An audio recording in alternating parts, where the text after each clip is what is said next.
I'm Scott Al Miller. It is Thursday night, and that means it is time for the Thursday Night Live here from Barrio Sutiaba, Leon, Nicaragua, and welcome everybody to the show. We're doing a little bit different color this week because I felt like it, and I was messing with the camera, and here we are. And we are up and running. For those who see the title, I'm just going to let people know right off the bat, if you're watching this recorded, that Marcela got a clean bill of health today. This is a huge deal. She has had stage 4 Hodgkin's lymphoma that she has been fighting since July 2024.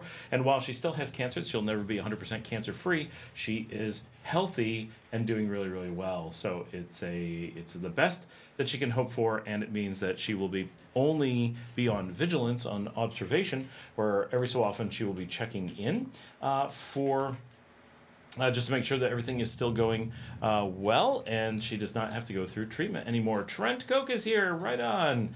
How you doing, Trent? Good to see you here. And hopefully everybody checks out our thumbnail this week. I really like this one. This is my daughter Luciana is always looking for inspiration, and this week she did one based on one of my favorite movies, Evil Dead 3, Army of Darkness. So if anyone sees that, that's where it came from, and that's why it is that. Desert Sunset, hello, glad to hear the good news. Aren't we all? Like, this has been huge. She's actually on the bus right now, heading back here to Leon. Her doctor's in Managua, so she was there all week. She had a blitz of tests and stuff all week, and then the reading this afternoon at about 1:30 local time. So she is on a bus heading in this direction. We have a huge storm going on here. Dale says it's a heck of a rain going on the other side of town, so expect to be here in a few minutes. We've already had some big thunder, and the dog is very nervous here behind me. And I've got some delicious wine de España that I am finishing off a bottle that someone broke into my stash and started drinking, and I found it open on the counter, and I need to get the word out that the show has started because I haven't told anybody yet, because I was having some technical difficulties in a busy day. But it's not like late; it's just 5:30. But gotta get the word out there and let people know. So, how is everyone doing this week? I will get to comments in just a second as I send out the info.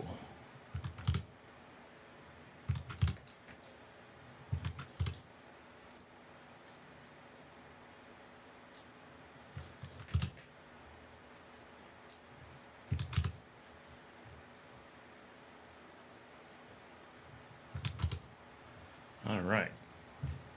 That should get a fair number of people underway. I'll let my dad know, and then we'll get to it. All right.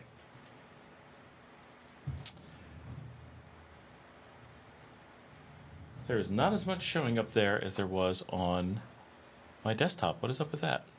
Yeah. Saskatchewan checking in, wanting to move to your hood soon. Awesome, Trent. That's very cool. What areas are you looking at? How long you been looking? Give us some info. We might as well dig into it. We've got very few people on, and no particular special news or anything to go over other than things are looking good for Marcela. So hopefully she might pop into the show later, but she does have her little baby cat that she needs to get home to. So I don't know if she's going to be just busy taking care of the cat and won't make it to the show, but she's in an awfully good mood given the news, so I'm expecting a good chance that she will be heading over this way and hopping on the show. So we will see. And in the background, I'm just doing a little bit of work while we wait for people to get on. Travieso Soy. Hi, Scott. It's me, Marcos from Rochester, New York. Hey, Marcos. How's it going? So Marcos actually lives just like a block from where I used to work long ago. And this is going to... Hopefully Marcos knows where this is, because I couldn't think of this the other day, Marcos, when we were chatting. I could not remember where I worked for the life of me. Ben Murr Manufacturing. And I was there 1994, 1995. I was an industrial engineer working at the manufacturing group there, and worked right on that intersection that you gave me. I know you don't live on the intersection, but I worked on the intersection for a couple of years. And I'm sure they're long gone. They were a pretty awful company back then, like absolutely train wreck. And they were so bad that it convinced me that I didn't want to be in manufacturing engineering. Right? Like, that's how bad it was. I'm trying to find. So, Manufacturing Pages has them listed. So, their traditional address is 1001 Lee Road. If you want to check them out, I have no idea if they still exist. They do not appear to have a website, but they do have a Facebook. What the heck? They are a MapQuest of all things. That's pretty funny. They're not there anymore. I couldn't believe it. It's been 31 years since I started there, and they were pretty incompetent. They were idiots, but it was a good time. There was a lot of, a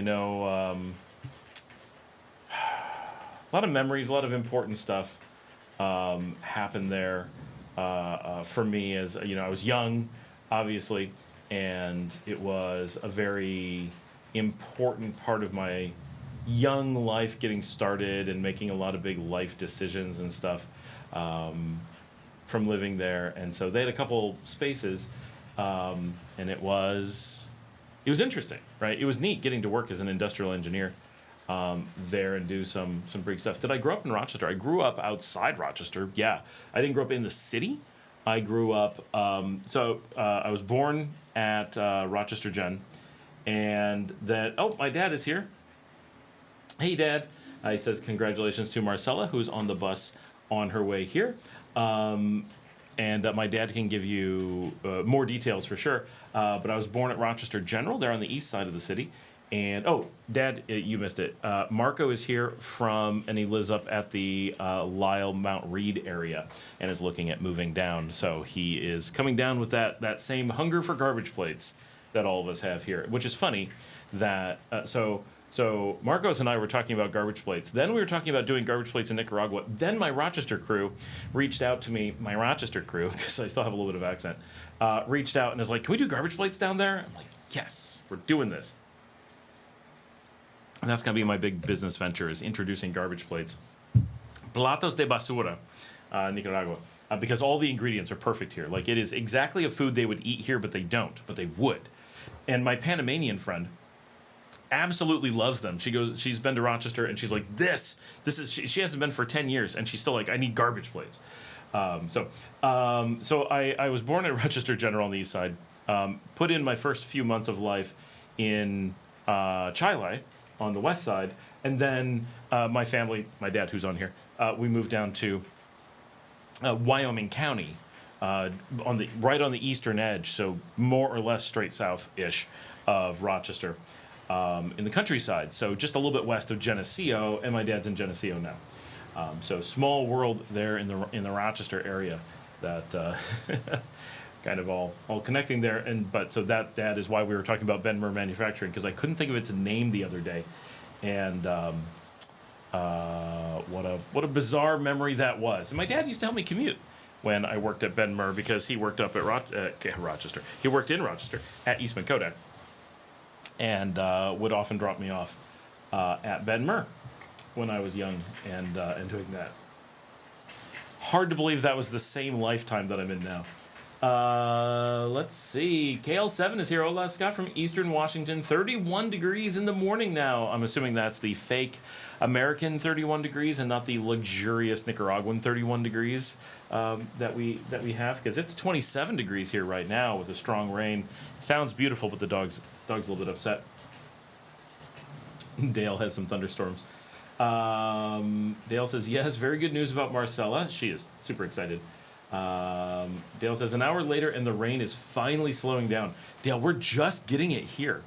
Like, we did not get the strong rain. We've heard the storm, but the strong rain just got here. So that's how long it took it to ease its way across Leon. That's pretty crazy. Because Dale's in town here.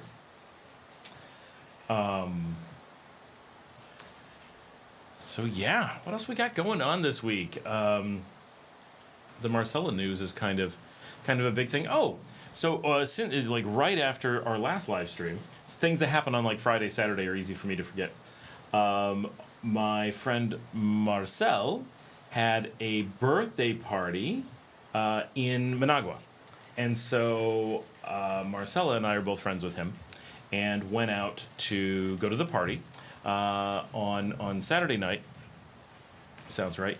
And so didn't have a lot of time in Managua. I was hoping to go to, and we thought we had gotten tickets for Mamma Mia, but ended up selling out. We weren't able to get in because of payment problems with the bank, which is a thing here, especially as a foreigner. You often end up with delays that can be annoying. So we ended up not being able to get tickets, but we did go to Managua for the birthday party, and we did go to dinner at Café de Paris in Los Robles, which was pretty fantastic, and managed to get escargot. And thanks to Gigi for filling me in that the escargot there is excellent, so managed to go try it, which is a funny memory. And I was actually going to ask Dad. So my first ever escargot was at the Glen Iris in Letchworth, New York. When? My guess is somewhere in the 1986 to 1988 range. I remember where we were sitting at the Glen Iris, and I think I got 2 orders of it, if I remember correctly. I liked it so much. And I can still remember the plate that it came in and everything, which is pretty crazy. But I really like escargot. And so the escargot that I had at the Café du Paris in Los Robles, I actually don't think was as good as the one at the Glen Iris, but was quite good. And Marcela has never had French food. So she was like, I'm trying escargot, and she really liked it. So that was good. I also got a salmon in tarragon, in kind of a tarragon gravy. That was quite good, and a huge portion. And the Café du Paris was not busy, it never is, but it was really humid and pretty warm. And we're like, this is uncomfortable. And they're like, would you like a private dining room? And we're like, what? And they just gave us a private dining room with air conditioning. And they just cranked up the AC, and it was just, and I'm like, this is so nice. We were the only people in the restaurant.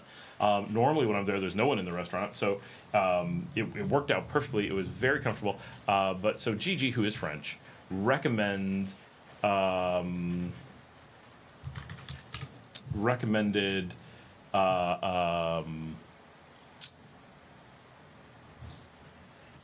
hold on.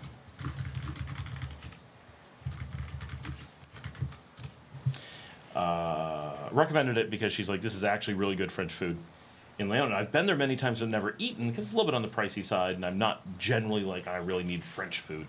But she said it was well worth checking out, so I did, and it was excellent. Very happy with the Café du Paris. So if you're in Los Robles, definitely a place. If you're looking for a hotel, the Hotel Los Robles is excellent and affordable, on the expensive side for Leon, but not bad. And definitely one of the fancier, nicer like destinations in Managua. So if you're looking for something that is fancy and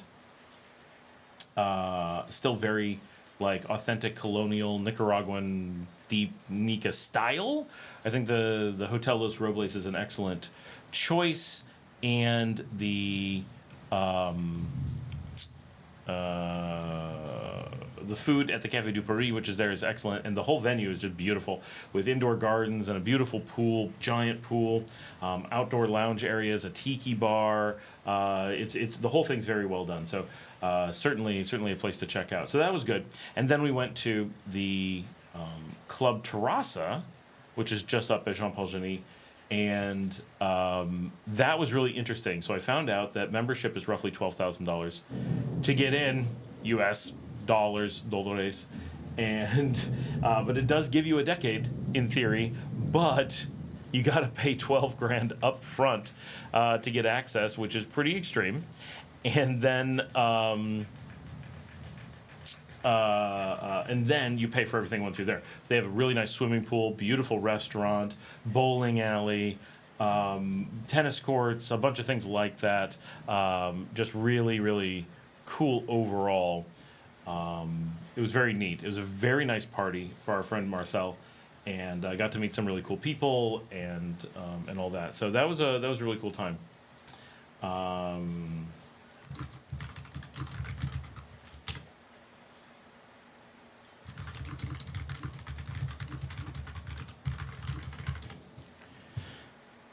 So yeah, so that was our last weekend. So we did that and then came back, but got to go to a couple places that I'd never eaten at before. Got to go to a place that I generally wouldn't be able to get into generally, but because we were there for a private party, we were able to get in. It was all very cool.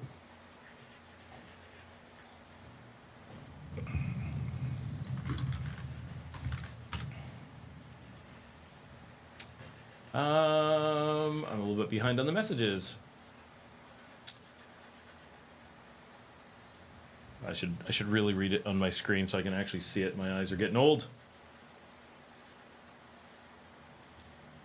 C'est la vie. Hi. Hey, c'est la vie. How's it going? John Mason's here. Hurrah for Marcela. You go with your bad self, girl. Hopefully she'll be here soon. Oh, and hi, Scott. Sorry you needed to close the restaurant, but from the limited time I've spent with you, I'm sure it was a well-thought-out decision.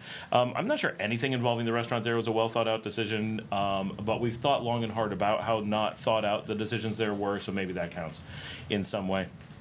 A lot of that really was like just kind of throwing stuff at the wall to see what works, and it was a really good learning experience, and I think that is how we're going to frame it to feel good about it all. But no, I mean, it's actually been closed for some time, so we're way past the point of being like, oh no, so I can't believe we had to close it. We're way past that point. It was very sad because we had it for 5 years, and it's nationally famous, and people are still raving about it. Oh man, wait, it's closed? No, I love that place. I know, I love that too, but it was just losing way too, like, no, it was bad.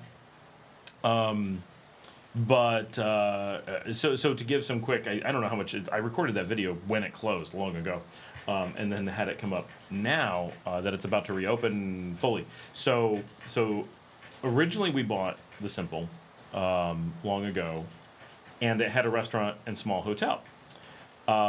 We decided at some point, it took us a really long time. We managed to rent the place next door for an exorbitant fee, and opened the restaurant into that, made the restaurant much larger. But we never took the restaurant out of where it was. We just added the place next door.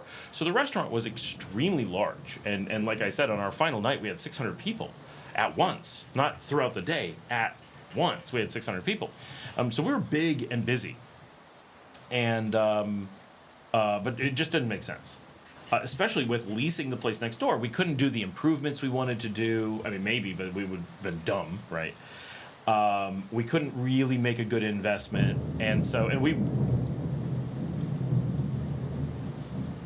I can see that registering on the microphone monitor. We just couldn't put in the just saw what my dad wrote. We'll get to that in a second.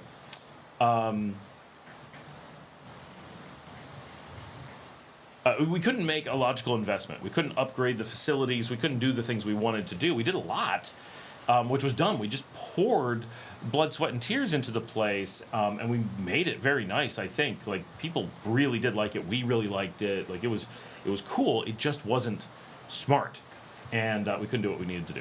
So when we made the decision to pull the plug, we gave up the lease, and they tried to sell it to us, and we're like, no one is going to get value out of it like we are, so we gave them a double its value offer, and they turned it down. And we're like, good luck. Anyone who buys this now is an idiot, because if we aren't willing to pay it, no one's willing to pay. Like, because we have a shared kitchen, we can expand into it. Like, we have so much more potential for this place. And before someone's like, but isn't it a cool location? No, it's a tear down. It's a terrible location for purchasing, and they want 3 times it's what we were told maximum value. They want 3 times, and I'll give you some info in a little bit. We estimate that's already 6 times its street value. 600%. You don't want to talk to them, and it comes with a lot of problems. My lips are already turning red from the Vino de España.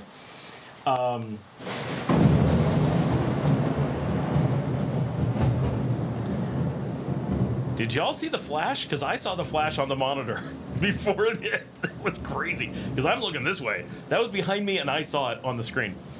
That is really close, because I saw the flash, and boom. Yeah, that's over us. So, and notice the power is still on. Welcome to Nicaragua. So we gave up the lease, and we're like, we're not paying this. This is like way too expensive. We should have been renting it at a third what we were, and it still wasn't that great of a deal. And so we pulled back to just a spot that we own, and we decided. On top of that, that closing the restaurant was still the thing to do because now the restaurant's very small, and we're still like, this doesn't make sense. So the restaurant is closed, but we still own the hotel. So the hotel is in the process, nearly done, of being upgraded with multiple new rooms. The rooms that are there are being slightly upgraded, but the new ones are higher end than the old ones. And if anyone has been there, we had a group of rooms known as the treehouse rooms. They're the pre-us rooms. They're the old rooms that were, they felt like a treehouse. Well, we consolidated all of those rooms into one giant family party room. So some people think of it as like a hostel shared space, but that's not what it is. It's a giant sleeps 10 family room. It's not for a hostel. It's not for rent a bed. It is for families who want to bring a lot of people and camp out together in a place with room service. And so it's a lower end room than all the others. All the normal rooms that sleep 1 to 5 are air conditioned and a completely different style. And then this one giant room that's 4 rooms combined sleeps 10, is not air conditioned, has loads of open air, has a cargo net to lay out on and a loft and all kinds of stuff, and its own inside eating areas so you can like bring food in and do stuff there. So it's really meant for families who want to hang out and have lots of kids and just want everybody in one room to have fun. Or like if you're parents and you want a nice room and you have a bunch of kids, you shove them in this room and can put them off on their own. But so that's where the simple is now. And then the big deal is we've added an indoor pool. As far as I know, we're the only indoor pool in the region. Tiny pool, not big, but one of the new rooms is a walkout directly into the pool. And there's seating in the pool, so it's a good place to do drinks, hang out, and it's pool right against the sand. So you're indoors. So like right now, if you were there in the pool, you could be watching the storm pound on the beach. You'd be hearing the rain, but you're in a pool that's not in the rain. So we're really hopeful that that's going to be a nice upgrade. So that's what's going on at this point, and we're just about open. So it's not really a bad situation, and we're just re-gearing for what we think makes sense, what we own versus what we had to lease and so forth. And it's just lessons, right? We thought we were going to be able to expand and do a bunch of stuff, and it just didn't make sense, right? So Marcos says, Scott, looking into how to move our puppies, Labradoodles that are 2-year-old to Nicaragua. There's really not that much. If you hop on the Expats group, my wife has a little bit of insight for you, but basically it's like you got to get your USDA certificate. You got to have a rabies shot within the last some amount of time. You got to have, I can't remember. There's a couple like real basic things you have to have, and this USDA paperwork, and then you just put them on a plane and go, or drive them down or whatever. It's pretty straightforward. There's no really big hassle. The USDA paperwork is the biggest hassle, and that's completely an American hassle, not a Nicaraguan one. Basically, everybody requires that. Christy Gee is here. Hey, Scott. Hey, Christy, how you doing? Eric is here. Oh, Sam the man. What vino you popping tonight? I'm rocking Rojos also. I don't remember. It was a gift from a buddy of mine, and it's from Spain, which is my absolute favorite, or Portugal. I go back and forth. I prefer to live in Spain, but sometimes I prefer to drink Portuguese.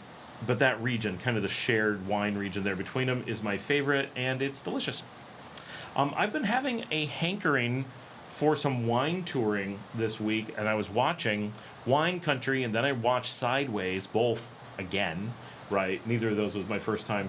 And they're both in Napa, which I have no interest in. Like, it's beautiful. Napa looks great, and I've been to Napa, right? But I have no interest in ever going back. If I was in California, of course I would want to go to Napa, but I'm not going to go there for Napa. I grew up in the New York wine district, which is fantastic, in the Finger Lakes. But I was looking at, obviously, I was trying to go to Mexico for the Wine Country a few years ago and didn't get to, and I really want to do that. Really, really, really want to do that. I really want to do Mendoza in Argentina. There's some really cool looking wine stuff in Peru, in South Peru, that I'm very interested in trekking through. And then Chile is like all wine. And I feel like I need to hop a plane and do a wine tour for a couple weeks and just disappear into a wine country for a bit. At some point on the show, our new puppy is going to make an appearance, I'm sure. We have a puppy that had to be rescued. He is so young that he's on a milk diet and everything, but hopefully he stops in. Right now there's a huge storm and an extremely nervous dog at my feet who is not a puppy and needs to be held because she's very scared because this is a big storm. Christy says, I will be in Managua in a couple of weeks. Awesome, to interview dentist and hopefully find a 1-year rental for January 1st to hang out while I get my work done. Any dental surgeons in Managua you would recommend? No. We recommend that you come to Leon for dental surgery because we're the dental center. Talk to, I'll send you right now. You don't want me, so Managua's going to be more expensive and they don't have my dentist. And I've got dental people here. They're fantastic. Like everybody raves about them. You do not want to go to Managua for that.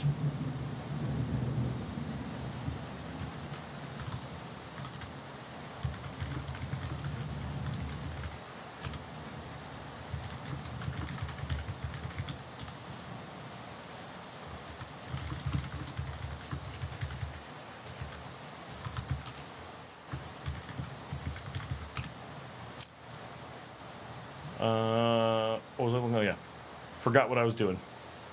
Distracted because I'm in the middle of hiring a 3D modeling professional.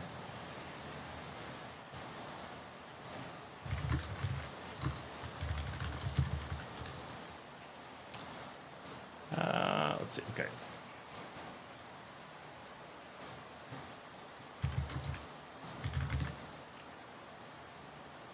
There we go. Is this it? That's it. There we go.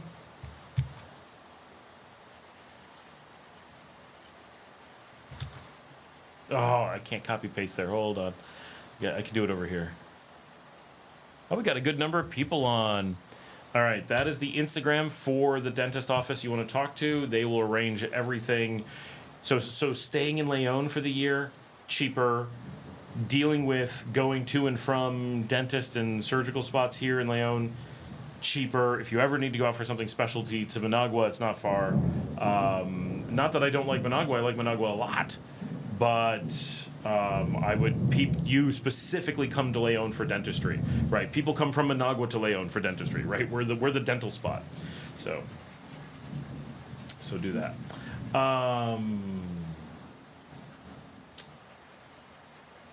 My dad says probably this is going back to the escargot. Most probably the Glen Iris date was July 16th, 1983, making me 7 years old when I first had escargot, which I remember very vibrantly.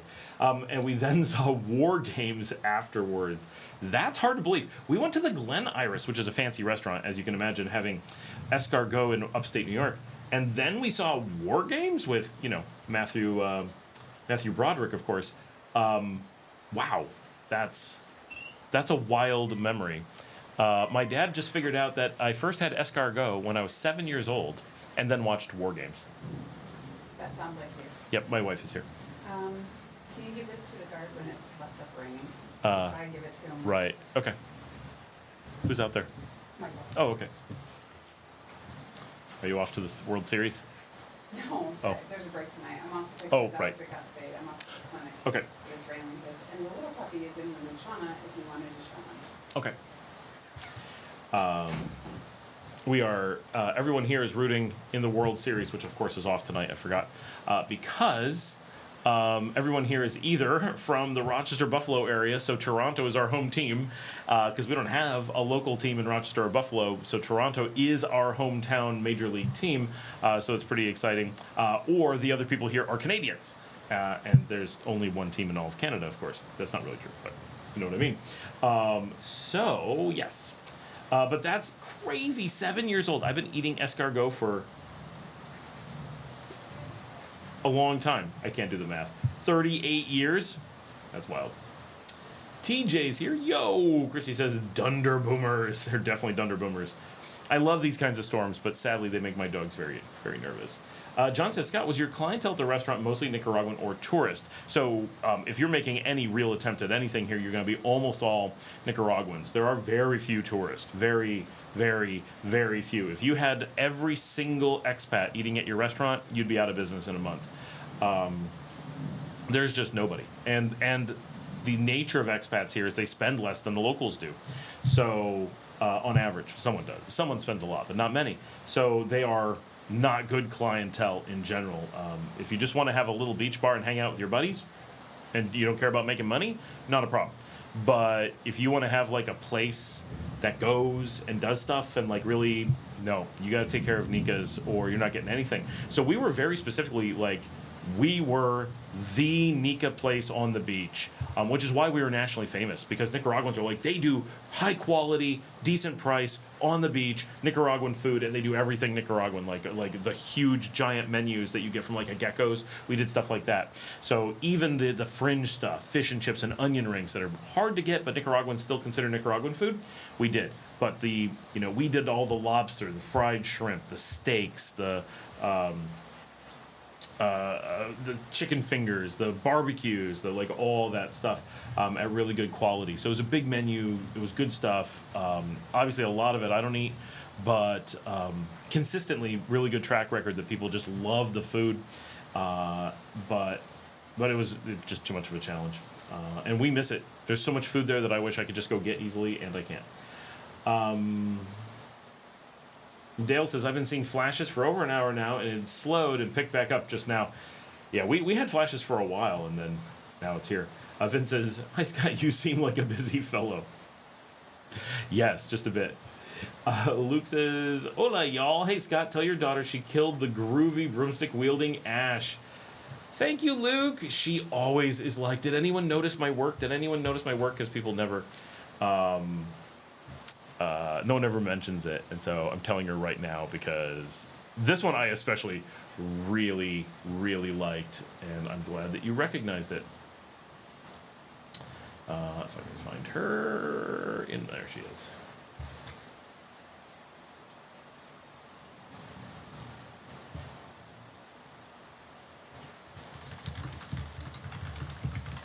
All right, I just sent that to her.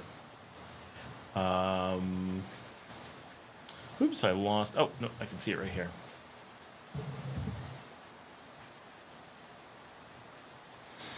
Flashes, boomstick.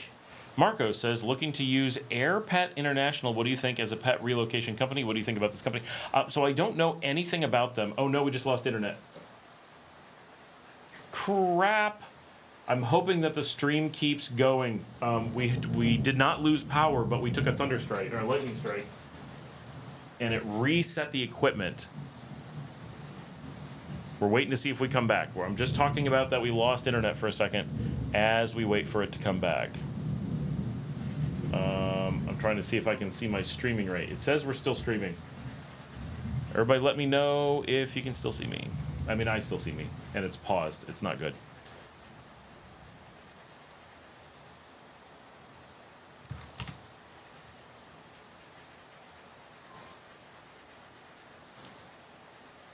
We're back to excellent connection. It just flashed.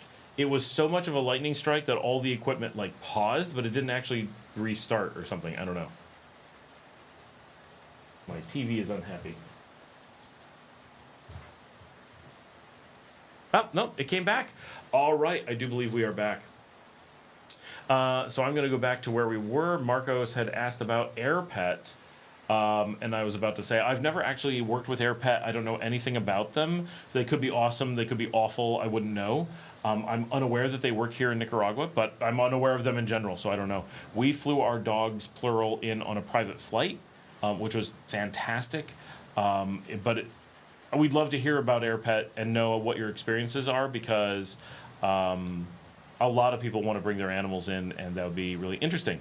And obviously we want to make it as safe as possible for the doggies to make it in, because we're all about the dogs here.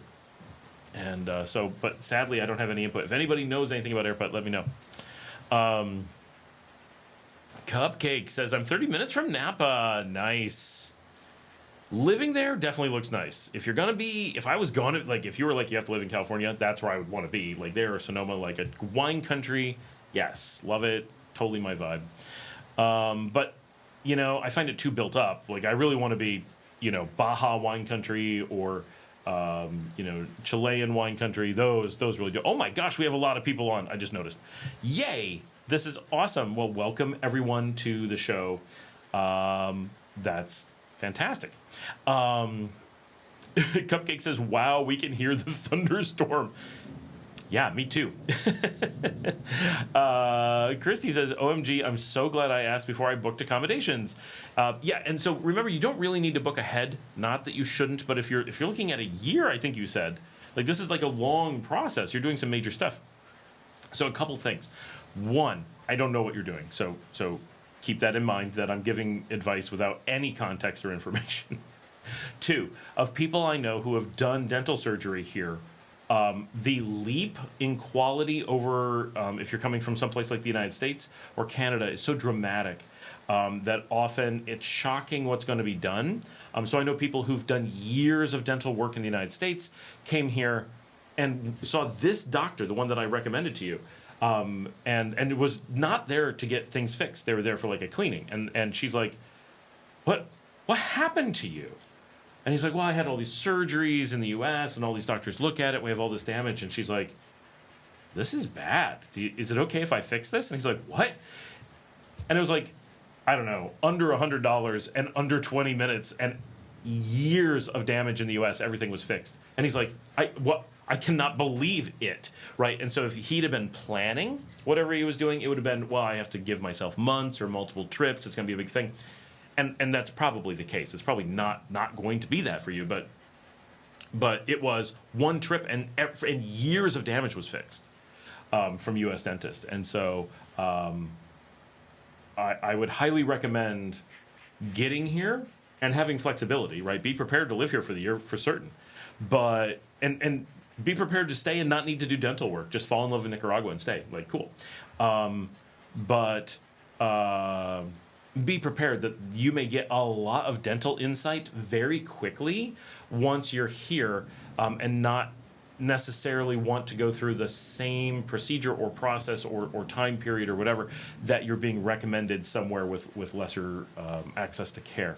So it may be that everything's going to go exactly as you expect, but be prepared that there may be some really big alterations likely in your favor once you're here. So just have that flexibility. So basically for living here for a year, generally Leon is going to be really good, right? It's lower cost, it's safer, it's super chill, it's warm. So yeah, there's that. But Managua is a tough town. I like it a lot, but if you're going to be staying in Managua, you'll instantly be hit with either high prices because you decided to be in Las Colinas, Santo Domingo, Los Altos de Santo Domingo, Villa Fontana, or something like that. And you're going to be, it'll be affordable, but you might be shelling out $800 to $1,500 of rent. And you'll be in some beautiful neighborhood. You'll be like, this is fantastic. And you'll be like, what? This is very little like Scott's show. It's not what I was expecting. And the prices aren't like I was expecting either. And you'll be in this beautiful area, and there's lots of reasons to like it. And I want to go rent some of those places and do shows from up there for a week. And, and we've got friends on the show who live in that area and just love it. And it's fantastic. So awesome, right? But be prepared. It's going to be a much more expensive experience. And it's going to be either isolated to those ritzy neighborhoods, which are not very big, or you're going to have to figure out Managua. And it's going to be like, months of figuring out Managua. And then by the time you're ready to leave, you might be like, this place is great. But you'll have a lot of time where you're like, I don't know what's happening. This place is crazy. Whereas in Leon, you're going to come in and it'll be sleepier, and it doesn't have the variety of restaurants, and it doesn't have a lot of the cool options that Managua does. But your rent is going to be half, probably, and you're going to be in not so ritzy neighborhoods, but nice areas, and a lot of stuff. And it'll just make everything easier, and you'll be like, oh, I get it. Everything's cheap and easy.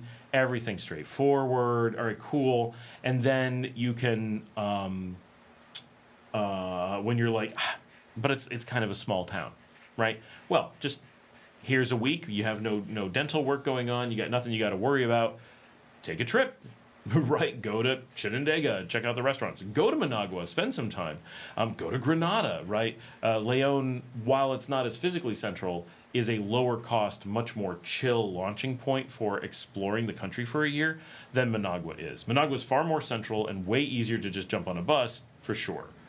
But saving money, being able to deal with your dental work, and just having access to everything low-key, I would pick Leon for that. If I was doing surgery, if I was not dental work, but I was doing other type of surgery, absolutely I would pick Managua. And probably one of the regions that I mentioned, because a lot of the hospitals are there. But not necessarily, because like Bautista is a great hospital, and it's on the other side of the city. It's actually, Leon's not that much farther from it than some of the neighborhoods that I mentioned. So it would depend on a lot of factors.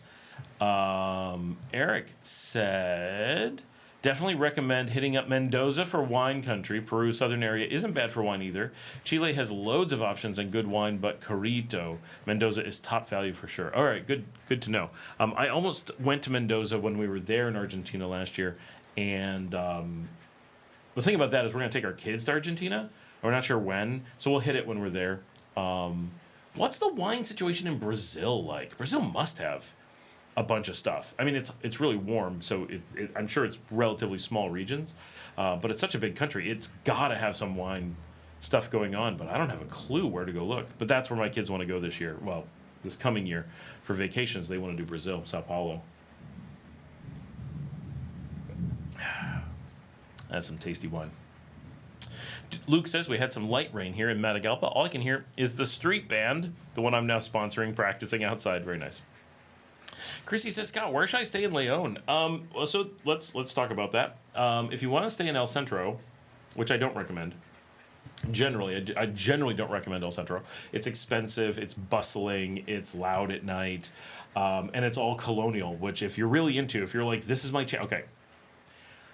I lived in Ukraine, and when I moved there, my friends were getting me an apartment, and I'm like, can I get like a 1980s Soviet apartment like built from the USSR? And they're like, yes, what's wrong with you? And I'm like, this is so iconic, because I grew up in the Cold War, and this is stuff we only ever saw in movies. Like, if I'm going to live in Ukraine for a while, I want to live like it's the USSR and experience this, right? And they were just like, whatever. They're like, okay, these are the cheapest things you can find. Sure. So they got me a nice one, right? They hunted down, and I need to get them on the show. They got me this absolutely beautiful, completely classic, broken elevator, built in like 1982, run down, but not in bad shape, old apartment building. 5th floor overlooking a park where it was just a bunch of these big blocky apartment nondescript buildings with 1,000 units overlooking this one park that they shared, and it's just trees and a path. And it was so pleasant and so quaint and so zero tourist in the history of the world. And it was perfect. Absolutely loved it. Would not have given that up for anything. And we were there during the war, early on in the war. So it was wild. Right, the whole experience in Ukraine was very wild and so cool. And I almost bought a similar apartment in Moldova the year before, which was part of the inspiration for the whole thing. And the whole situation, very neat. So similarly, you, Christy, may want to take this opportunity to live in a classic colonial house in the middle of Leon. It's unique. They're original. They're old. They're very different. I do not like them. If you have one that's outrageously well kept, okay, yeah, they get pretty cool. But it's got to be in perfect condition and upgraded for air conditioning and like massively modernized. So if you're at like Casamango and dropping thousands of dollars per month, yes, then it's a cool experience. Beautiful pool, everything's modernized with just the bones of a colonial building. But those are very few and far between and very expensive when you get them. So unless that's what you want to do, I wouldn't recommend it. What you really want to do is get out into the barrios and find something that's reasonably affordable. Now, I have no idea what your budget's like. You're moving for medical care, so it could be very low or very high. So you can tell me how much you want to tell me. But depending on how often you need to go in for care, are you just going to be taking a taxi? What are your plans? What do you want to do when you're not getting dental care? There's a lot of options. Most likely, what you're going to want to do is get in, be in a hotel, find a place that's affordable, that you don't mind staying for a while. El Sole is a good option. Get a furnished for a month.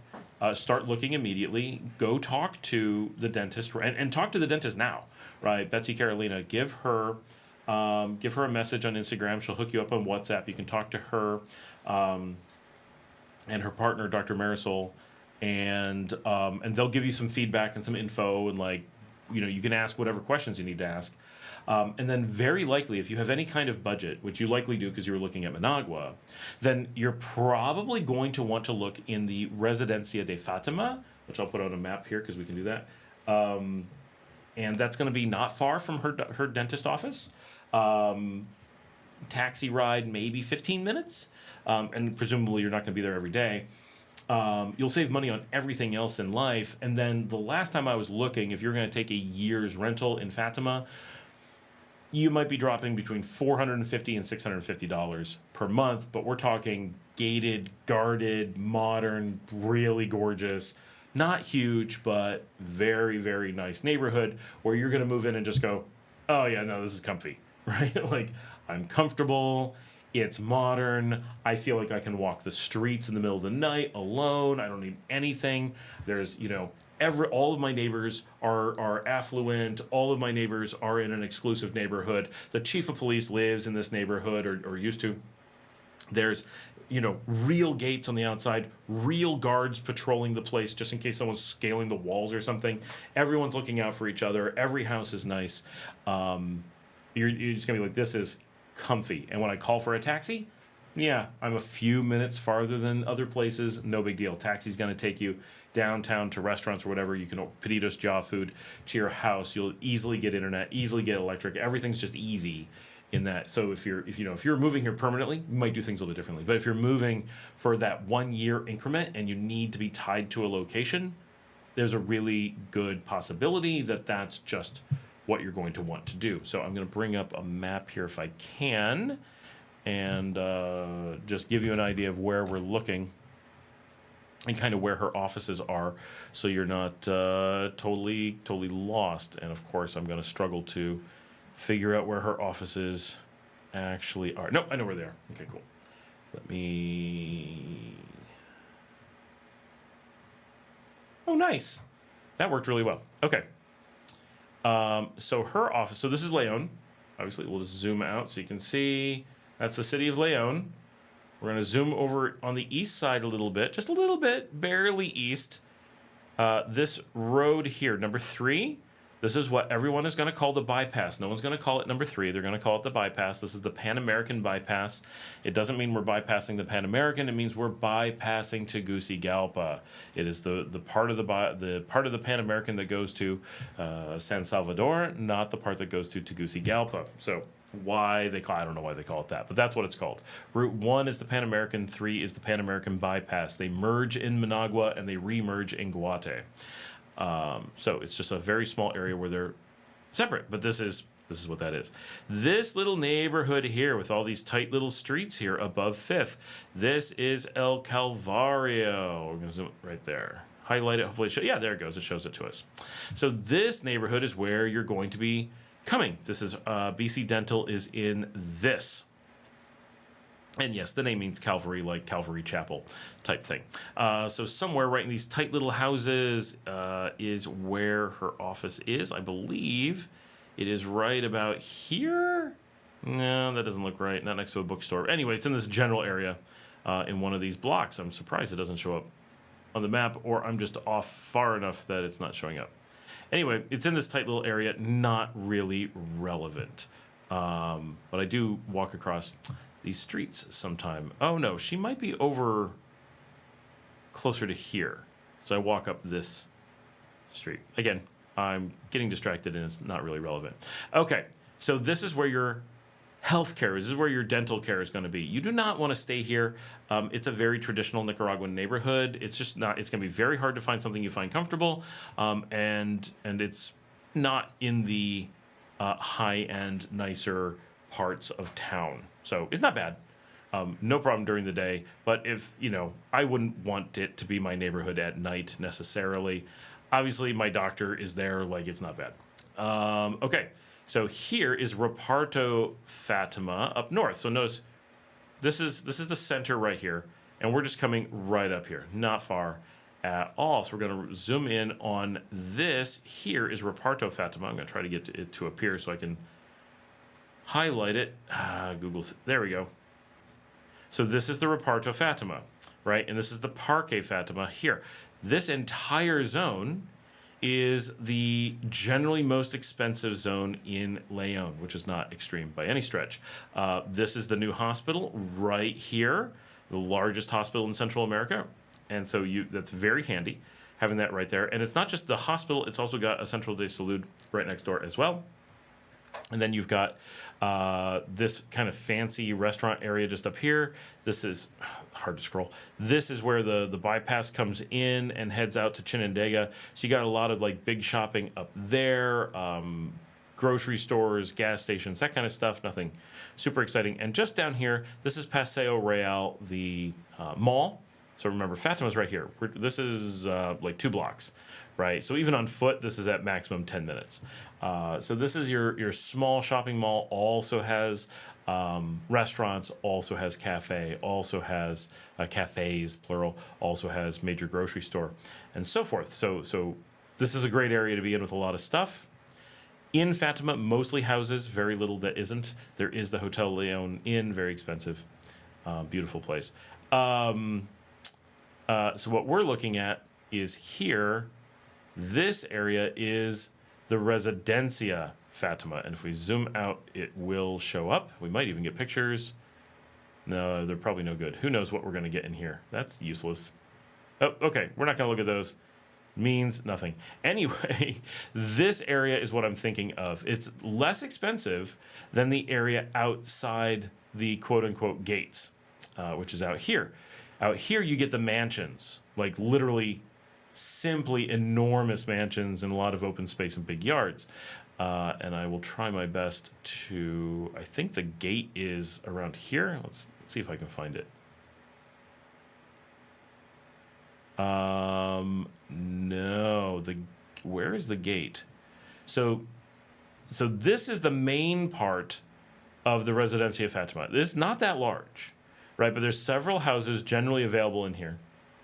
And this is walled. So the Ferrocarril is walled off from there. This road over here is walled off. And there's a wall here and a kind of a cliff. So this area is incredibly private in there. This is part of its park. The wall is here. I don't know why they don't build houses here or here. I think the terrain is just tough. These houses all the way to around here are inside, and there's a wall here. So it looks like there's roads going through, but there is not. This is all walled off from it. And then some people from my channel own right here. And so there's a fair number of houses in this really neat little area. And I'm pretty sure this is the police chief's house, a little bit bigger than the others. And I think that's going to be perfect for you. I think that's your best bet, your first choice is going to be going in there, and it'll just make everything easy. You'll spend a little bit more for sure. If you need to be on a tighter budget, you need to get down to 150, 200 a month, definitely have options for sure. A lot of people do. But in there, chances are, because it's just 1 year, it's easily going to make a lot of sense. Falling behind. Luke says, hold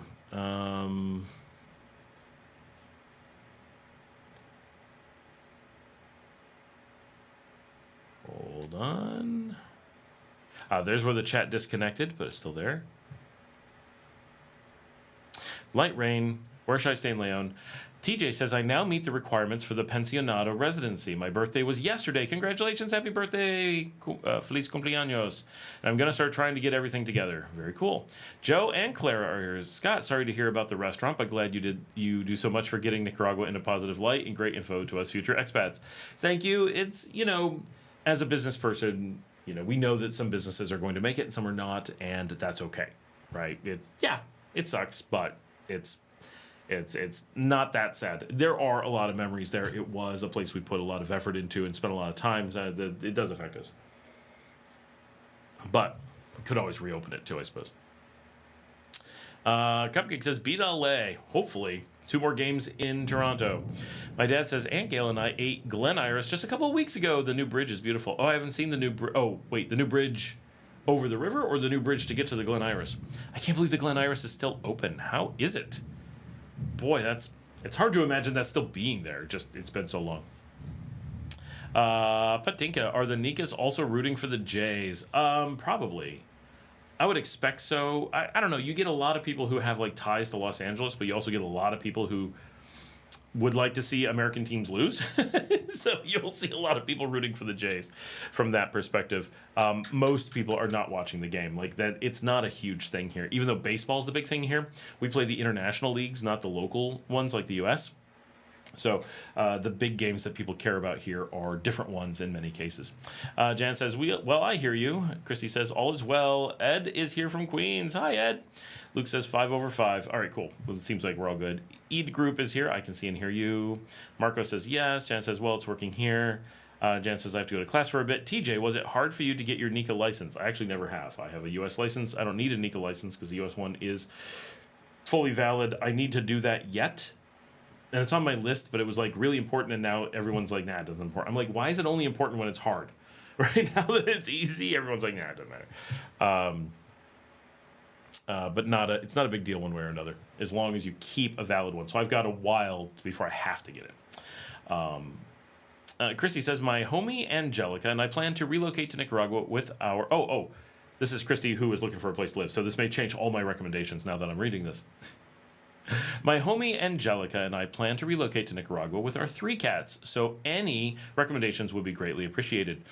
Give me some ideas about what kind of things you're looking for, what kind of lifestyle you're looking for, and I know that, once you get to Nicaragua, everything's going to change. We say this a lot. Nicaragua changes you because it is nothing like you imagine. Every little thing is different. Good, bad, it's just different, right? And Dale was mentioning this, and it's true. Even watching my show, every episode, right? Dale watches the show a lot, and his experience was, wow, everything is surprising. Every little thing, things you stop thinking about how it, of course, that's going to be the same. No, they're all different. And so there's just this wow, boom factor, and it tends to change a lot of how you'd be able to do things, right? And so, like, what style house you want to live in? How do you want to cook? What does hanging out in the garden mean? Like, just little things. Everything starts changing. What's your evening out going to be like? And then what options you have. Like, you may not be really used to the access to mountains, the access to the beach, the, whatever, the style cities, the lack of access to big cities might all be things that throw you off, and you want to reevaluate what you're like. Like, oh, I never liked big cities, but there are cities in Nicaragua aren't big. Maybe I want to be closer to downtown, even though in America I want away from downtown. But here, the downtown's more like a suburb in the U.S., right? Like, so things are very different in that way. So give me some feeling there, and I'll help with where I think would look good. Would seem good. KL7 says, short glitch, all good. Marco says, Pet International gave me a quote of $7,000 from Miami to Managua. That's pretty good. We paid $14,000 for our 2 pets and a ton of luggage 5 years ago. And that was the best we could find. We put in a lot of work. And that was back when they could charge us anything they wanted. Christy says, yes, American dentistry has destroyed my mouth. Dentistry first, falling in love and staying second, both in the plans. I was going to look at Los Robles at your recommendation, but they are booked during my time. Divine redirection. Oh, wow. I mean, if you're coming for like a year, they're definitely going to be booked at some point. They are a great place, but very small. And relatively pricey. I mean, I realize $50 to $60 a night, and if you're staying long term, you're going to get them way down from that, but it's still on the pricey end. Like, it's a fancy hotel. You would like it. You'd be like, this is the heart of everything, and the place is beautiful. Ed from Queens, on vacation, from vacation, Buenos Aires, Argentina, Recoleta. Ooh, Recoleta is nice. For those who don't know, that is the French Quarter in Buenos Aires. I did a little there. Ed, are you doing Have you done the, don't cry for me, Argentina. The truth is I never left you all through my wild days. The Eva Perón memorial and grave are in the cemetery at Recoleta. You gotta go see Eva Perón's grave. I don't know why that's the thing in Buenos Aires, but it is. You gotta do it. I wouldn't stay in Recoleta myself. I find it too French. Like, I can go to Paris for that. But I love Buenos Aires, and I like visiting Recoleta, and I really like that little cafe right on the cemetery there in front. So good. Vince is here. How much are crowns there? I've never worn one. We do have on the black market a few crowns that apparently came from Paris recently. I hear they're a few $100 million, though, so... in Florida, they're just 1,000 plus. Those are probably not the ones from the Louvre, if I was to guess. But they are very hot and hard to fence, so I don't know. No, I really don't know what a crown is here because I don't have any. But we'll try to ask somebody and see if we can figure that out. The rule of thumb is everything for dental here is cheap. So cheap. It's like we never get done being amazed at how cheap it is. TG says, Scott, if you come this way while I'm still living in this house, I have a room for you with AC and hot water. All right, I'm on my way. The problem is when I go to Granada, I keep wanting to stay at the Ruben Dario because I've been wanting to check it out and I really like their pasta. But I can go get pasta and then come over. John Mason says, I had a root canal done in Cherepovets, Russia. I'm like, why am I having a hard time pronouncing this? 2001, $18 US. A porcelain-coated gold crown would have been $150. I just got another commercial. I don't even know what it's for.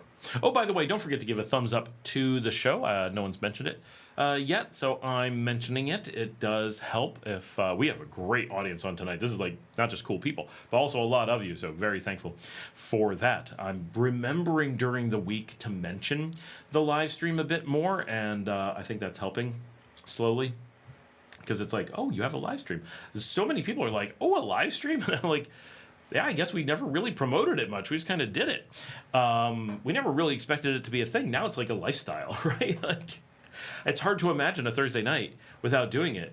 And like last night, Marcela was getting ready to take the bus, and she's like, "What are you doing tomorrow?" I'm like, "Well, it's Thursday." And she's like, Thursday. Oh, right. Like, Eric says, Southern Brazil is known for champagne. Oh, that's just lame. But besides that, the wine situation is not something I've heard good things about. Mendoza, Santiago are your best bets for solid rojos. All right.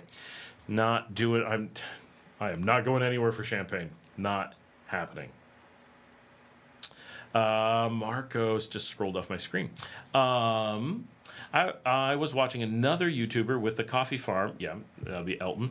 And in his video, he talked about water supply only come 2 or 3 days a week. I don't understand how the water system works into homes. So it really depends where you are. Keep in mind that he is in a very remote part of the country. And everywhere is different. Water supply is not standard nationwide. We're a country, right? So it's a lot of different things. There are places when we lived in downtown Leon in La Barrio, we would have often afternoons without water, but we never had a day without water, to the best of my knowledge. We had some days that were pretty long without water, but never that I can remember a day without water. I mean, we had one day, but that was because our water was broken, not the city. They redirect in Leon to the fields during certain times a year for irrigation, and then it takes pressure off the city. But the entire city's water supply is being rebuilt to address that. So I don't think that still happens. Or if it does, it's very rare or about to go away. There were times when there was water pressure issues, and they would quickly direct around the city. So everybody would lose it for a little while, which is mostly what we experienced. Pretty minor. Similarly, when we lived in Italy, right, the water was the same. You'd only get water every other day, and so you'd have tanks on your roof. You'd have to fill your tanks. If you missed it, you're screwed. You'd be heading to a hotel or whatever. So it's a normal thing outside of places with just unlimited water or unlimited water pressure that they have to do something sometimes, and water just isn't a continuous thing. That's surprisingly more common than you would think. Here in Nicaragua, I've experienced extremely little of that overall. I never experienced that when I lived in Granada. I've never experienced it in Managua, but it does happen in certain neighborhoods, but I've never experienced it. I've spent very little time in Shenandoah, but I've never experienced it there. I can't remember ever experiencing it in San Juan del Sur, but I know it's been going on recently.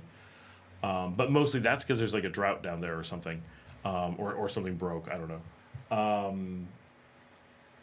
Here, we never are without water, where I am in Sutiaba. At the beach, they only have shut off the water when there's a problem. So it really varies by jurisdiction and what their challenges are, whether it's their infrastructure or water supply or pressure or whatever. So it's just something to be aware of. Every potential town you're going to look at, you're going to want to investigate its water.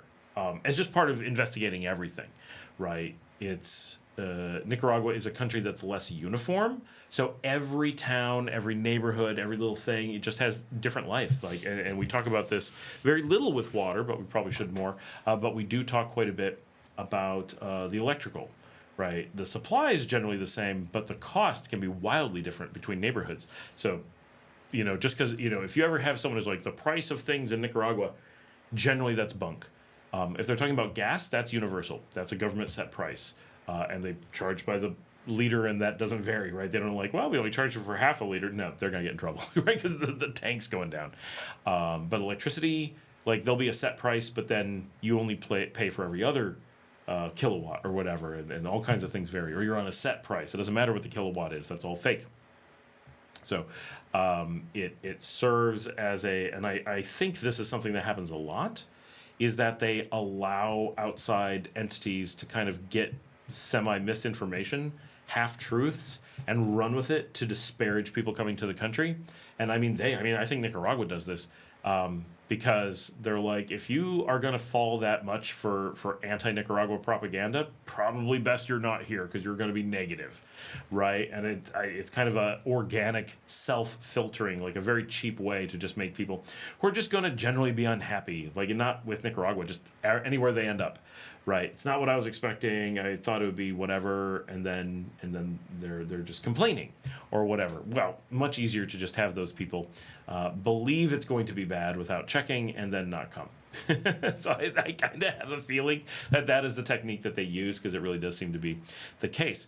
Joe and Clara asked, how far is Leon's El Centro from some of the housing areas you recommend? Hopefully 5 to 10 minutes tops. Well, it depends if you're talking about car or foot. Anything in what we call the city, so that is barrios and repartos, is going to be roughly 10 minutes. I live at the absolute farthest point that you could consider to be part of the city from El Centro. And I mean that literally. No matter what direction you go in from El Centro, I am on the point farthest from El Centro, the actual point that anybody could make an argument is part of the city. And you could easily argue that we're just outside the city. So that's about where we are. And for me to get all the way downtown, as long as I'm not having a traffic problem, probably 10 to 15 minutes. And on foot, I can do it in well under an hour. So that gives you a little bit of an idea. Anything else that we're talking about, Sutiaba proper, Fatima, Guadalupe, a lot of that stuff, generally 5 to 10 minutes max to El Centro, for sure. In many cases, 5 to 10 minutes on foot. Although on foot moves pretty fast compared to the traffic. It's not as variant as you might think. Brent's here. Hola todos. Hey, have you by any chance heard about general costs for discount plans for the new healthcare facility that you mentioned there in Leon? There is no things like that because it is a public facility. So to the best of my knowledge, there is no payment mechanism whatsoever. So there's nothing to get a discount on. Or I can sell you a 100% discount plan if you like. D. Gilbert says, hello, my friend. Hope your week is going well. So far, it does seem to be. Some good general stuff. A nice glass of Vino de España.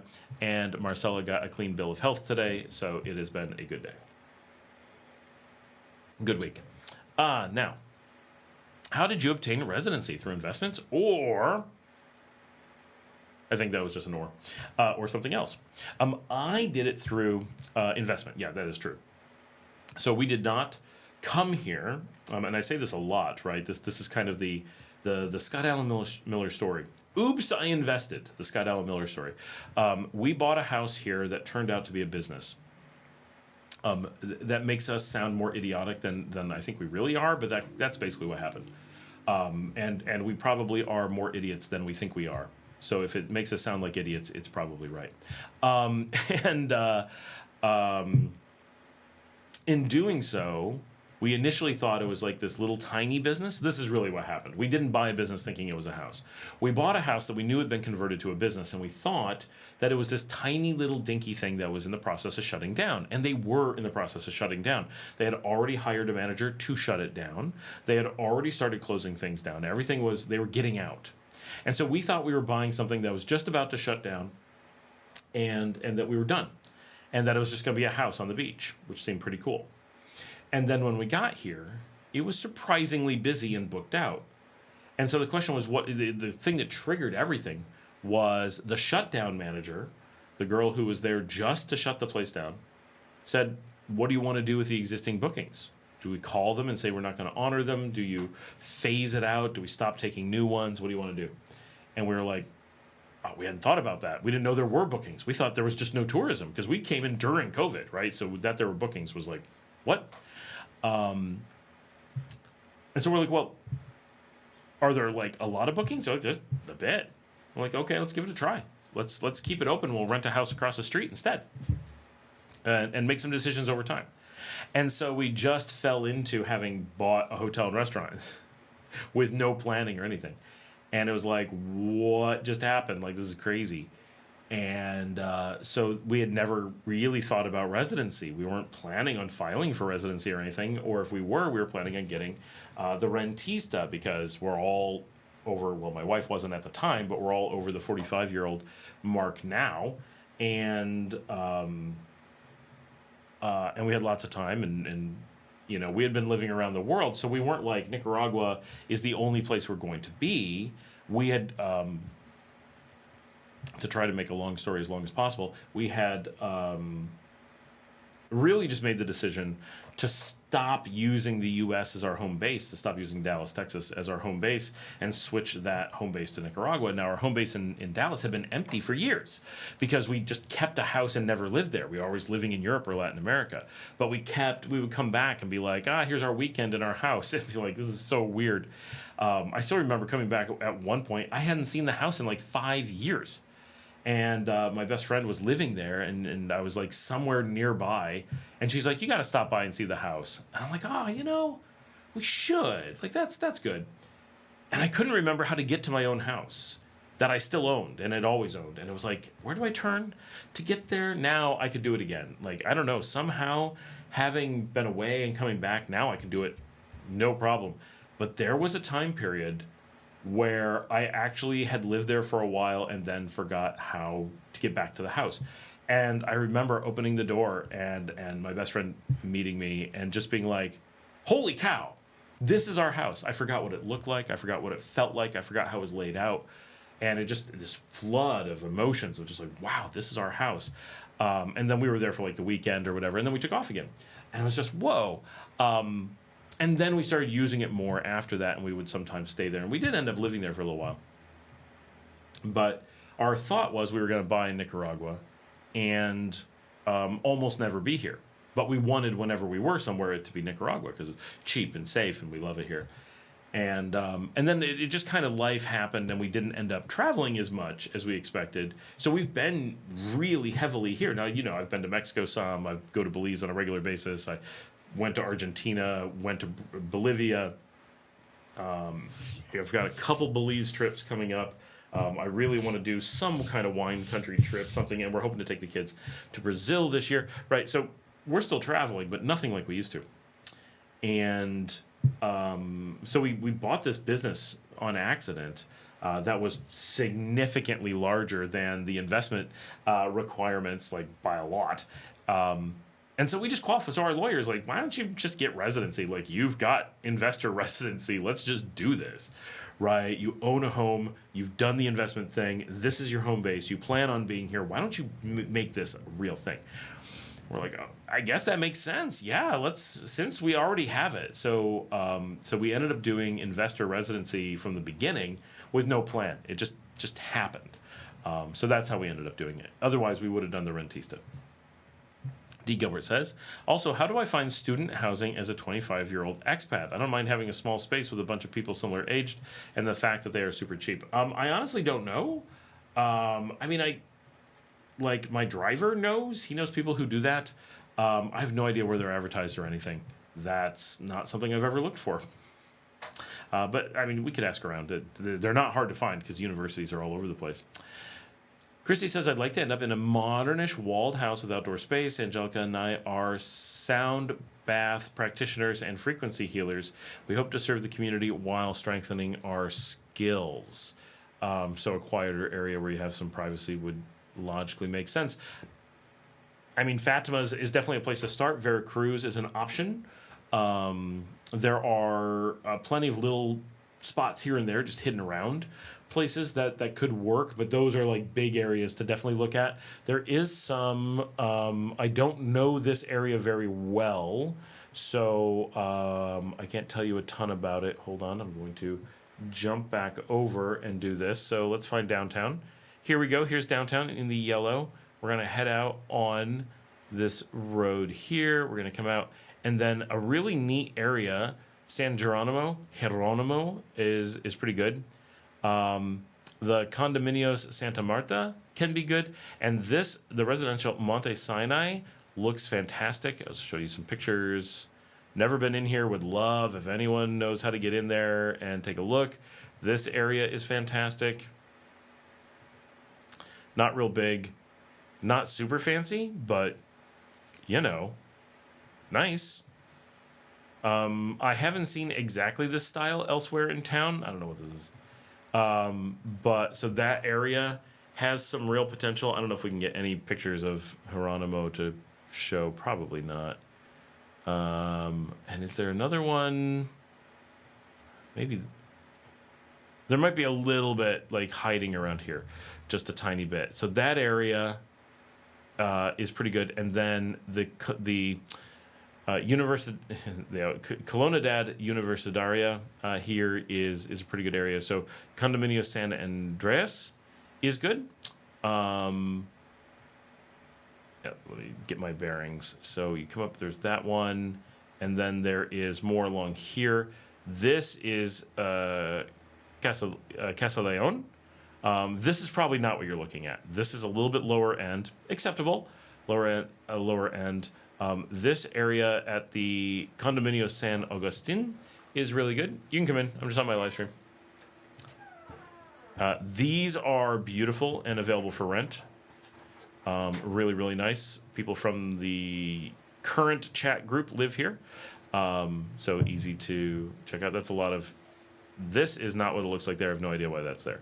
But this is the construction and just beautiful small houses with really very few pictures.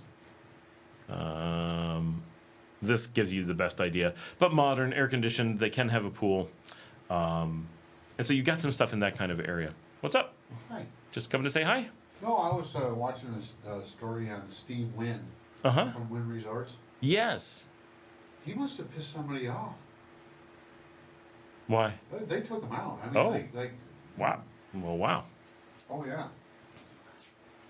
Yeah, you should watch the story. Okay. And then San Andreas here just behind. We've got a number of people from the community live there. These are really nice as well. Some parking spaces, little lawns. A little bit less modern than some of the others. More modern than Casa Leon, less than San Agustin. And good options, often with air conditioning. They are a little bit more upscale Nicaraguan rather than Nicaragua does foreign. So you've got some choices between those around town. So those are some starting points for you. And all of those are relatively close. When you get up to that San Geronimo and you get out to Colonia Universidad, you might end up more like 15 minutes from El Centro. My dad says Glen Iris is incredibly beautiful. Food was awesome, quite expensive. The bridge is the new train bridge over the river. I wonder if I can track down the Glen Iris so I can show people what we're talking about.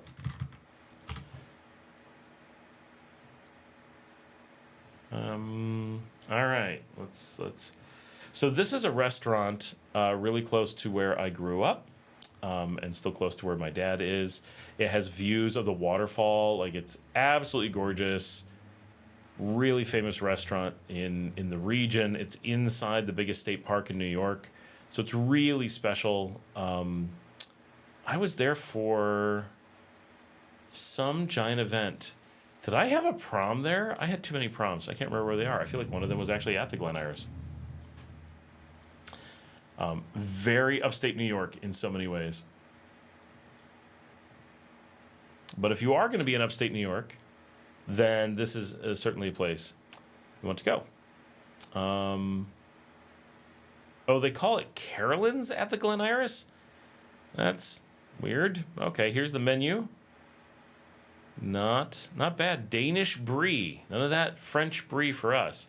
But I did find out recently that Denmark eats more butter per capita than France, and I'm appalled by the whole situation. Applewood smoked trout. That sounds amazing. These prices are not bad. Stuffed mushrooms, Mediterranean plate, shrimp and crab cakes. What is my dad talking about this being expensive? I want to point out poutine. There we go.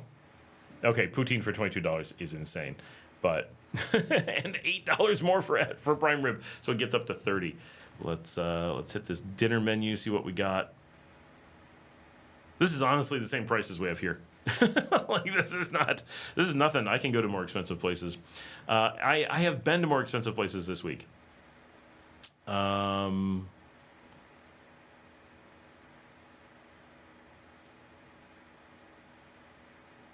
Parmesan scallops. I miss scallops. We don't have them here. Salmon fillet, field of greens with an orange miso glaze. Oh, that sounds nice. Red snapper. Saw that. Okay, the red snapper here was half that price. Okay. Okay, vegetarian spaghetti for $30. That's insane. All right. They don't have the escargot that they used to have. That's just very sad. Burger. Oh, they have a veggie burger, but $22. Come on. Thanksgiving dinner. Ooh, tuna croissant, but $22 for a sandwich. Come on. Some of their prices are really good, and then that $22 sandwich, that's just a fail. All right, anyway, that's the Glen Iris. I would like to eat there again, though. I miss the Glen Iris. All right. See if I can catch up here. Angelica is here. We've heard about Angelica. This is the first time I see her mentioning. Heyo, Angelica the homie here. I did some surfing in Costa Rica and would love to deepen that skill. I also rollerblade here in Chicago. Not a deal breaker, though. I love the sun and fresh food. Rollerblading is so hard here because nothing's flat. If you want to go to a skate park, you can totally do that. We got skate parks pretty regularly. It'll be a little distance, but it's just south of El Centro. Here, I can show you the skate park. I did some videos in the skate park, so you can track those down and see what it looks like. It really hasn't changed. So here we are in El Centro. And let's see where 5th goes over the river right there. So that's got to be our... There it is, Skate Park Leon. And we got some photos. Yep, that's what it looks like. Not super exciting, not big. But all the main cities have skate parks, so you can get out and do something. And there's competitions and stuff. We see very few rollerbladers. We also have videos. If you look at my one where it's like Leon's... Never-ending City Trash Fire or something like that. I went with my daughter, Liesel, and we did a video there. We did that video, and within like 6 months, they had built the skate park over top of the trash fire. So they must have watched my video and been like, we have to do something now. So now it's a beautiful skate park instead of what was... watching the trash fire video is worth it, because that was the middle of the city where it's now a kid's park, was a mountain of trash on fire. It was nuts. But yeah, Angelica, so Surfing, loads of options in the Leon area because Las Piñitas is one of the surf beaches. We're not a world-class surf beach. We're not going to brag like that. We're an acceptable surf beach. We have enough surf. We're pretty good for the surf schools. We do have international competition, but we're not like the shining star of surfing. But plenty for getting out and getting exercise. We have plenty of surfers who live full-time there and teach in schools and all that. So that's very doable. And then if you want to do more surfing, you want to do like weekends away, especially down south a little bit, like Transito, which is like an hour away, way better than us. Popoyo is a few hours away. They're supposed to be really, really good too. But Transito always gives me the impression of being the top. Just hard to get to. Angelica says, as far as other interests, just envisioning a chill lifestyle, hammocking, reading, doing art, diving into spiritual community, yoga, sound bowls, etc., hiking in nature, meeting dope people. All the dope people, they live somewhere else. It's sad. Just the lame people are here, but, maybe you can up the standard. No, we have a pretty cool community, but we're very laid back in Leon, very few expats. So it's a lot of Nicaraguans. Which is why a lot of us are here, right? That's what's driving us here. But the community will be heavily Nicaraguan. Yoga and all that, definitely way more of a scene on the beach than in the city. And that's something to consider. Very little housing on the beach, but it does exist. And the beach has a lot more expats and a lot more lifestyle activity stuff rather than people just working around the city. But you can create your lifestyle wherever you want, of course. But worth considering that if you're going to be in the Leon area, the highest concentration of expats is likely going to be beachside. And we notice it. When we're on the beach, there's a lot more expats than there are other places. Marcos, thank you so much. Just saw the donation come in. Shows how far behind I am that I just got there. Ooh. How do I... I can't make it do like a thing. Well, anyway, I see it. Thank you, Marcos. Very much appreciated.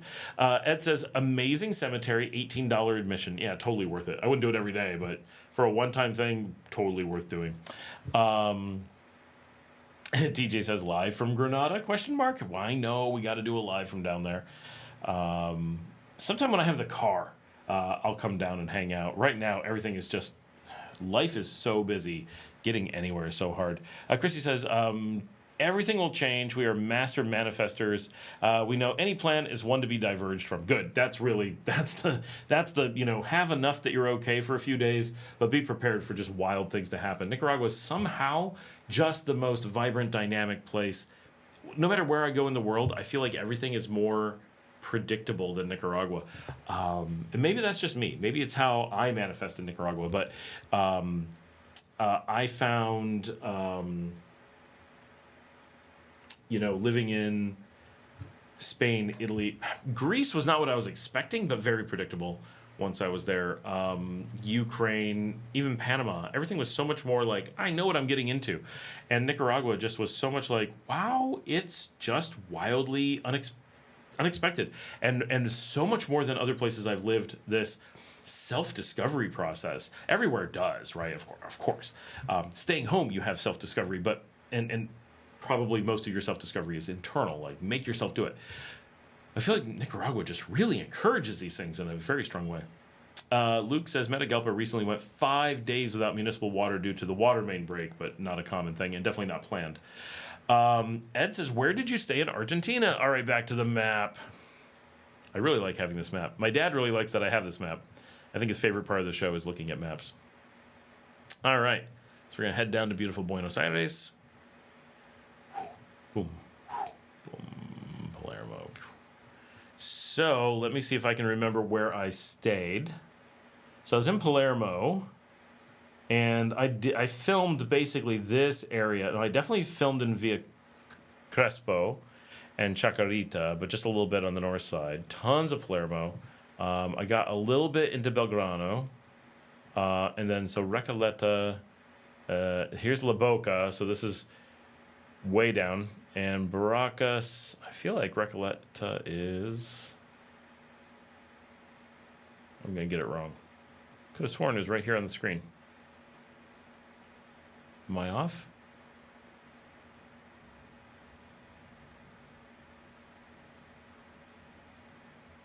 Anyway, it's... Oh, there we go. Right there, right there. I was not far off. I knew it was north of... Okay. Anyway, this is Recoleta. So...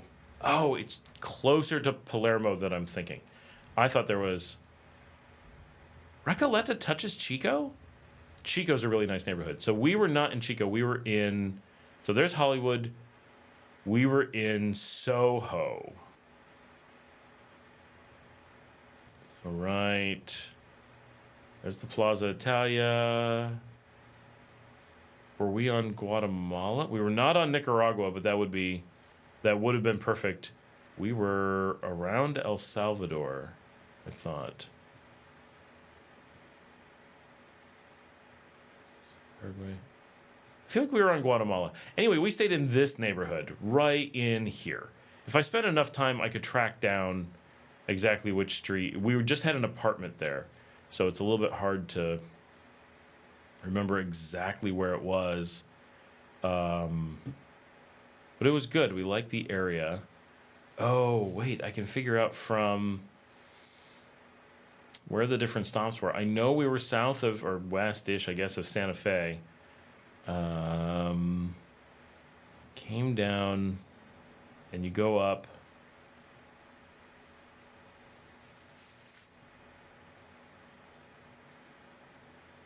I really can't remember what restaurant we were right next to or what landmark to look for. If I was there on the ground, I could find it pretty easily. And I walk all of this. You can watch the videos and really track it down, but this is the general area, so you're able to figure it out.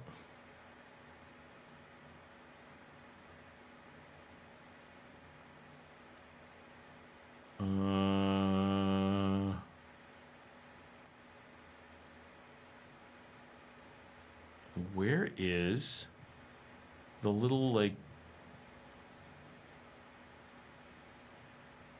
it's like a mall. All right, let's do this. No, it's such a big city. Am I off as to where the train goes through?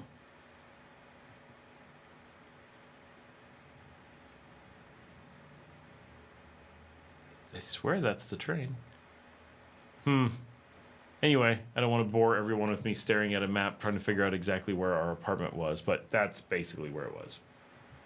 So, nice area. We like that. I would stay there again, but I would stay a little bit farther west, a little bit more into the old, like, less hip area. I think it's more fun.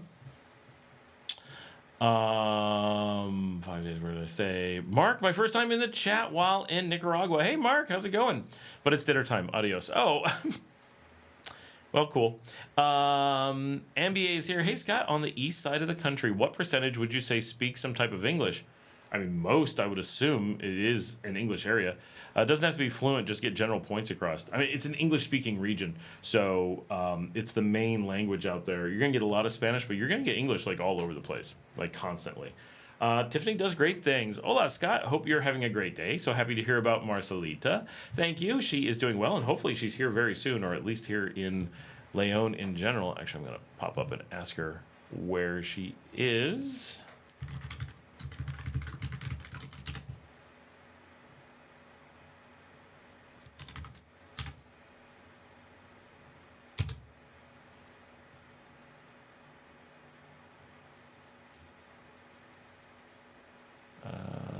Okay. Viajero del Mundo, UPS, DHL, FedEx. Which of these services are available in Leon? None? I don't know. Important question. Why would you want any of them? Those are things we definitely avoid here like the plague, but there are situations where you may want them. I have never seen one here. That doesn't mean that there isn't, but I've never seen one of them. Ed says residency is very easy with right lawyer, is true, and Luke did it without a lawyer for the most part.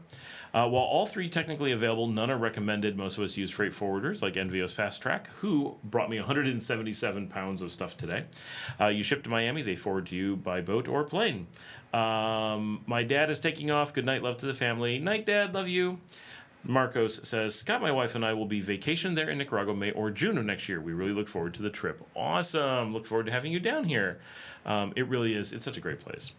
Nigalberto, hi, Scott. It's rowdy. I just got off church. It's rowdy. Is it rowdy here, or is it rowdy because you just got off church with all the rowdy people? That's funny because that's actually a thing. A lot of times when church gets out, you do get a lot of rowdy people in the street. The scallops were what we got. Oh, thanks, Dad. Now I'm extra jealous. That is, I can't believe we can't get scallops here. They must be colder water than you harvest here. I don't know, but that's something I've never seen on a menu in this region ever. So yeah. Dale says, gotta mention that when you take a taxi, they do not take the direct route. They drop off and pick up people along the way, so you might go through La Providencia and La Barrio on the way from Sutiaba to the east side of El Centro. That is true. Yes, it is. That's part of the fun. You see everything. Marco Scott signed up to buy you a cup of coffee every month on your... Oh, thank you so much. That really helps. Those little monthly stuff really makes a big difference. The show is expensive for those who don't know, because I pay for the cameras, which is, I use about $3,000 worth of cameras, which I know it doesn't seem like, but this is a $2,000 camera to be able to make it look like this. Tonight's not the best, but in general. Plus these are studio lights to light it, and the mic, like it all adds up. And then the GoPros, I sold the GoPro 9, April took it today, so I'm down to just the 2 of them. No, it's not right. I'm down to 3 of them. I have an 11 that I never use, and a 12 and a 13 that I use every day. And slowly selling off the stuff that I don't use and consolidating a little bit, but it's still very expensive. The cameras are a lot. The software is not cheap. The computer, I need a new computer. This one's 5 years old. It's struggling to do all the stuff it needs to do. And I pay probably close to $1,000 a year. Probably not quite that much, like $600 to $800. No. $8,000 to $1,000 probably in licensing for the different tools that I use. A bunch of it is music, some of it's the background stuff. And right now I've been so busy that I'm not doing a lot of specialty editing like I used to, so I don't use as much, and sometimes I'll figure out I can get rid of some. But I've got to pay for Artlist and Epidemic Sound, and I do pay for vidIQ. That one I might do away with at some point, but it does help me sometimes. Those are the big ones, but that stuff adds up fast. So I really appreciate when you guys help to offset it, because it's a good $200-300 worth per month of cost for stuff, just to keep the show coming out. And don't forget to give a thumbs up on the show. I see someone just did, so it just reminded me. Chrissy says, I'm with your dad. I love maps. Me too. I've obviously, being my father's son, always been a map guy.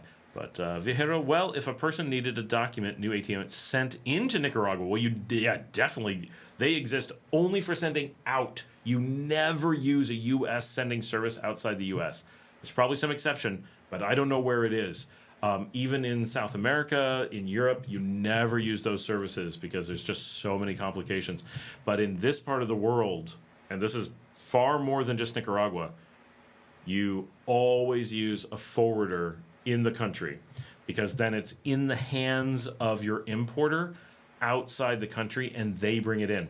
What you never want to have happen is a U.S. company crossing or attempting to cross the border with your stuff. That is the one thing you want to avoid the most, except for like UPS, USPS, obviously. That would be really something. But yeah, that's where NVO's Fast Track. If you're using NVO's Fast Track, you just send it to Miami. They pop it in the mail. You have it in a few days. You put it in FedEx. The assumption is you'll never get it, right? You might, but on average, you never do. The price is often 10 to 20 times as much, and it's really, really long period of time, and your chances of receiving it are low. TJ says, have you been... NM Culinary Granada? It's a restaurant here and pretty good but pricey. No, I don't know that one. Luke says, I found out the hard way. Pack a personal document in a small box with anything else of low value. Personal documents will be taxed at $50 to import. And also important, the U.S. senders, UPS, FedEx, and DHL, what they do is they quote you a price to send. What they don't tell you is that is not the price. That's the price to get trapped. Once they have your money in your document, they send it to you, and they then hold it ransom and demand from you what is essentially blackmail, because you are now being charged for customs after it's arrived. So even though you're sending it to yourself, you have to pay to send it and to receive it to the same company. It is such a racket. I mean, they are straight up criminal organizations as far as I'm concerned. It's just like I'm a T-Mobile customer. If I want to text myself, they charge me as the sender and the receiver. But I already paid for the service. Yes, but we have your message. What are you going to do? You have to pay for it. Again, it's like a big thing. So they're double dipping for you to send to yourself. They don't tell you that they're going to charge you 4 times as much to receive it as it was to send it. Whereas if you send NVO's Fast Track or anyone, right, they give you a quote and that's what you get. And it's much, instead of spending $100 to send it and then $500 to receive it, it's $3 to send it and you're done. TJ says, I got a letter from the U.S. here in Grenada. It was postmarked on the 18th of September and got here on the 10th of October, USPS. That is not bad. Of course, if it had been NVO's Fast Track, it would have been under a week probably. But Luke says, DHL signage and FedEx trucks visible, but no one I met uses them. I've never seen the trucks either. I once saw a USPS office, and I have a partner company or a client that didn't listen to us and sent a laptop down by USPS. Now, to make it clear, they could have gotten it here in a week on Fast Track for $6, maybe $18, somewhere depending on how heavy it was. It took months. And my employee was blackmailed for hundreds of dollars. He was blackmailed for the entire value of the laptop because UPS just held it and said, you're going to pay it or we're going to go to the police because you imported something, you haven't paid your import. And so it literally turned into a way to steal from our employee. So we were really pissed that our partner company did that because they knew, they had been told, don't you ever do this. And same thing, anything we ever shipped to Bolivia that way, just gone, right? We're sure it never made customs. Envios Fast Track, it's Spanish. Envios is the generic term for like packages that you send, sendings, sent things, however you want to think of it. And Fast Track is the actual name of the company. There's like 30 businesses that all have Envios in the name. So we often casually say Envios, but we really mean Fast Track is the specific one that Luke and I are dealing with. TJ says a lot of the forwarders are tax-free also. Yes, Envios Fast Track has a new, Luke hopefully got this notice. They have a new warehouse as of this week, and it's a tax-free. They've moved a few times, so sometimes they've been tax-free and sometimes not. They now have their own warehouse in Miami that is tax-free, it said.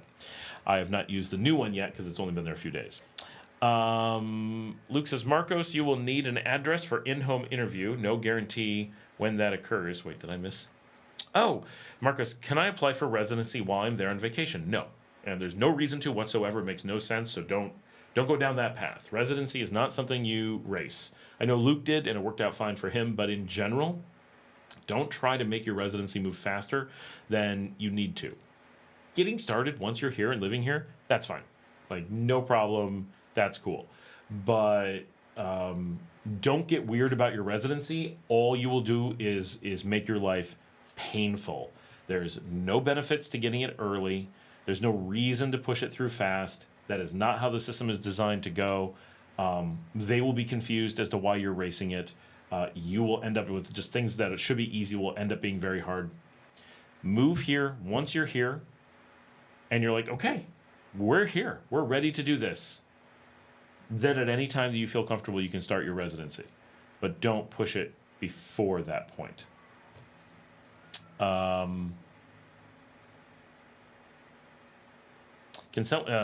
Vijero says, can someone send me a website of one of those mailing services?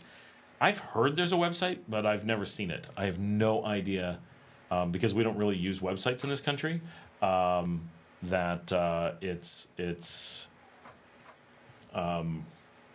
just not how things are done. Someone will have a website, but everything's done. You just WhatsApp them. And I've got their WhatsApp. I talked to them yesterday.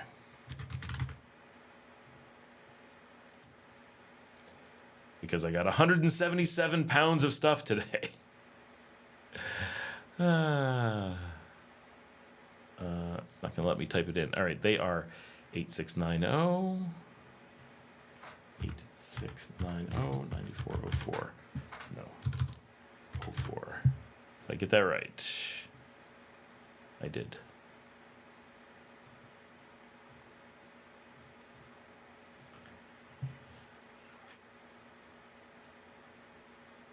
NVO's Fast Track is 12 blocks northwest of MIA Airport. Nice.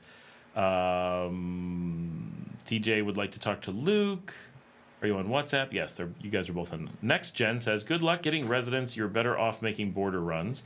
It depends, but generally you're right. Yeah, I'd say that 75% of people benefit more from the border runs. But it's not unreasonable for someone to benefit from the residency, but it's rarely a whopping thing. It's normally, it's a little bit better for us. 95% of the time, I would say the desire for residency is due to misunderstanding, that the benefits just aren't there, or if it is something that you do end up wanting, which is reasonable, that the idea that you wanted it with any kind of urgency is a misunderstanding. Like there's just, unless you've got something really clear, like we're going to live in Bilwi, and we know we're going to live in Bilwi, and it's going to be a big pain to do border runs because of Bilwi, so we want the residency for, okay, right, but who wants to live in Bilwi, right? And everyone who hasn't been here is like, I think I might want to live in Bilwi, and then as soon as they see it, they're like, I'm sorry, no, what was I thinking? That's why we said nobody wants to do that. TG says most of them have a Facebook page. That makes sense. Vijero, okay, what if you arrive with a bicycle at the airport or by bus? What's the question? Get on your bicycle and ride it somewhere? I don't know what about arriving with a bicycle. Is there a question? They're not going to take it from you if that's the question. Dale says, I just got a large box, a couple of smaller boxes, and 2 packages through NVO's Occidente. I tried reaching out to NVO's Fast Track. They never responded, but Occidente responded right away. Huh. Interesting. NVO's, they're not always like super fast, but they always get back to me. A lot of incentives for residency were repealed a year ago, household goods and home improvement tax incentives. Marco says, thank you, Scott. I am glad you told me that before I made that mistake. It's, when you haven't been here yet, it feels like, because there's so many people trying to sell you residency, that it seems like there must be an urgency, but the urgency is that they want to sell it to you before you realize you don't need it. Are they going to demand an import fee or tax? Not normal. I mean, if it's anything, there will be an import. Well, that's hard to say. You may have to pay an import because it's an import. If you're bicycling in and you're traveling, it's pretty clearly not an import because it's how you got here. But if you're bringing it in by bus or by plane, it's kind of like an import. They might. I've never heard of anyone trying to bring in a bicycle from the outside, but it's definitely something you would have to import normally. Oh, yeah, you're bringing in an e-bike? Of course you have to import it because that's a car, right? And I know people are going to say, no, it's not. Wrong country. Here it's a car. So it's a full automotive import, so you'll be taxed and you won't be able to register it. You can probably get away with riding it, but I'm told if you get pulled over, you're going to be in trouble because you won't have insurance or a registration, and you have to do a full import, right? Like importing a car. Like, I mean, the answer is do not bring a vehicle into the country. Even as a resident, don't do that. But as a tourist, absolutely don't become an importer of vehicles. Nothing in the world will make less sense. Once you do it and realize what it means to import a vehicle into a new country, you will suddenly go, oh, yeah, that is not what I was thinking, right? And it will change your world. So think of someone being on vacation coming to the United States and being like, hey, I'm going to go on vacation to the U.S. I'm going to bring my car. You would be like, that's wild.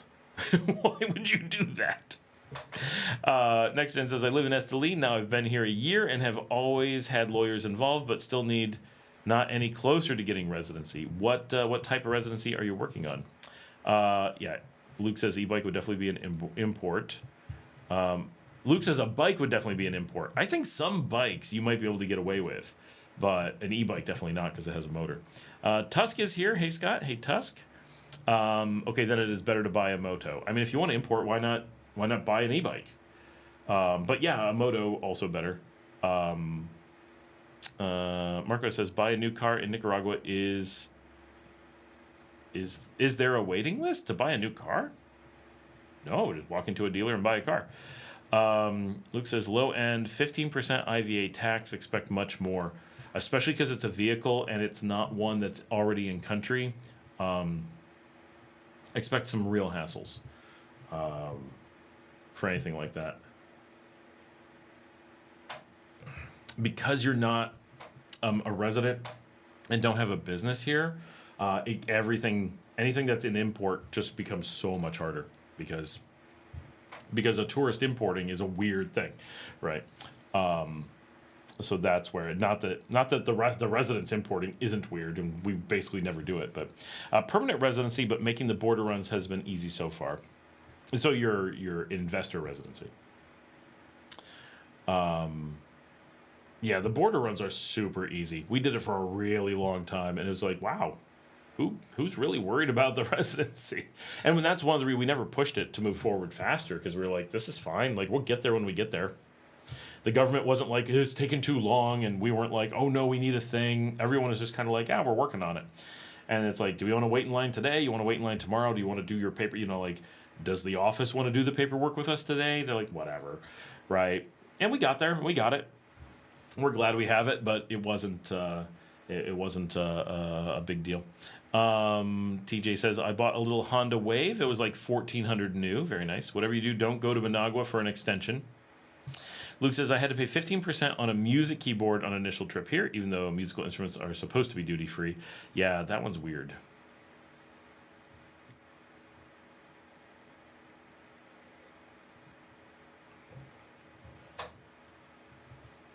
Oh, I'm getting notes from Marcela. Where is she?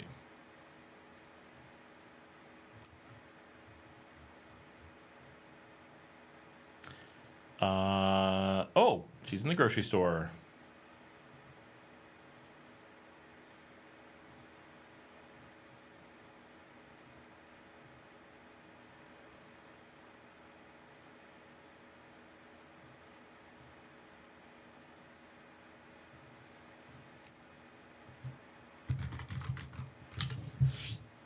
Is registering and having insurance on a car expensive? No, it's very cheap. Very, very, very, very cheap.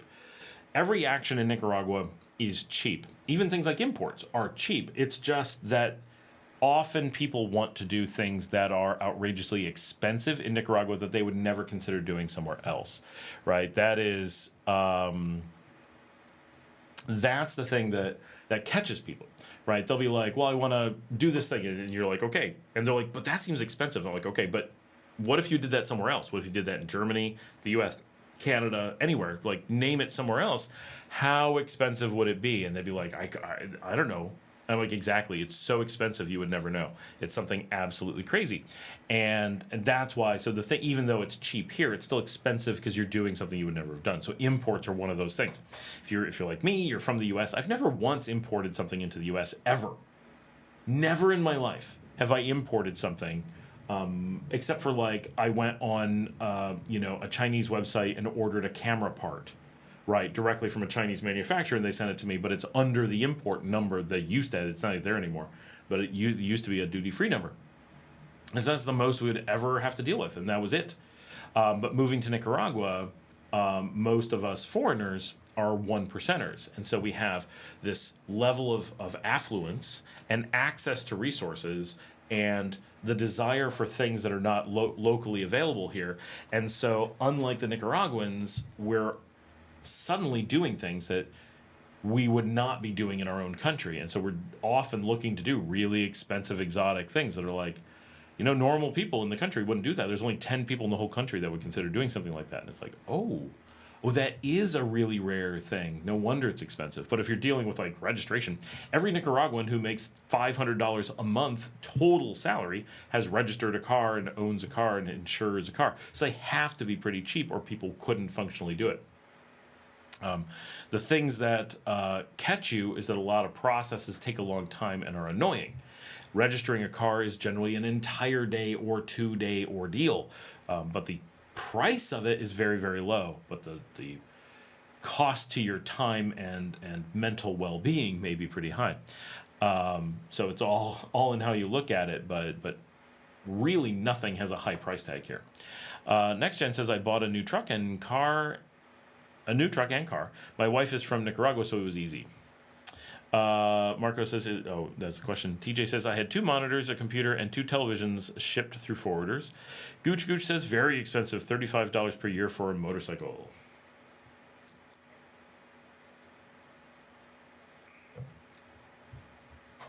Yeah, I can't remember what we paid, but new car. And we use Iniser for our insurance, which has been great because people randomly hit the car, so they're writing us checks all the time. I have to go get a few grand from them tomorrow. Wow, we have a lot of people on. This is fantastic. Everybody's really talkative, and lots of people are on. This is great. Great. And at some point, we're going to bring the little puppy over. Maybe Marcela is going to make it. Who knows? And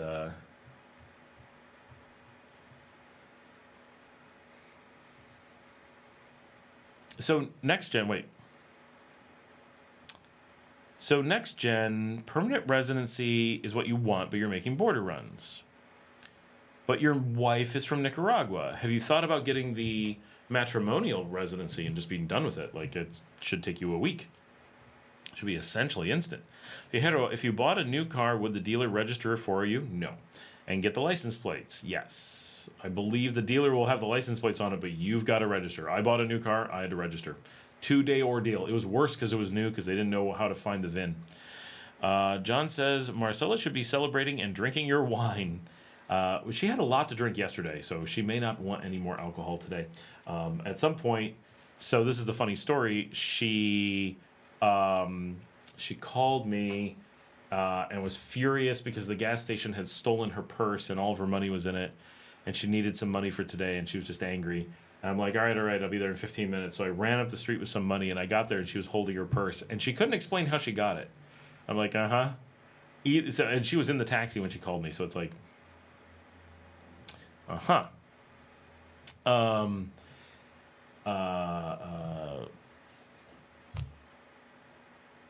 but she was pretty wasted when I saw her last night. Then I had to run out and get butter because we ran out of butter in the house somehow. But yeah, she should be celebrating. She's at the supermarket getting groceries right now, which is a sort of celebration because she had no food in her house. So celebrating by eating. What am I paying per pound? My latest shipment, we're doing Maritimo, was $2 per pound. Gooch, I've ordered a lot of things through freight forwarders, never had an issue. So far, same thing here, no problems.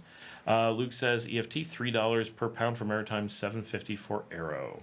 I think I'm getting a discount. I've been a customer for a while, and I order a lot of stuff. I mean, it was 177 pounds in this last order, and they still have a warehouse full of my stuff that hasn't shipped yet. How old is Marcela? You're going to catch me live on the show trying to figure that out. She is 37.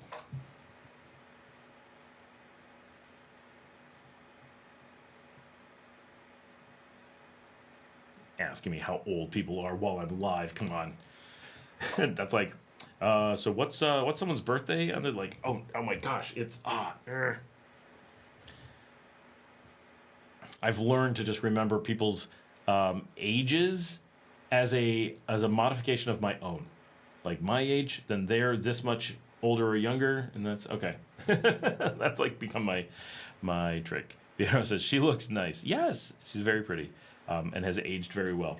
And considering, right, she's had cancer for the last year and a half, which and going through chemo and radiation. Like, she's had a rough year and a half. As it is, it's a big portion of her life was spent dealing with that. Luke says, I'm actually paying $6.50 for Arrow, but I quote the official rates. Oh, okay. Yeah, officially it's $3 per pound. When I joined, it was $2.50 per pound. And I think I was grandfathered, but I saw the bill this last time, and it was not $2.50. But it may have been because of the unbelievable amount. I mean, but here's the great thing. So some people complain, and I get it, that if you use NVO's Fast Track, they don't deliver to your house. They only deliver to Managua. They might deliver to your house in Managua, I don't know. But they know me, and so they know I'm not coming into Managua for stuff. It's just not worth it. And even if my wife is there, she's like, I'm not going to their office. Like, I'm not going to deal with it. It's like... So we have them send Cargo Trans, the internal country equivalent of FedEx, right?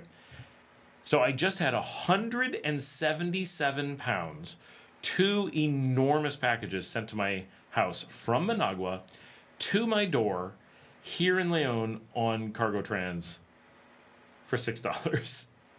Not per pound, $6. Gooch Gooch says, yeah, they usually do discounts for larger packages. I'm assuming that's what happened, because I mean, this was really big. And it was all stuff that's like generally not taxable. It's all like clothing, like soft goods. And none of it's for resell. It's all for us, right? We're stocking places with sheets and blankets and pillows, and it's all consumable stuff. I mean, it's stuff that you do pay in import on, and we are, right? But it's not weird stuff like electronics where it's like, shit, if you're bringing in, 177 pounds of computers, maybe we need to think about this, right? No, this is a very legit 107. Oh, Brian's here. There we go. All right, everybody. We'll see you later. Just kidding. Hey, Brian, how's it going? It's late. Normally you're on before this. Long day at work? I have vino. Brian, when are you coming down? You need to come visit.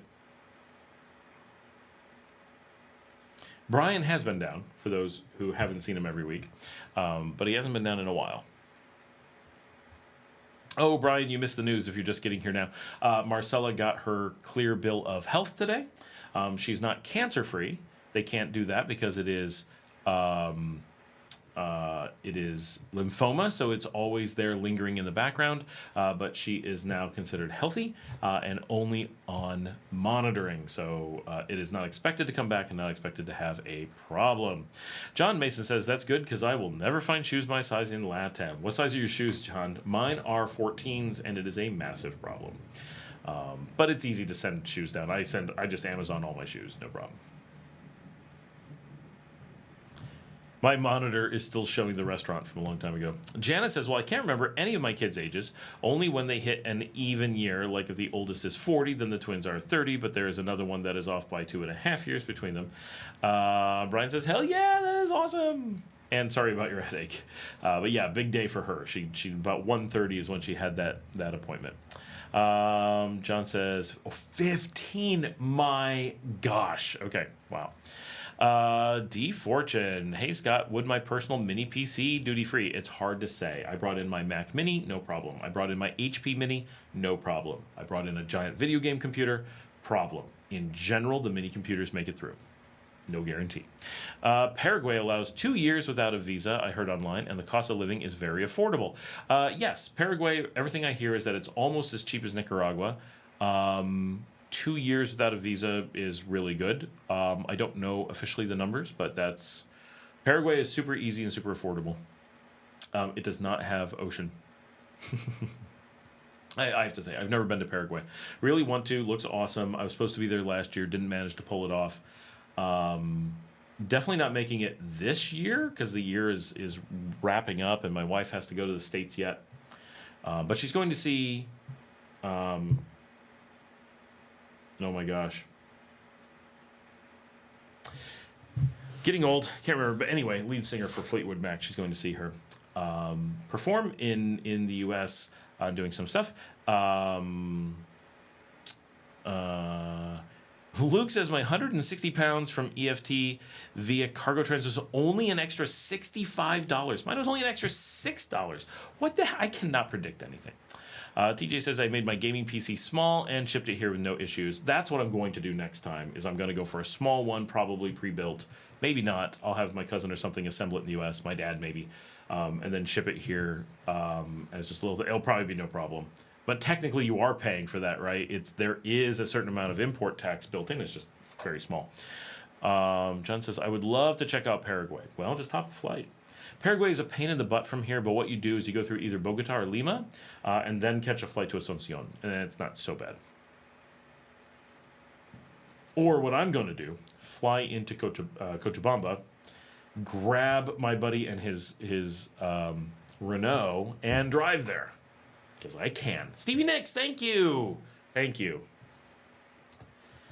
Yes, Christy McVie died. But yeah, Stevie Nicks. She's going to see Stevie Nicks. She was supposed to have already seen Stevie Nicks, but Stevie fell and broke her shoulder, and they had to push off to December. So she's going in December to see her and deal with a little bit of logistic stuff. The big thing being her driver's license she has to get while she's up there as well.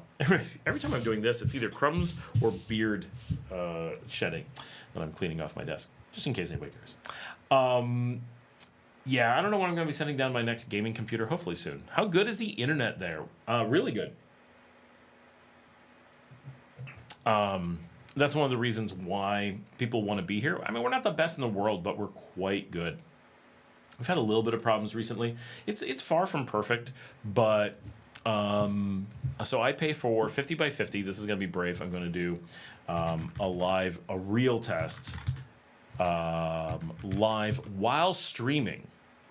Okay, so keep in mind we're about to see a test done during a stream. So we're using a ton of bandwidth with priority as we go into a speed test. This will give you some idea of what it's like.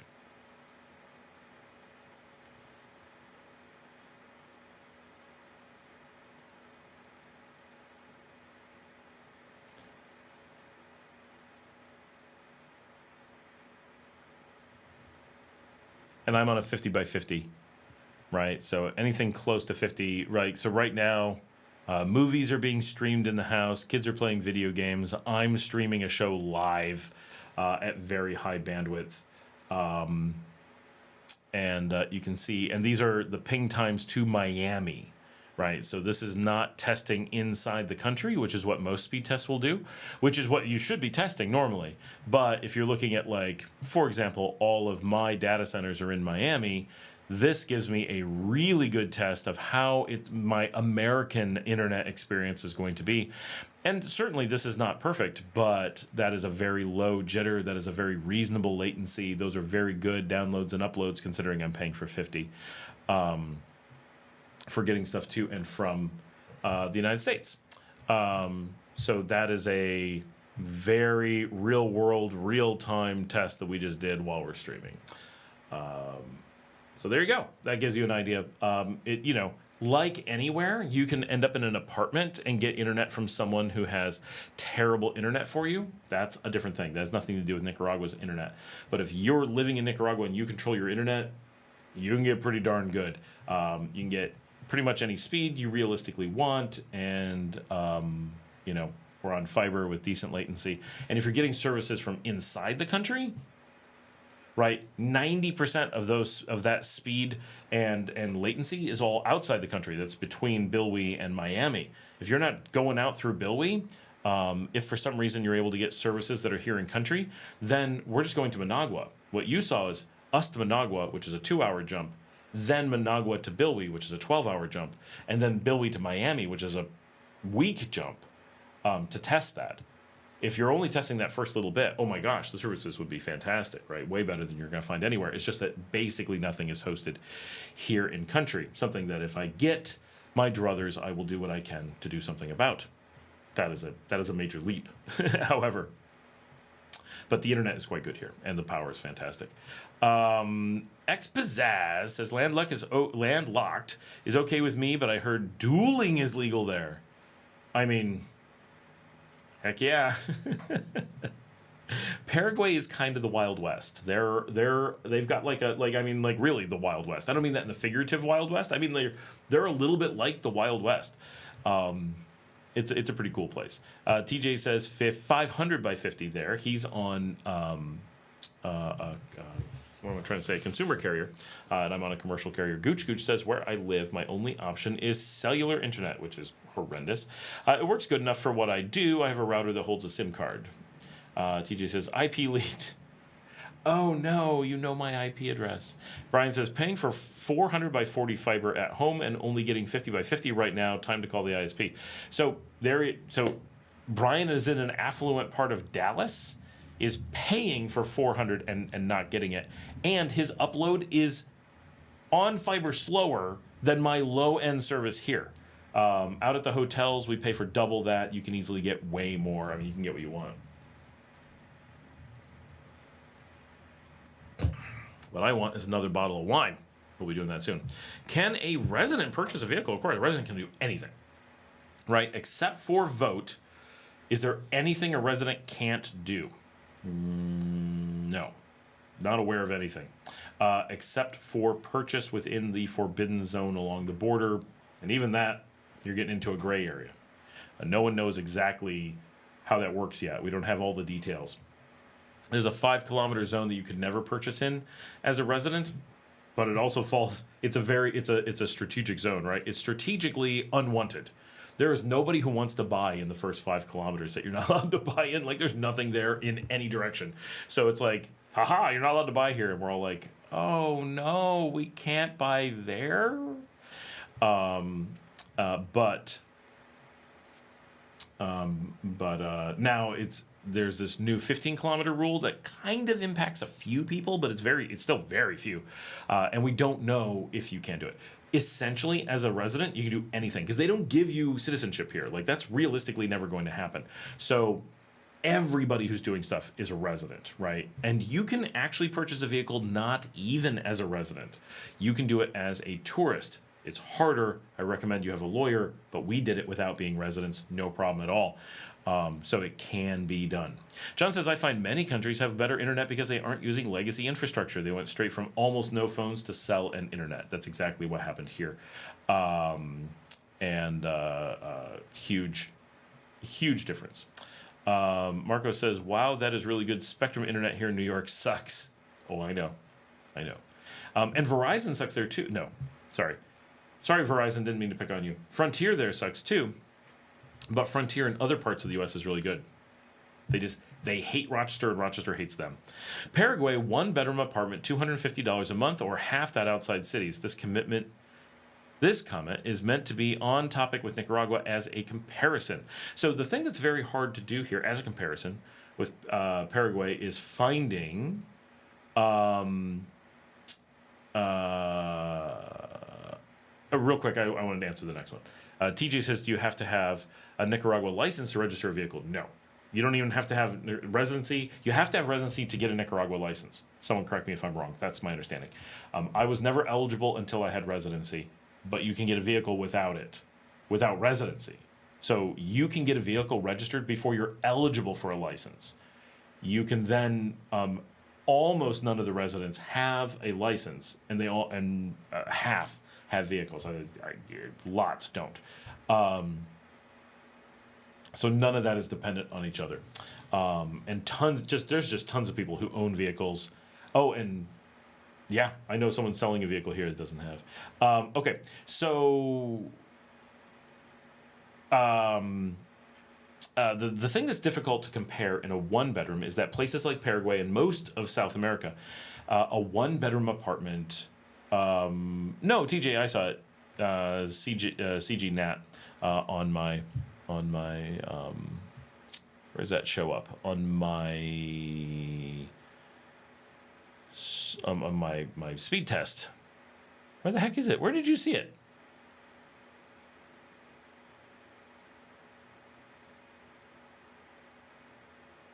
That was a good eye to catch it because I'm looking and I don't see where it says it. Anyway, but no, it didn't filter it out. I saw it.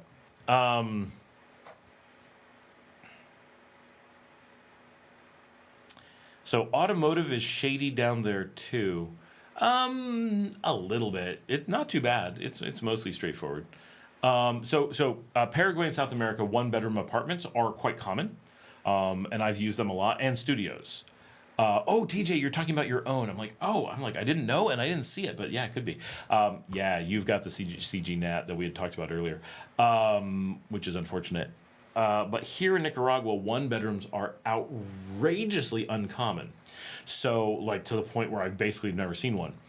So it's very hard to do a price comparison. Now, the difference, though, so here in Leon, to do a comparison as best we can, right? Because the styles are different, the location is different. I think there was a coconut falling off the building. And there's my dog being angry at it. So here nearby, we had a 2-bedroom apartment, so pretty large, right? Full living room, full kitchen, 2 bedrooms. The master was quite large, only 1 bath, with a small backyard, a little laundry area, a little front porch, and a tiny garden, and a place to park your car in a gated 4-apartment complex.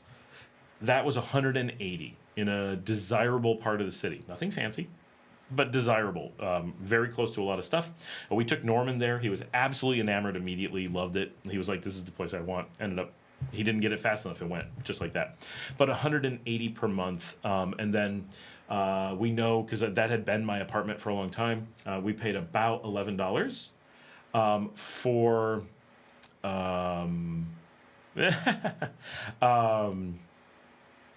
electric is about $11, and internet. We were paying for commercial internet there, so it's a little bit more expensive. But typically, what you would get with an apartment like that is about $35. So $46 on top of $180. You're looking at about $226 with your utilities. If you include water, it's another $5. So whatever that is, $235. Say, just to round it up, less than $250 for a 2-bedroom. Nice area with all that stuff. So that's a kind of a comparison. I can get a 1-bedroom here in town for $120, $130. But it's not a very good comparison probably to what you're looking at. You'd definitely be cutting corners. Now, I just looked at a 2-bedroom double ensuite. New construction, brand new, fancy, everything's tiled, new kitchen, beautiful, both large bedrooms, both with their own bathrooms, which is unheard of here. 2nd floor, neat area, nothing fancy, but neat area, but fancy apartment, outdoor wrought metal balcony area that was really cool. That they were asking $300. But that's not negotiated. That was asking $300, and here everything gets negotiated. You would not get that for $250, I'm sure not, but $275 maybe. But that's 2 entire 1-bedroom apartments basically put into one unit, depending on how you look at it. So I think Paraguay, from that one pinpoint, is looking more expensive than Nicaragua, but you'd have to see the apartment and be like, what does it look like? What does it come with? What neighborhood is it in to really know? John says, Expat, those rents are probably not typical for Asuncion, probably, but not a reasonably modern apartment. Well, that's probably important to what you would compare to here, because they're not reasonably modern here either, at least not in Leon. But I know the highest high-rise in the country, I heard that the 1-bedrooms were $350 here. And that's a super premium location, super premium building, very hard to get. TJ says I was talking about my Expat. Oh, you're not getting old. 2 hours is a lot of live streaming for anyone. That's nothing. We typically do 5 to 8 hours on a Thursday. That's our normal. Marco says, so you can never become a citizen. Correct. For all intents and purposes, you can never become a citizen. It's not exactly impossible, but it is neither desired. If you desire to be a citizen, you really should step back and try to enumerate why you feel you would want that, because it probably doesn't make sense. Even I, who, I will live here for the rest of my life. My kids are going to live here. Would I like citizenship? I would. And you ask, well, why do you want citizenship, Scott? And because this is my home and I would like my passport to reflect my pride in my home country. Okay, right. Is there some value? Can I put a $sign on any of that? No. Does it give me access to anything? No. Is it important for some? Does it give me, will I make more money because of that? No. Will I have some important role within the country because of that? No. Is it going to make me able to go other places more easily? No. Like, I'm not going to gain anything by becoming a citizen, but I still would like to be, because it would mean a lot, because this is my country. I have been here for 10 years. I really care about it. I am passionately investing more and more and more. Ooh, we'll talk about that. And, you know, I'm all in on life in Nicaragua. And so there's something of spiritual value to carrying around a passport of the country that you're investing your life in. So that's nice. But do I need it for any purpose? Doesn't really. It would. I mean, the big benefit is that as a resident, I do have to check in every 6 months and do something, which is mostly just printing my cedula. And as a citizen, you only have to do that every, I don't know, 10 years or something. I really don't know what it is. So that's easier, right? But we're talking pretty minor here. Not a big deal. Would I like it? Yeah, of course. But Expossess, one of the main things I want to do is speak Spanish every day. Oh, that's true. You're only allowed to speak Spanish if you're a citizen. So that's one. You can only learn so much from books, even at the college level. It's totally true. It turns out, now that I live here and speak Spanish, not great, but I speak it, I now know that, like, my Spanish professor didn't speak Spanish. At the time, I'm like, wow, this is the only person I've ever heard speak Spanish. This is amazing. Look, and she just rattles off Spanish. And now I realize she really struggling with basic Spanish. She tried hard. She was a great teacher, right? And gave me a love for speaking Spanish and a love for living in Latin America. I had 2 Spanish teachers in high school. One taught me the language. The other did Latin American studies primarily. And you can see that very likely was an influential part of my life. It's hard to pinpoint exactly how that impacted me, but I feel like that was an influence at some point. And my wife took Spanish as well. She did not take LATAM studies. Investing. This was a coincidence, because the video about closing our restaurant was made 6 months ago-ish, and just posted today because we felt like a bunch of the stuff would be done. But, there's a fly in my wine. Jeez.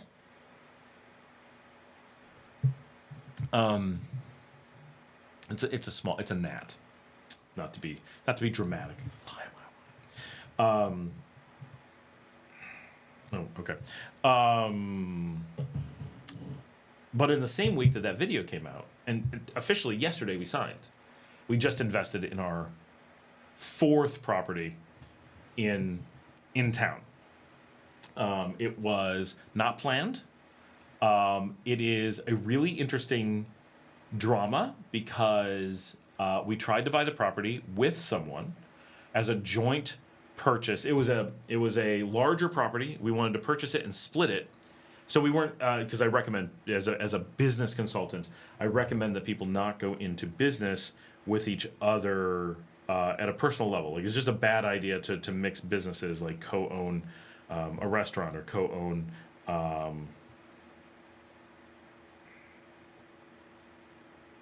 Hold on, I have to answer this very important. Oh, Silver Seal for sure. No, definitely Silver Seal. Flies are protein. That's why I don't really care. I would eat it in a taco. Why wouldn't I drink it in my wine? I'm certainly not going to throw away the wine just because there's a gnat in it. So in 2021, we tried to buy this property, and when it came down to actually closing on the property, we found out we were being scammed, and the paperwork was half of what we were buying, or had agreed to buy. So we were double paying for a much larger spot, and then we were like, oh hell no. And to his credit, the real estate agent who was involved, who was a seller's agent, not our agent, he was appalled, and he was part of the reason we caught it. He basically caught it at the same time of us, and we were all like, "Oh crap! No! This deal's just went out the window." And he's like, "Yeah, you are getting, you're getting scammed. Like we need to walk away." He often takes a lot of flack from people in town, but he really did put his integrity on the line. It was like, no, walk away from this deal. Like, I'm sorry, I'm representing the seller, and I can't, in good conscience, continue this deal. Now that we figured this out. And then later, I ended up buying another business from him that he had owned, right? And so he didn't get completely screwed in the deal either. I then helped someone else end up years later buy that property, knowing full well what to look out for, and she was able to get a much better deal. Now, in this last week, a bunch of things transpired, and I ended up buying half the property that we were originally going to get half of.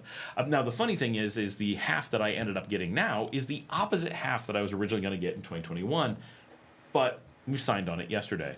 And so our new project, which was very much, as with all of our projects, they just fall in our lap. And really, so many things fall in our lap here, we don't need to go out looking for things. Things fall in our lap on a regular basis. And so that's kind of a driving factor in how these things work.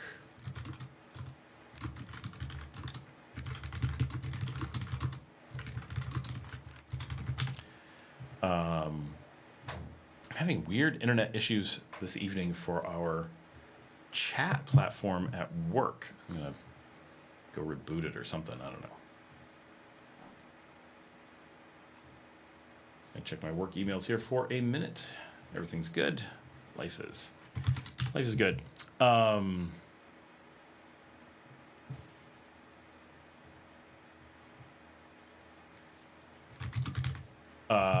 So it's a very funny thing that we now have this property that we've been somehow tied to and involved with for years and years and years, but now suddenly it's ours. And I actually have episodes of the show where we do a tour of it after we had walked away from it years ago, and it's just all what a weird set of circumstances, and it's amazing how life ends up coming together sometimes. So anyway, that has been going on this week, and we finally got it.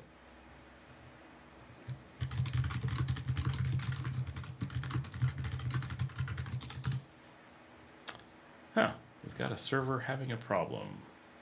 What is up with that?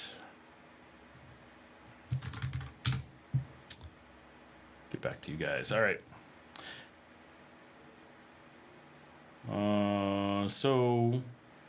The way that we teach languages in the U.S. is terrible. 4 years of high school Spanish and you're totally unequipped to travel, order a meal, book a train ticket. That is so true. It's amazing how much I've learned since then and how little I learned when taking all those classes.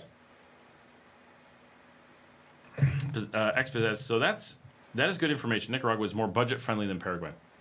I think they're very close, but yes, I mean, there's a number of reasons why we expect it to be more budget friendly. John says, teaching grammar before you have a vocabulary makes no sense. That is true. Don't worry, I don't think the gnat drank much of the wine. True. Larry says, can't tear myself away from tonight's show to watch Thursday Night Football. Your talent is outstanding. Thank you, Larry. And hopefully we can go see a game soon. Expazaz, agreed. John says, from what I've seen, Expazaz, some things are cheaper and some more expensive. That is definitely true. But it should really come down to how much you like the whole package, culture, climate, food. Yeah, really, Nicaragua, Colombia, Ecuador, Paraguay, Bolivia, Nicaragua, Guatemala, Honduras, and maybe El Salvador really come into a so close in price package that using price as a differentiator between them isn't going to do much for you. You're going to end up focusing on minutia that may not apply to you and end up making decisions based on bad factors. You basically want to look at all of them and say, okay, these are basically all the same within a very small amount of money. Nicaragua is probably the cheapest for most people, but by what, 0.5%? Like, is that enough to matter? No, you can find ways in your life to make a difference larger than the national average is going to be on its own. So if you like a place 1%, 2% more costly, but you like it better, find a way to make it a little bit cheaper and go to the right place for you. For sure, they're just so close.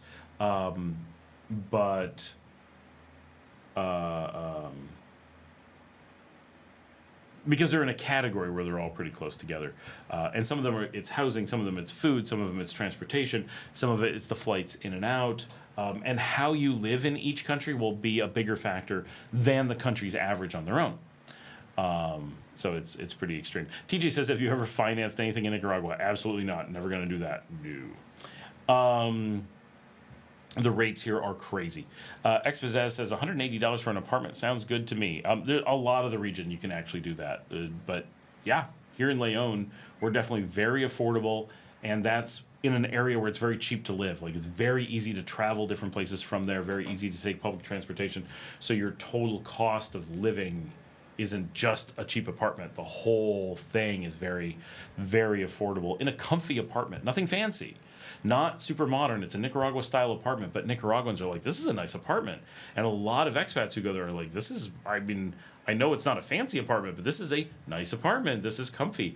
And we used it extensively for years. Marcela lived there for a long time. My business partner used it a lot. I use it from time to time. It's nice having an extra apartment. When people would come in and stay, they would send them to the apartment to see. It's kind of like a hotel down the street for us. And the place was always comfy. We put a nice couch, like a love seat in the living room, and we had a TV and a little stand, and we had a little kitchen and the 2 bedrooms, and you know, we put in a king bed in the one, a queen bed in the other. We put in air conditioning. It didn't come with air conditioning, so that's just something to be aware of. But we put it in, no problem. The owner didn't have any issue with us doing that, and we had this very comfortable place to stay and use and send people when people were there. I was very happy with it. We just ended up not using it so much, and it was like, you know, we really probably shouldn't spend money on this at this point. It just wasn't making financial sense anymore. But it was excellent. It was all very, very good, and so that we were able to get that for $180, and it was still $180 when it just rented again, is impressive. Which of those countries you listed has the cheapest flights to the U.S.? To the best of my knowledge, Nicaragua has traditionally had at least equal to anyone the cheapest. So from here to Miami, we're going to equal, right? You're going to have the same prices from Guatemala, the same prices from Honduras. You might be able to get the same prices from Colombia. All the others are going to get a little bit more expensive, I think, but most of them pretty cheap. Once you start getting into South America, especially like Paraguay, you're getting pretty far away and you're getting into rare countries. Here, we don't have as much hello.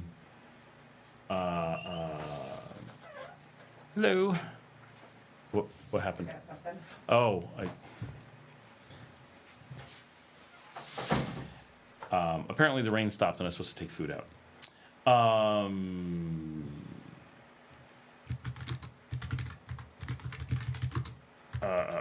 Sorry, distracted. You probably are going to get your cheapest flights from Guatemala. But if you hunt around, we are normally flying from Nicaragua for about $135 is typically what I pay. One direction going to the U.S. And so, yeah, can you get cheaper? Potentially. Can you get as cheap more reliably more often? Yes. That is where Honduras and Guatemala are going to beat us, that it's just way more convenient to fly very cheaply back to the U.S. But in total price, we're right at the cheapest. The Paraguays, you're much more likely to be stuck at like 400, 500 if the U.S. is your origination point. So those things can add up. If you're doing it once, it's not such a big deal. If you want to do it every month or every couple of weeks, then it's going to add up quite quickly. My office is in Bolivia, which is very similar to Paraguay. I mean, they border each other. They're both landlocked, middle of South America. Bolivia is a little bit closer and definitely quite a bit bigger. But the flights going there are difficult. Very difficult to get. Very few options and typically not expensive. But I can go to Brazil for $150, right? I can go to Lima for $150. I can go to Buenos Aires for $200. But if I want to go to Bolivia, which is I have to fly over to go to Buenos Aires, there's no way I'm doing it under $400 or $500, which is not terrible. But it's always going to add up a little bit more. Ooh, the new Walking Dead is set in Spain? What town? Because I used to live in Spain.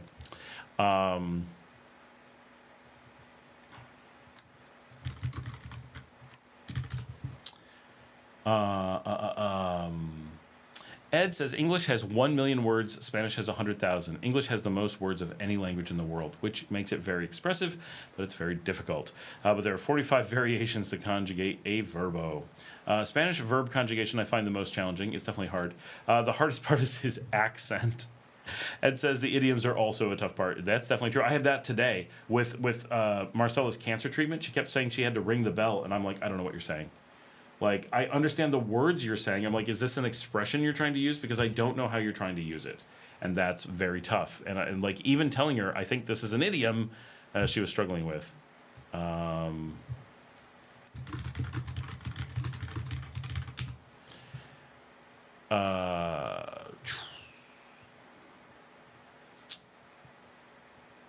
Christy says, what is your view on BlackRock's influence over Nicaragua?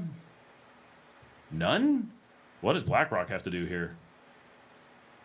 John says, I attended the language school in Monterrey for Russian 7 hours a day in class, living with other students of the same language and advised to only speak in the target language Monday through Friday. And we had a library, films, newspapers. Man, that would have been nice. When I was learning Spanish, I didn't have anyone to speak Spanish with. Even my teacher didn't speak that much Spanish, although that would have been better than nobody. I had no films, no library, no newspapers, no way to read anything except my textbook, which was pretty useless overall. That was really crappy. Just because of the age I am and where I grew up, there was nothing. Even if we went to the public library, there was like nothing in Spanish.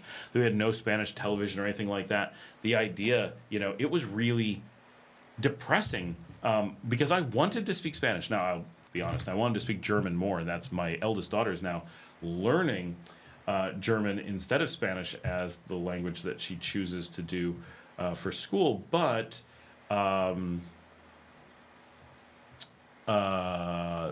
it really made me pissed off that my Spanish teacher was a native German speaker, not a native Spanish speaker. So I had this German-speaking resource that wasn't allowed to speak to me in German. And so I didn't get to learn the language I wanted, but definitely I don't need German, but I do need Spanish. So in reality, it was a blessing.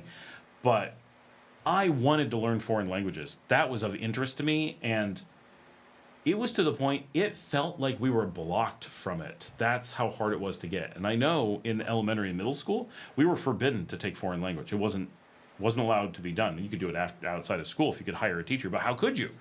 Now, going back, I did, when I was in 7th grade, have a friend whose mother spoke Spanish, and at the time it didn't occur to me that I could have probably said to her, hey, can I get Spanish lessons? And that's something I wish I could go back and talk to 12-year-old self and be like, hey, dumbass young Scott, did you ever think that this person's mother would probably think it's the coolest thing in the world if you wanted to learn Spanish? And I bet her son would like learning Spanish with you, and it would make it cool for him instead of something he doesn't want to do. Because she spoke English at home, so my friend spoke English. I only now, as an adult, know that she spoke Spanish. I don't even know if I knew back then that she spoke Spanish.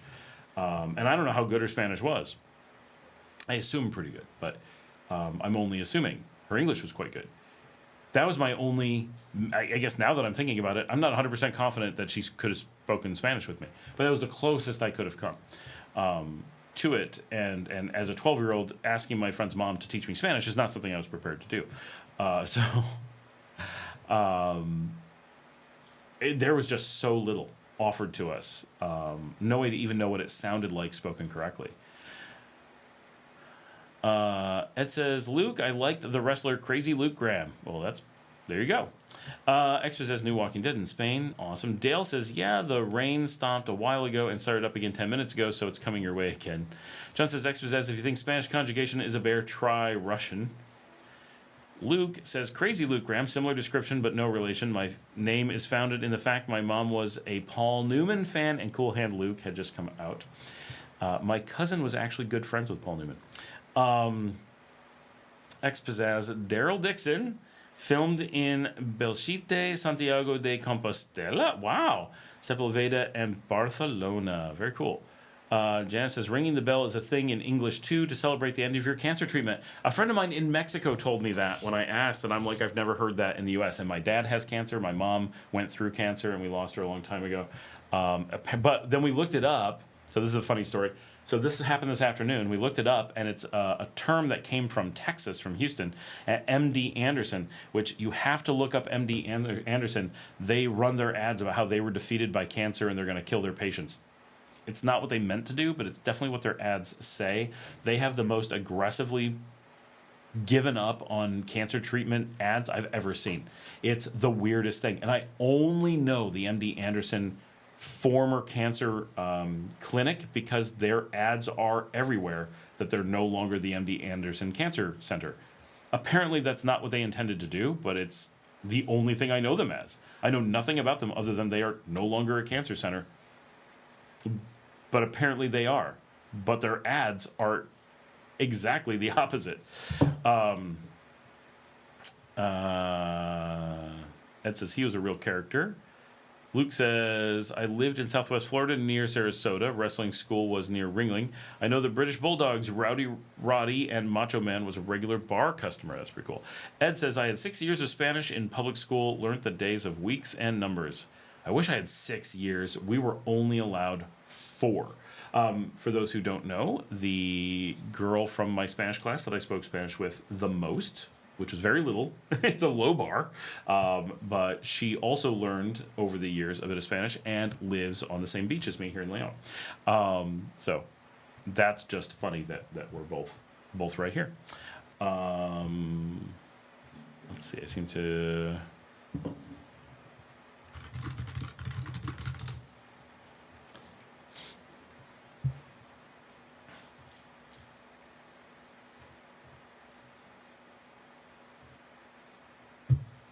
Oh, good. People are texting me in French.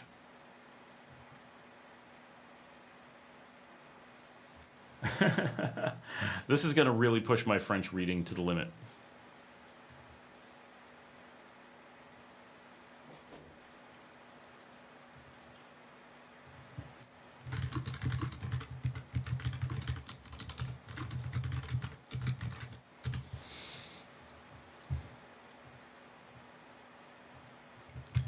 All right, guys, I'm going to be doing a little bit of French translating in the background. I'm not going to make any claims to speaking French. I can order food in France. That's basically it.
All right, sorry. Had to send off that message. We've been looking for a 3D artist for a while and apparently just found one. So excited about that. Nothing like needing to fill a position for, it's been like 9 months. Oh, I just drank the flow.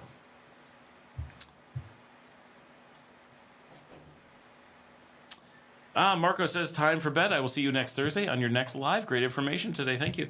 Thanks, Marcos. Have a good night and go get a garbage plate for me because I miss them badly.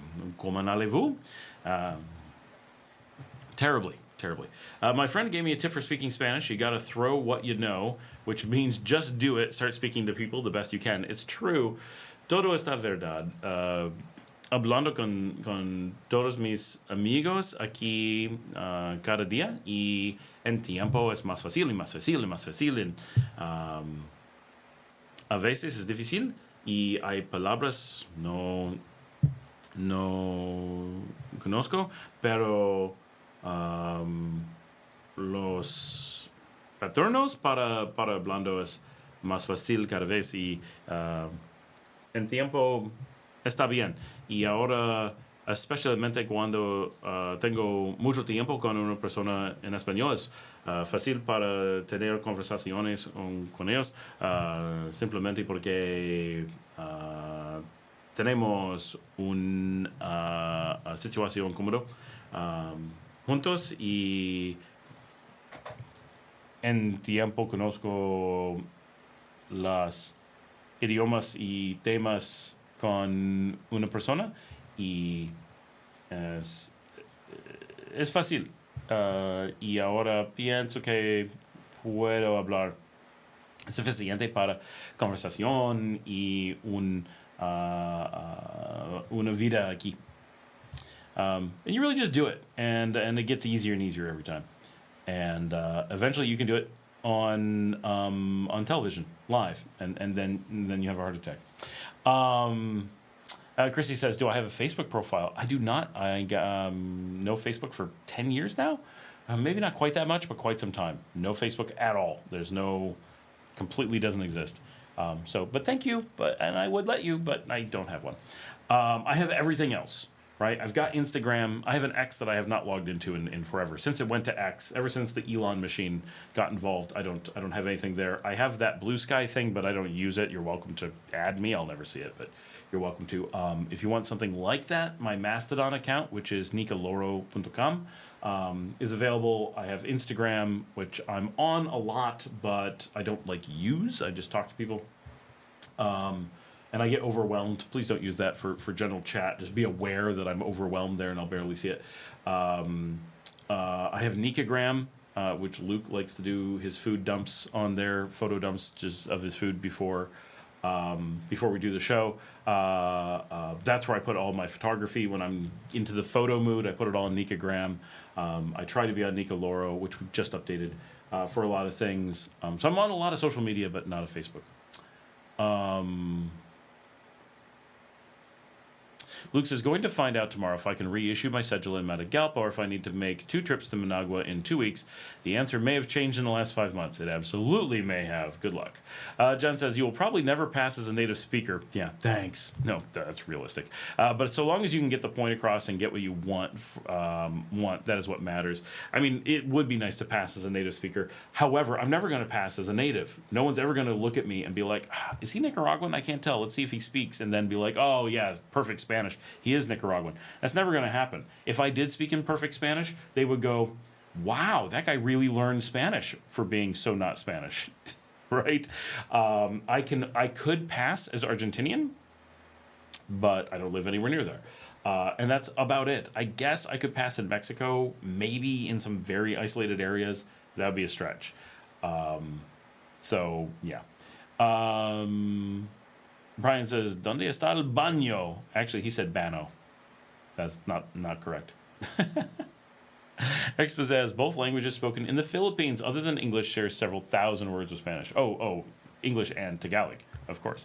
Goldwyn Eden is here. How many words do you type a minute? If I have a fully working keyboard and everything's good with my hands and I'm typing at full speed, I can hit 200. I gotta just be typing like a madman, but I can type faster than I can think or speak, or at least traditionally can.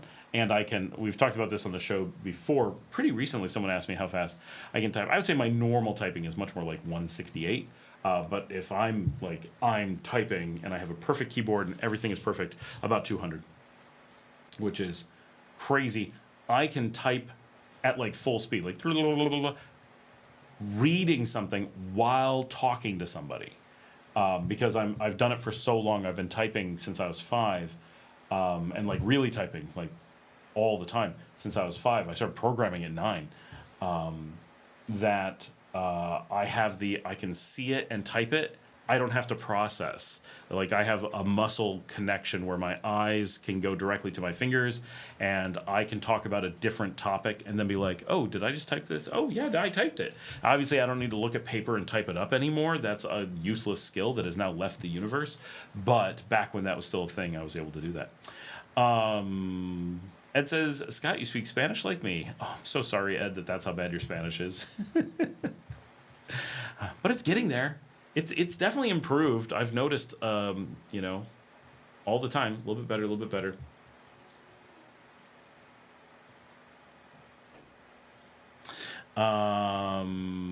Luke says, every Nika who speaks to me in their soft English and apologizes for their skill, I affirm that I actually understand what they are saying and that English is not exact language, especially in the U.S.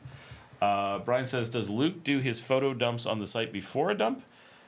Thanks, I'll be here all evening. Gooch says, lots of Mexican Mennonites. That's exactly what I look like. It is true. I probably sound like a Mexican Mennonite. I could pass as Mexican Mennonite. Janet says, hey, Brian, ¿Dónde está el baño? Is the only phrase I can remember when I first moved here after being advanced level in university, but in the 70s. Expat says, total immersion speaking Spanish daily is a topic I studied while getting my TEFL license. Very cool. Yeah, and even living here, I only speak so much Spanish during the day, partially because, like, today, we're on hours and hours on LiveStream in English, right? I guess I spoke for 30 seconds in Spanish, but it's English all day long, and even my Spanish-speaking team speaks to me in English most of the day, which is crazy, because I'm doing business. Everybody in my company and our partner companies all speak Spanish. And even my business partners in Nicaragua, my business partners in Honduras, they're all in Spanish. Everybody's in Spanish. We're always speaking English. And it's like, I'd probably speak a lot more Spanish really well if we started having all of our meetings in the language. There's not a single English speaker. I'm trying to think who's a native English speaker. Okay, our new sales manager, he's English first. So the sales team, and she's Mexican, but English speaking Mexican. It's all pretty wild. But there's so much Spanish. But everybody's Spanish is so different.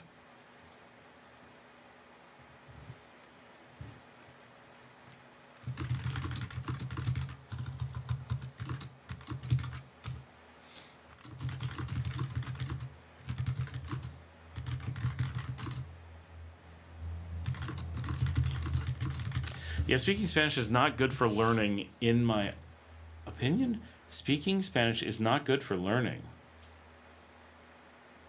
Vijero says, speaking Spanish well is one thing, but understanding is another story. I speak way better than I understand, but it's very heavily because I'm hard of hearing. If you were actually to speak at me in Spanish speeds and in English, the amount that I would understand in many situations is quite low. I have to read lips to be able to hear people, mostly. And if I'm like in a bar, I can't hear anything, any language. It doesn't matter. And I don't even know what language people are yelling at me. It's just noise to me. So I wear earplugs, which is good for your ears, but also encourages people not to speak to me. And it's not that I don't want to speak to people. It's that I cannot hear people. And it's so depressing. And that's why my wife learned Spanish so much faster than me. I have so much more grammar, so many more words than her. I've done so much more in Spanish, but she is able to go out and hang out in Nicaragua and go to all these things where there's this loud noise, and she still hears people talking and is able to learn under those circumstances.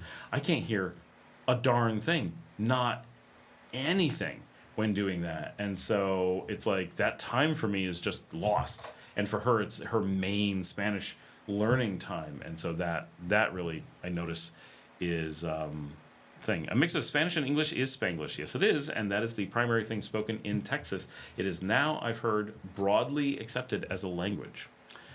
If you ever are in like Houston and see them put Spanish on all the boards and like billboards and stuff, it is very clearly not correct Spanish. They do not know how to speak Spanish in Texas, but they all think that they do and write things in what they think is Spanish all over. I skipped something. Gooch said they speak German. Yes, they do. My family spoke German until my father So it's relatively recent in my family that they stopped speaking German. But a lot of Mennonites around the world have left German for English at this point. Even in like Nicaragua. And we have Mennonite communities here in Leon. You don't see them around town very much, but it does happen. They're out there. They're out there. It's like the X-Files.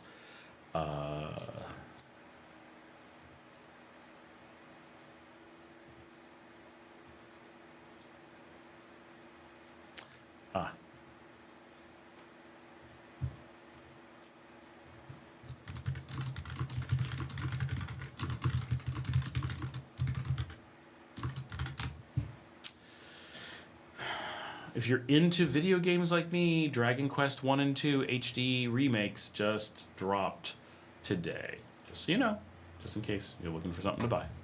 Or in case you're looking for something to buy me. No one should spend $60 to get me Dragon Quest 1, although I'd love it. Wait till it's on sale, then buy it for me.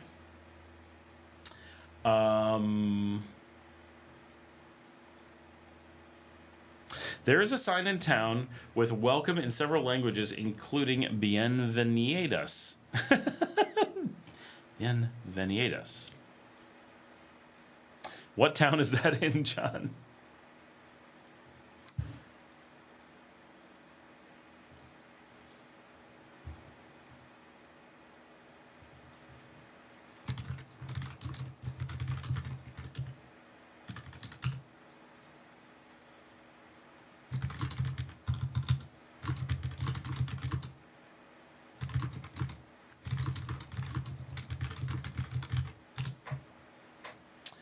Oh, in Oneonta. Yes. Okay, that's pretty funny.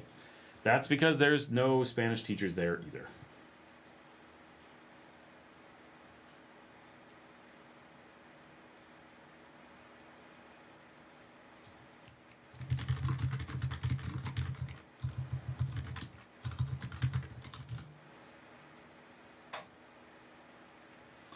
Obviously, no one checked before the sign was made. No one ever does.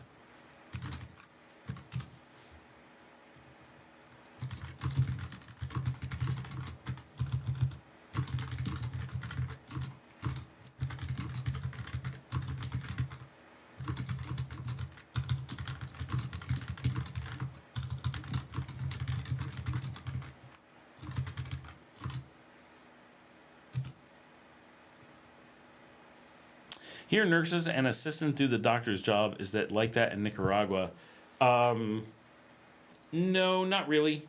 So there's lots of doctors here, and if anything, doctors often do nurses' jobs, I would say. I've had really good doctors and nurses here. But we have a lot of doctors. Nicaragua has a very, very big medical system. And so, I mean, we're number one in all of northern Latin America. We just got ranked, so we're really well staffed, and you don't get number one by not having your doctors be doctors. How much do doctors charge for house calls? Let me think. I feel like Norman just had a simple house call, right? So if you, depending on things, when the last time I did a doctor house call was not for me, and it was for a person who threw out their back, and they brought a doctor and a nurse, and medicine and equipment, and that was about $80. But Norman just had a doctor, and I feel that the doctor doing a house call was $30. And I know when I do a nurse that's doing a house call, they normally charge me $14. I'll have a nurse come, not now. When I need a nurse for something, I've had nurses come and do like an IV. Nicaraguans love IVs. Oh, you got a hangover? They'll send a doctor to your house to give you just liquids as an IV. It's like, okay, you guys got to stop putting a needle in me for everything. But they're just like, we got medicine for that. Let's do it. And they'll be like, saline, that is the answer to your hangover. You're like, okay, this is a bit much. They really do that. Yeah, I think typically here in Leon, 14 for a nurse, 30 for a doctor, for a basic house call. John says, we also have a peace poll with POE in 4 languages, and they actually spelled everything right. Well, that's nice. Talk amongst yourselves. I'm going to be right back. I'm just going to grab Mas Vino. My favorite type of vino. More vino. I'll be right back. Oh, look, my coffee from this morning also has gnats in it. Oh my gosh. Hi, doggy. I'll be right back. Talk amongst yourselves.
I'm back. I went out and my daughter surprised me with pizza. So I got a bottle of wine and some pizza. Said hi to the dogs. Hey everybody.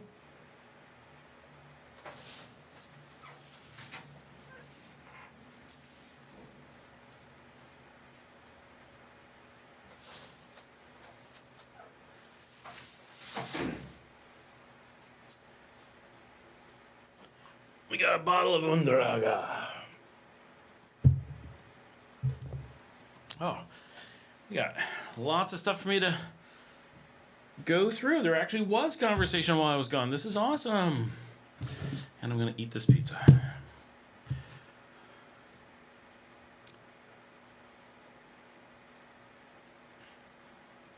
We also have a... Oh, no. I miss being able to be seen by a doctor. Nothing against nurses and assistants, but they are not doctors.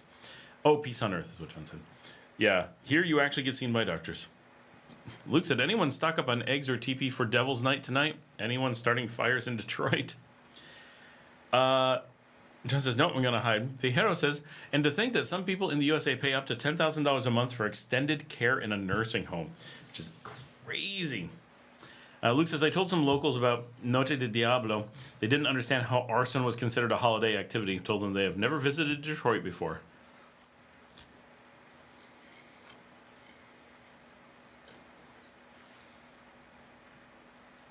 John says, so they can be neglected and humiliated by their caregivers.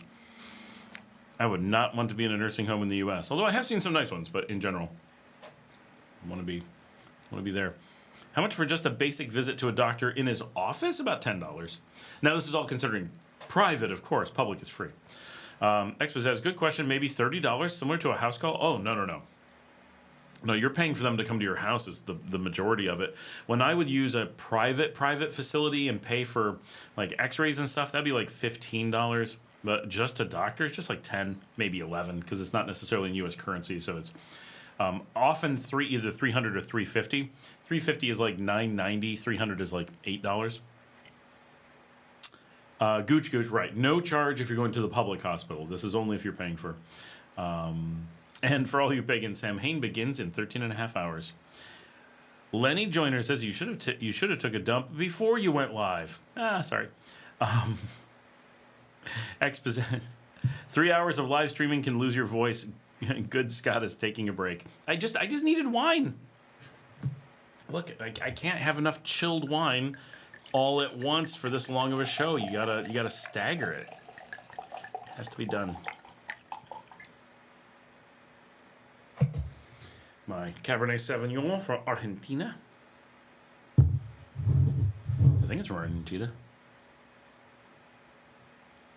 Oh no, it's Chile, Central Valley. What do I know?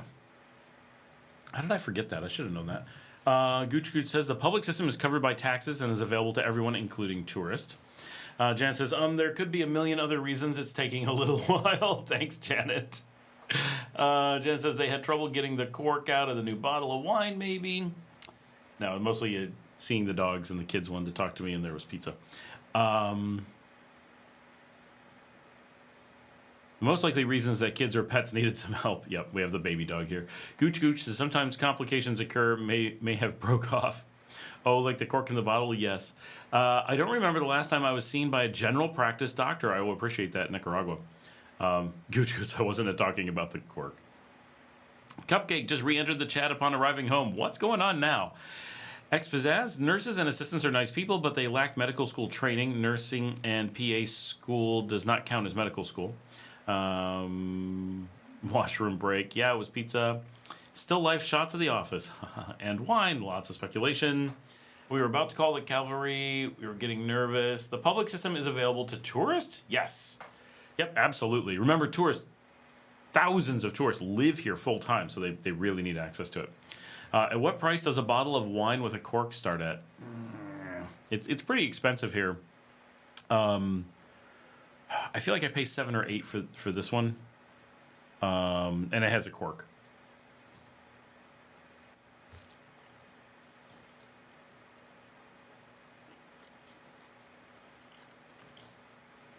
Jan says, yes, public health is for everyone. Gooch Gooch, yes, it's for everyone. Expat says, how is the pizza there? Pretty bad. Pizza here is a major challenge, especially as an American, because on the rare occasion that you get a good pizza, it's not American-style pizza. It's a good either Central American pizza or a good Italian pizza, which are not bad things. But as an American, those do not fit my I was looking for pizza needs. And so we basically never get what we feel like is good pizza here. And even like Pizza Hut here, their pizza's garbage compared to in the U.S. It's not terrible, but it's nothing compared to their U.S. standards.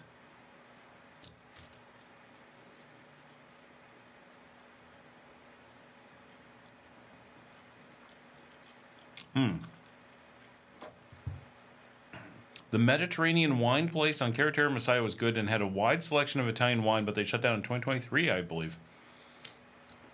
I think I know the place you mean. Jan said, my parents both had dementia and were in a nursing home for people with dementia. I visited every day and the staff were wonderful, but there was no inheritance after that. Gooch Gooch says, I've seen the quality of care from what I've seen is quite good. I've never had to go to the doctor, but almost did. I ate 2 dragon fruit and thought I had a serious problem. That's a lot of cactus to eat.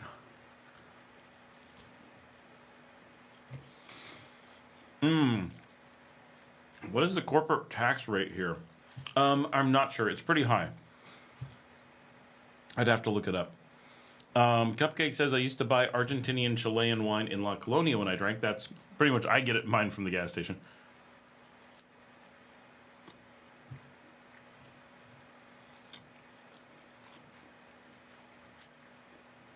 I've only got a few bites to go, I swear.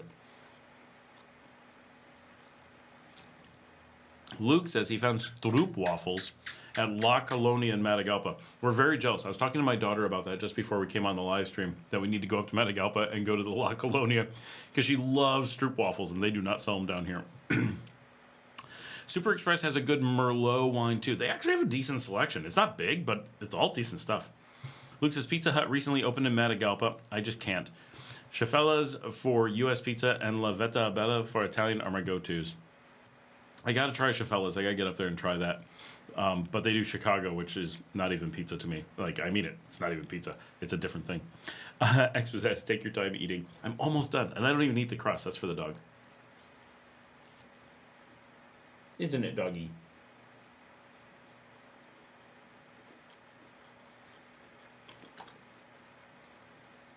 Mia. I thought. Here you go.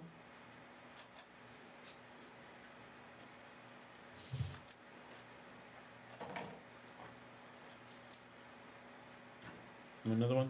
There you go. You're the good girl. I know you had a stressful day. But now you get pizza crust. Happy dog. Yeah. All right.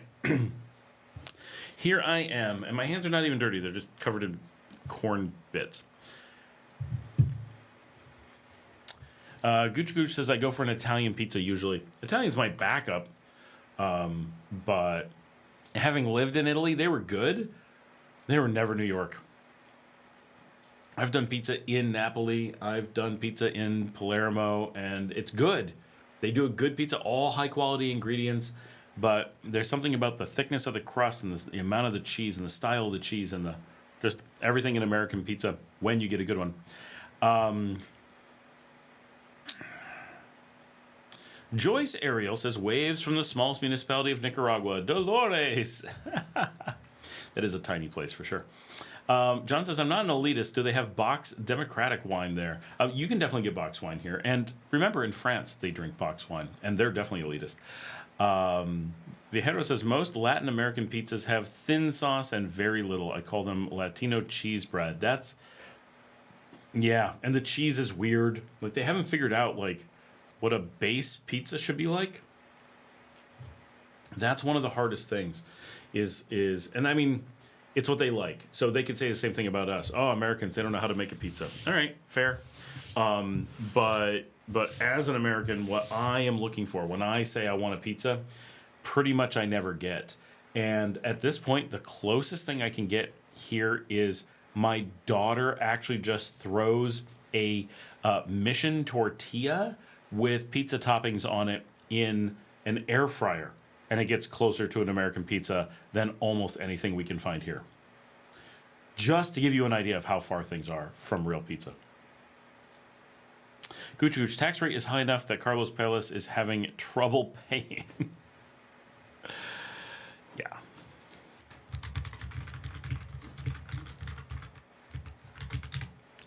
How much is a filet mignon there? That's a good question. Well, let's go look at the most expensive, broadly available one in the country and take a look, see if we can track it down. You'd think I would know these prices, being that I have a steakhouse. See if I can find the menu.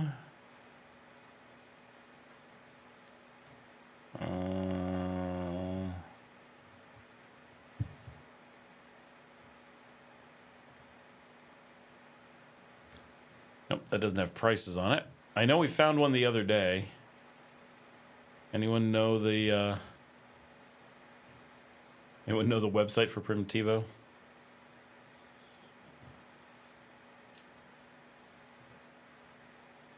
Oh, it's not on their sorry. I've got that Instagram. We're not going to show you things. This is one of the reasons why using Instagram and Facebook as your website is such a bad idea. Because if someone isn't or can't log in right in that moment, they don't have access to your business. Like, why would you ever limit access to your business? Like, oh, you're having a problem with some other business that we don't even like or really even recognize? Well, if you're having a problem with them, we don't want you to give money to us. The lack of hustle and interest in successful business in Nicaragua is staggering. And it's so hard to understand as Americans just how much things that seem so obvious, like, hey, have you ever thought about telling anyone your hours or making it possible for us to find you? Oh, heck no, you don't know where we are. Why would we help you? I was assuming because you wanted to make money. Why would you think that? Okay. Right? Like, it's a weird experience. Just the lengths to which people have no interest in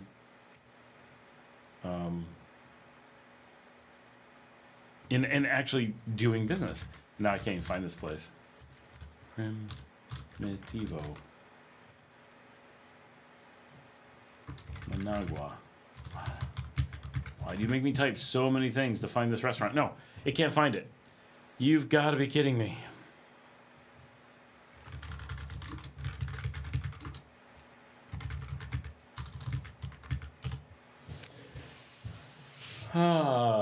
Budget friendly. John says, so I do have to thank you. After watching your video on index funds, I thought to myself, why the hell is my emergency fund in a money market making 3.85? I should put half that into a few index ETFs. Awesome. Glad to be of help. Gooch says, yeah, the liquor company may be broken up. What? Oh my gosh, that's... What? Cupcake says, I'm elitist. Me and the kids always go to Papa John's. So I have not yet been to Papa John's here. Is it good? That is... I've heard good things. Right? All right, here we go. There's the real Primitivo. This looks like them. Nope. This is the one in Panama. Even though you searched on Managua, it went to Panama. Open table, AAA, Evendo. There's no website, no Instagram. It's the most expensive restaurant in the country, and you can't even look up where it is. I know where it is, but this is insane. It's so hard to just look up the simplest thing in this country. Ed says, I had a business for 30 years with 50 employees. What a monkey off my back. I've almost gotcha. I've got closing in on 100 employees and 26 years. So it's a lot.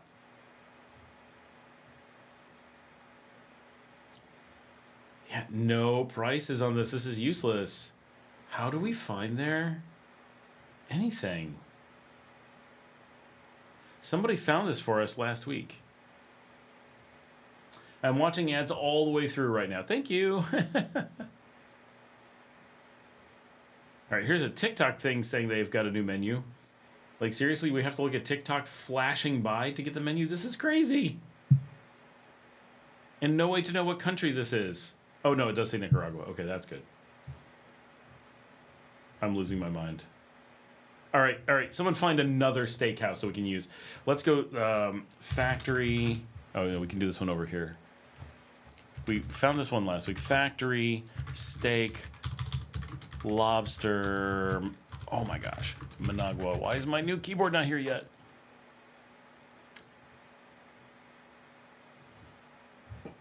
There we go. Okay. Brace yourself, y'all. We're doing menus. All right. I'm going to... Can I make this bigger? No. A little bit better. Okay. The stakes are there. We just gotta... The stakes are high. So this place is on the high side. It is not the highest. It is about the same as my steakhouse in Leon, but mine's on the beach. This one is in the middle of Managua. We're very, very close. If you look for a tomahawk, that's normally what I use to gauge. They're 52. We are 48. So they're 10% higher on the tomahawk. That is it. So... And there are a number of people that have said ours is the best that they've had in the country, of people who go all over the country looking at steakhouses. I'm not saying we're the best. I'm just saying that some people think so. So these are your general cuts that are available, and gives you an idea of the price. This is very fancy restaurant, very high-end steak place inside the Intercontinental Hotel. We're just the tiniest bit lower. You'd be a little bit lower at, if you want a really good place here in Leon, like Twins would be pretty good. Jalisco should be pretty good. What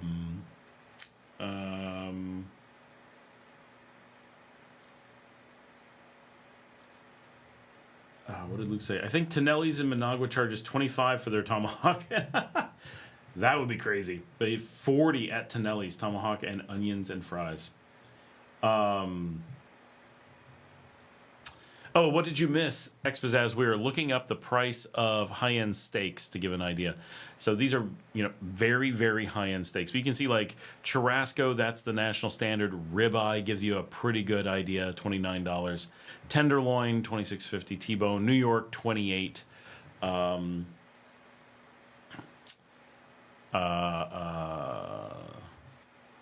That's for Gold San Martin. International Angus Choice, a little bit more. And then from the charcoal grill. So Primitivo, they're the most expensive in the country that we know of.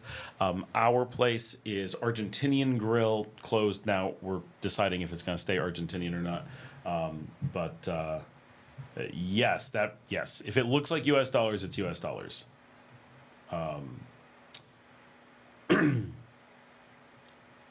I think to know. Okay, wait. So Papa John's, no trick questions intended. Feel free to skip any of my questions. I don't think we hit any. Oh no, we're answering your steak one. Luke says correction. Highest price was at 40. Is that menu in dollars? Yes. Cupcake. If we watch a movie at Gallerias, we stop by Papa John's there. Yep. When we go to Snow King, I've never been in there. Korean owned, but really good. Not terribly sweet. Ed says, I owned a for-profit career school. I had New York City, New York State, federal regulators. I was so miserable. Yeah, I bet. Cupcake says, otherwise, we like going to our local kilometer 13 Carretera Messiah and then stop by at the Cafe Flores next door. I highly recommend their stuffed crust. Wait, what's your local on the Carretera Messiah? Is it a local Papa John's or a local pizza place that we don't know? We want to know. Or is that the name of it? Is it KM13? Luke says, on the flip side, I get a 10-ounce churrasco platter with all the sides at my asado downstairs for under $6. Ed says, half my day was dealing with regulators. Oh, my gosh. That's a lot.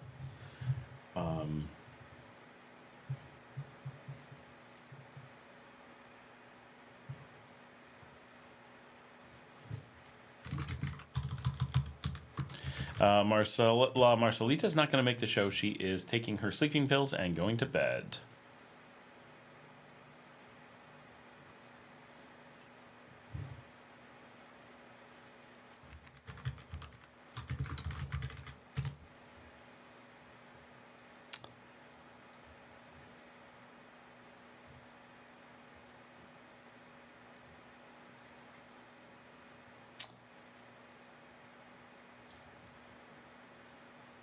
Gooch Gooch says, can't hate a Churrasco.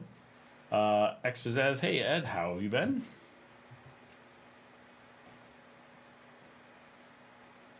So you can get pretty good steak here pretty cheap. Obviously, you know, when you're going to a steakhouse, it's a lot more than getting it on the street, but it's nothing compared to getting it in the U.S. Remember, this is some of the best steak around. This is really, really good stuff generally, and so this is...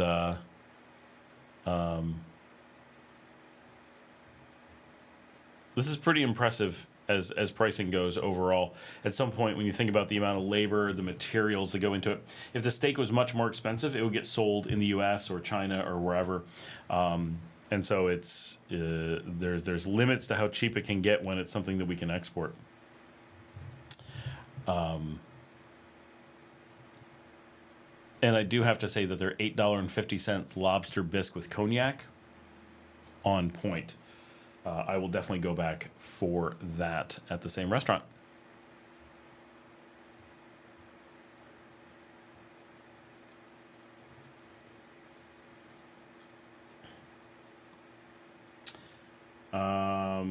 What subject? Novell Netwear. I know Novell Netwear. Ooh, Allied Health. Ugh.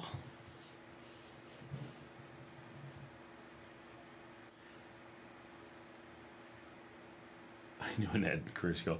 Now, if I can find some Loroco, it grows here, but none of the pupusas here have it. Yeah, I know. That, I wish they did.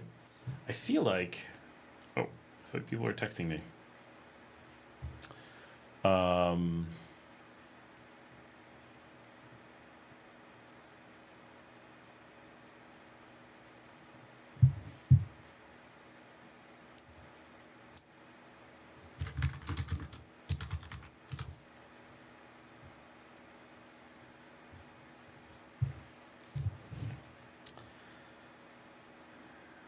I am checking to see if I can search. I also hate that you can't search anything on Pedidos Ya.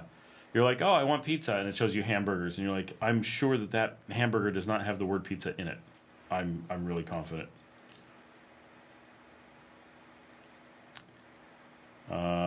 If you search on Loroco, pupuserias come up, but none with Loroco. I'm looking.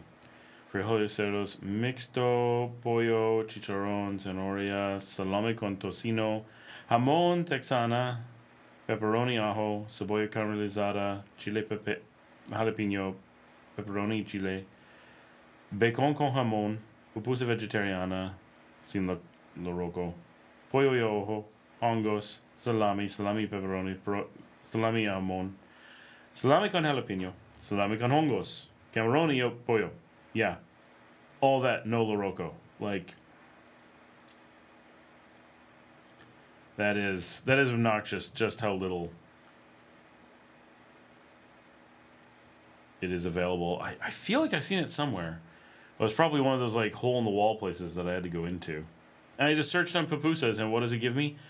No pupusa places. But if I don't search on pupusas, it'll give me 20. How are they so bad at making this app? Like, seriously. I think it mostly works, but only because there's only 10 restaurants in the entire city. If there was any number of restaurants, it would not function at all. Because you have to manually go through every place. We have a pupusa loca, but that's probably not Loroco. But you never know. Nothing has a description. Nope. Nothing there is obvious. Oroculita. Revueltas, queso, chicharrón. Nope. La Regional.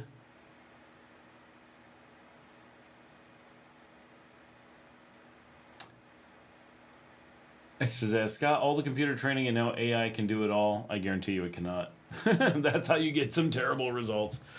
John says, I'm getting used to the idea that I'm probably going to have to slow travel a bit to find where I want to park my ass. I mean, that really is how it is.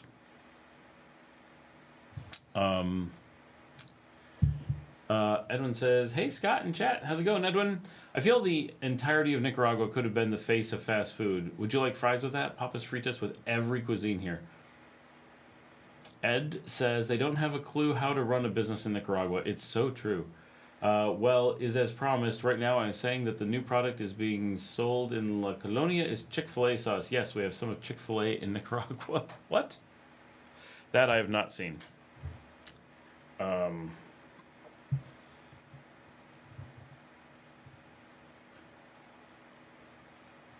The lack of business training here is very sad. There's so much opportunity, and people are not taught how to think like a business. And like the empathy and the ideas, that you have to be thinking about return on investment and stuff like that, and the hustle and understanding the taxes and its role and the profit margins and just all those things that we take for granted. It's just, yeah, of course it's just, you think about that all the time about everything in life, right? And people are just like, what? And so, like, simple ideas like we need to buy a bunch of food at lower cost and keep it in our freezer. And people are just like, what? Why would you spend all that money? We're like, so that it's cheaper? And they're like, I don't understand. They're just like, oh my gosh, like this is really key to, not wasting all your money. And it's not just a business, it's the everyday life of thinking about how money plays into your life. Edwin says, I couldn't believe it at first, to be honest. Ed says, I laughed at your video about the non-consistency in the food. At least when winter season begins in the Northern Hemisphere, when it comes to La Colonia in our country, we'll have some taste of Chick-fil-A abroad. Oh, okay. Winter begins in the Northern... When comes to... I've never had Chick-fil-A. I don't know what the interest is. Expos, as you're right, Scott, I was generalizing about AI. It cannot do it all. Yeah, it does help a lot. It does an awful lot, but it doesn't understand the context of anything, so it's really missing the basics. Edwin says, obviously for Americans. What was that in reference for?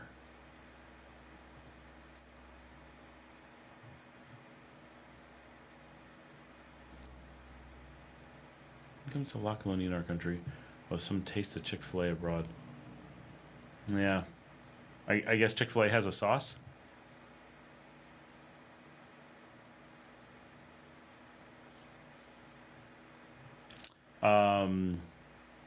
They sell Taco Bell sauce somewhere here too.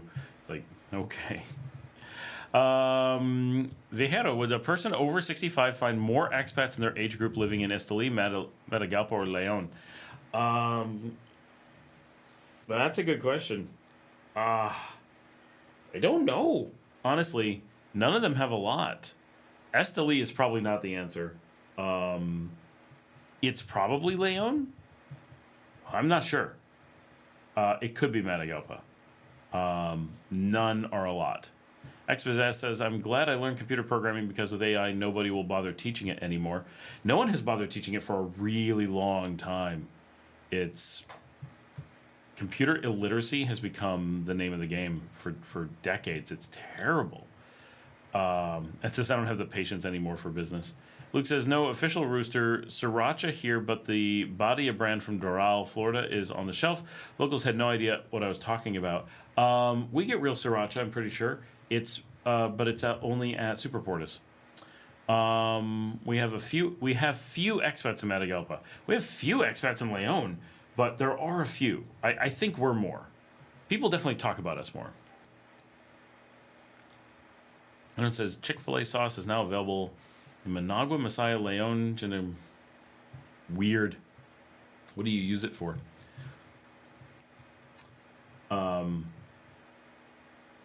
So weird. Of all the things to bring, why would someone bring that? They must have gotten it for cheap in some overstock.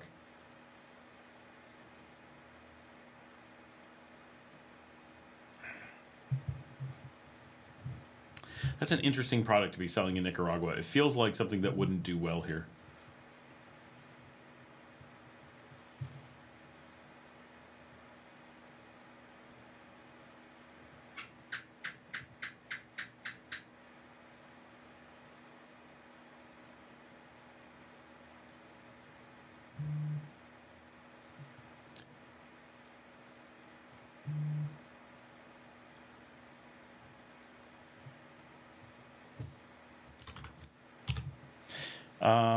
Thanks, Luke. One internet site said there was 200 to 300 living in Matagalpa.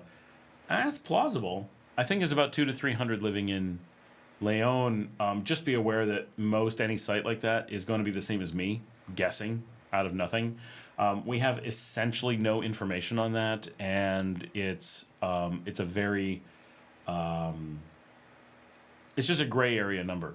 Right? Do you include the tourists who are in for the weekend, the tourists who are in for a month, a tourist who are in for 6 months, tourists who are here for years and years and years and bought a house but haven't gotten residency yet? Do you include the ones who are here half time, the ones who are... I mean, this is true with anywhere, but when it's... if you're taking a census of Managua, how many people live here, the expats, the people who are moving in and out that have all these, like, fringe problems are less than 1%. You can get pretty accurate. But when it's 50% of the... or even 200% of the potential population, it can be way off based on how you determine things and the patterns that people use in the city.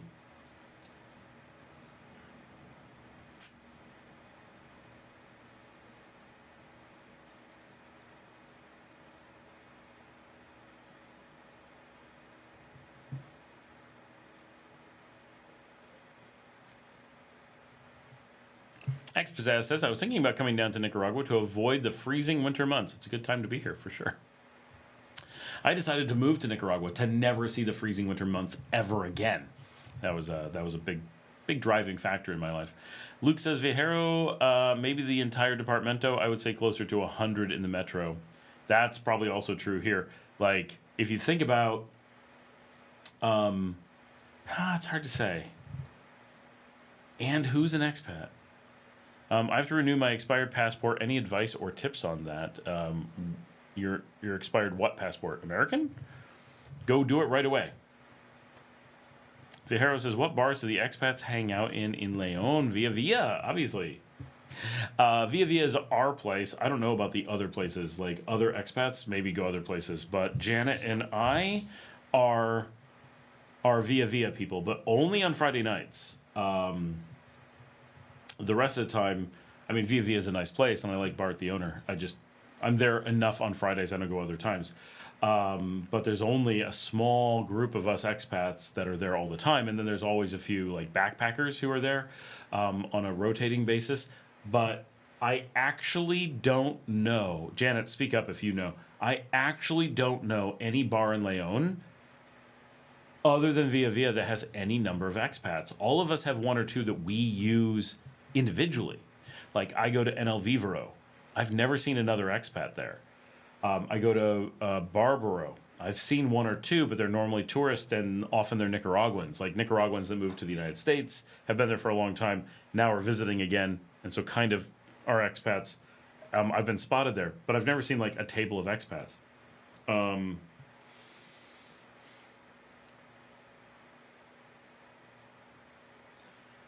Of places where I've seen expats that I didn't bring with me, right? Because that's obviously cheating. Like, oh, I got me and my family or me and my friends are going out. Let's go get a drink. Wherever we go, there's expats because we're the expats. That would be That would be cheating. But of places where I've gone in and seen another expat in Leon,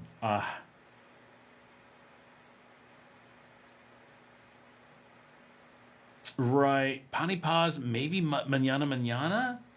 But like, I can't say that I've ever actually seen an expat in there, other than I guess I have seen Mañana Mañana. I've seen like a backpacker, but it's not a bar; it's a breakfast place. The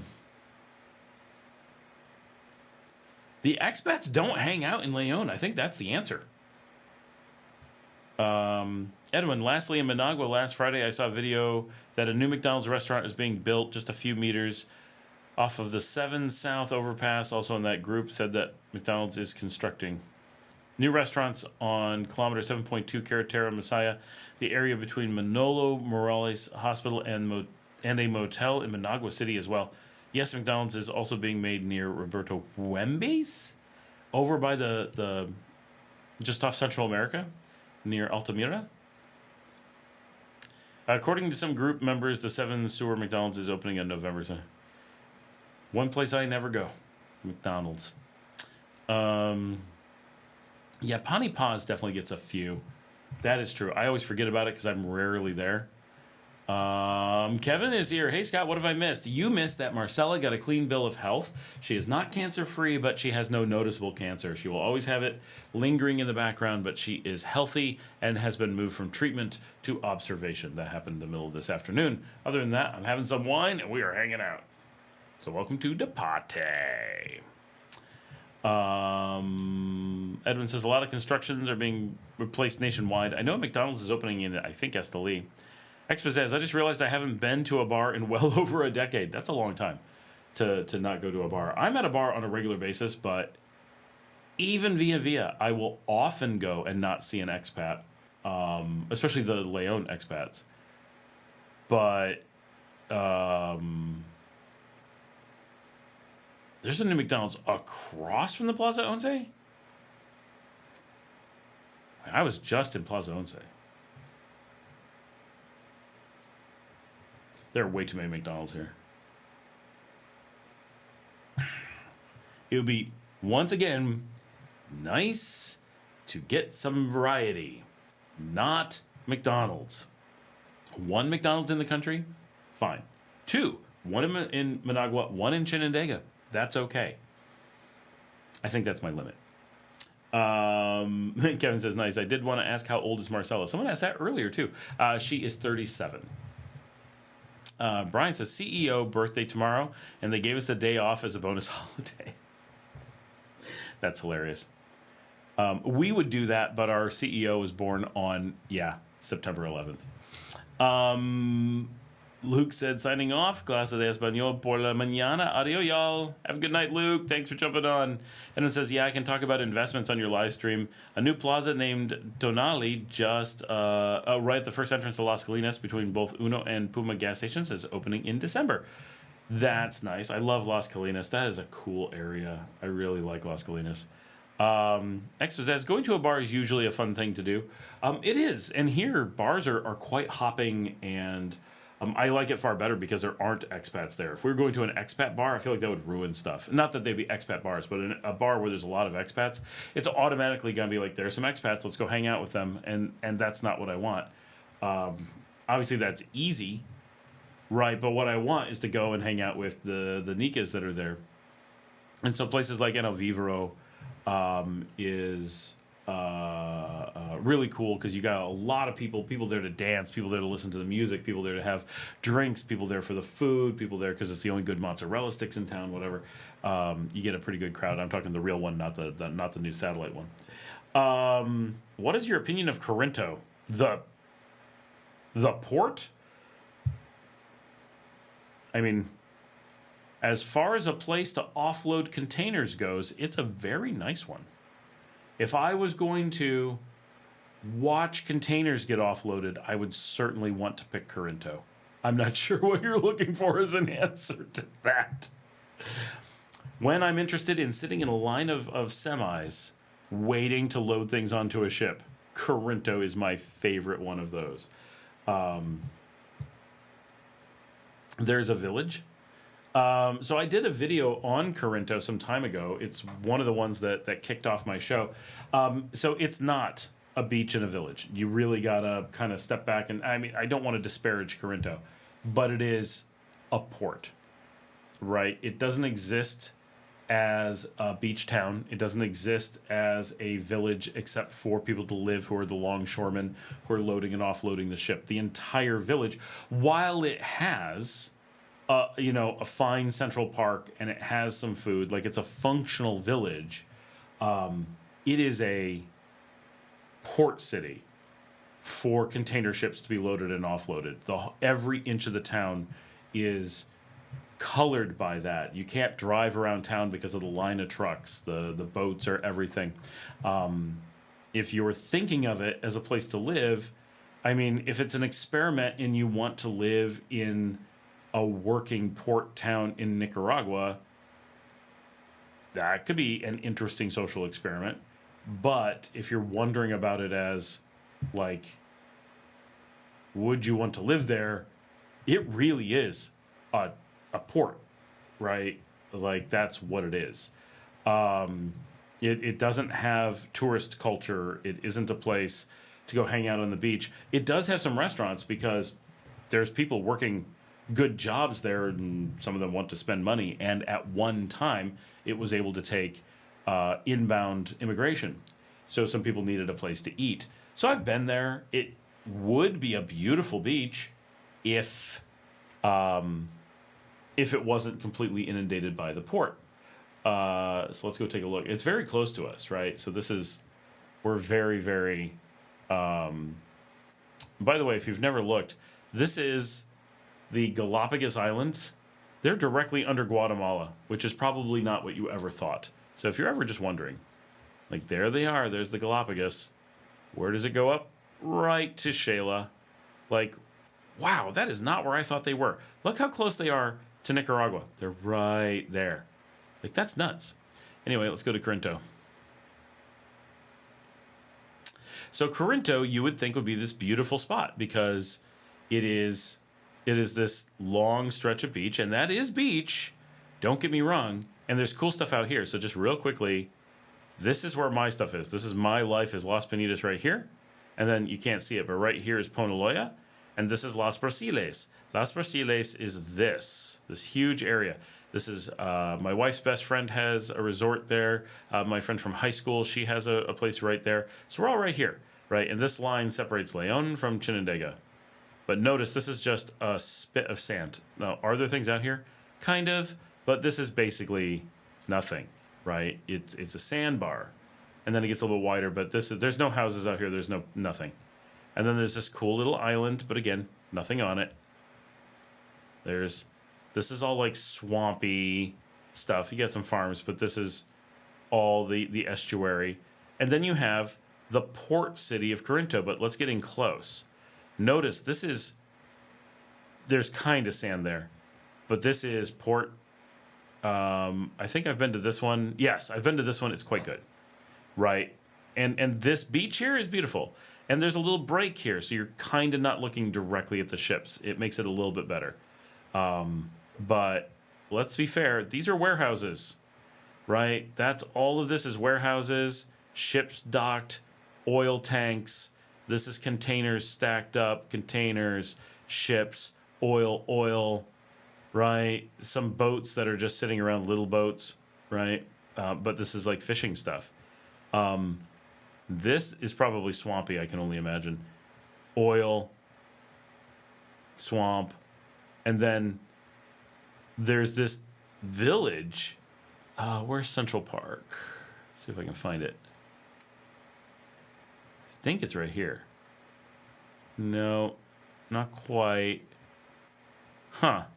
I'm not 100% sure where Central Park is, eyeballing it right at the moment. And I was like, this is bodegas. Like, these are the warehouses, right? All of this stuff is warehouses. Another warehouses. And then this is just dense, really low-income housing with the occasional, like, let's go see if we can see what a bar looks like in town, right? This is not terrible. It's Nicaragua, right? Oh, she had a birthday. Someone's DJing. Like, people need to live and work there, right? The selfie bar, such a funny... Right, that's not bad. But this is like the best you're going to get in town, not off on a corner somewhere. And there's, a nice little park for the buses. I've been in here. It's more industrial than it looks. And if you look along the water, this is the highway, right? So this is the highway that so the trucks go one way here and the other way here. This is not vacation waterfront. Notice we got big warehouses again. Warehouses and containers and trucks.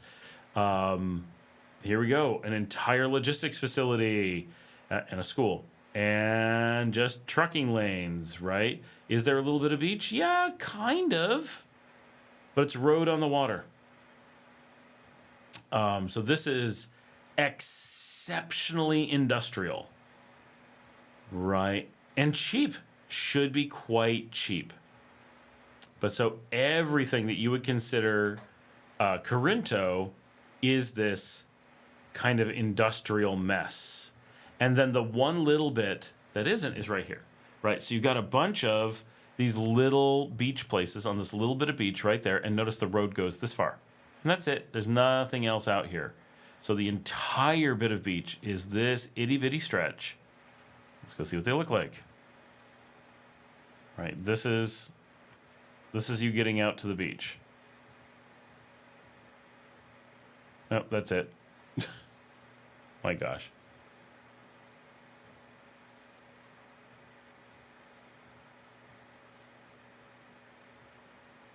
Right, this is like semi-industrial fishing stuff and ranchos. It's not what you think of as beach.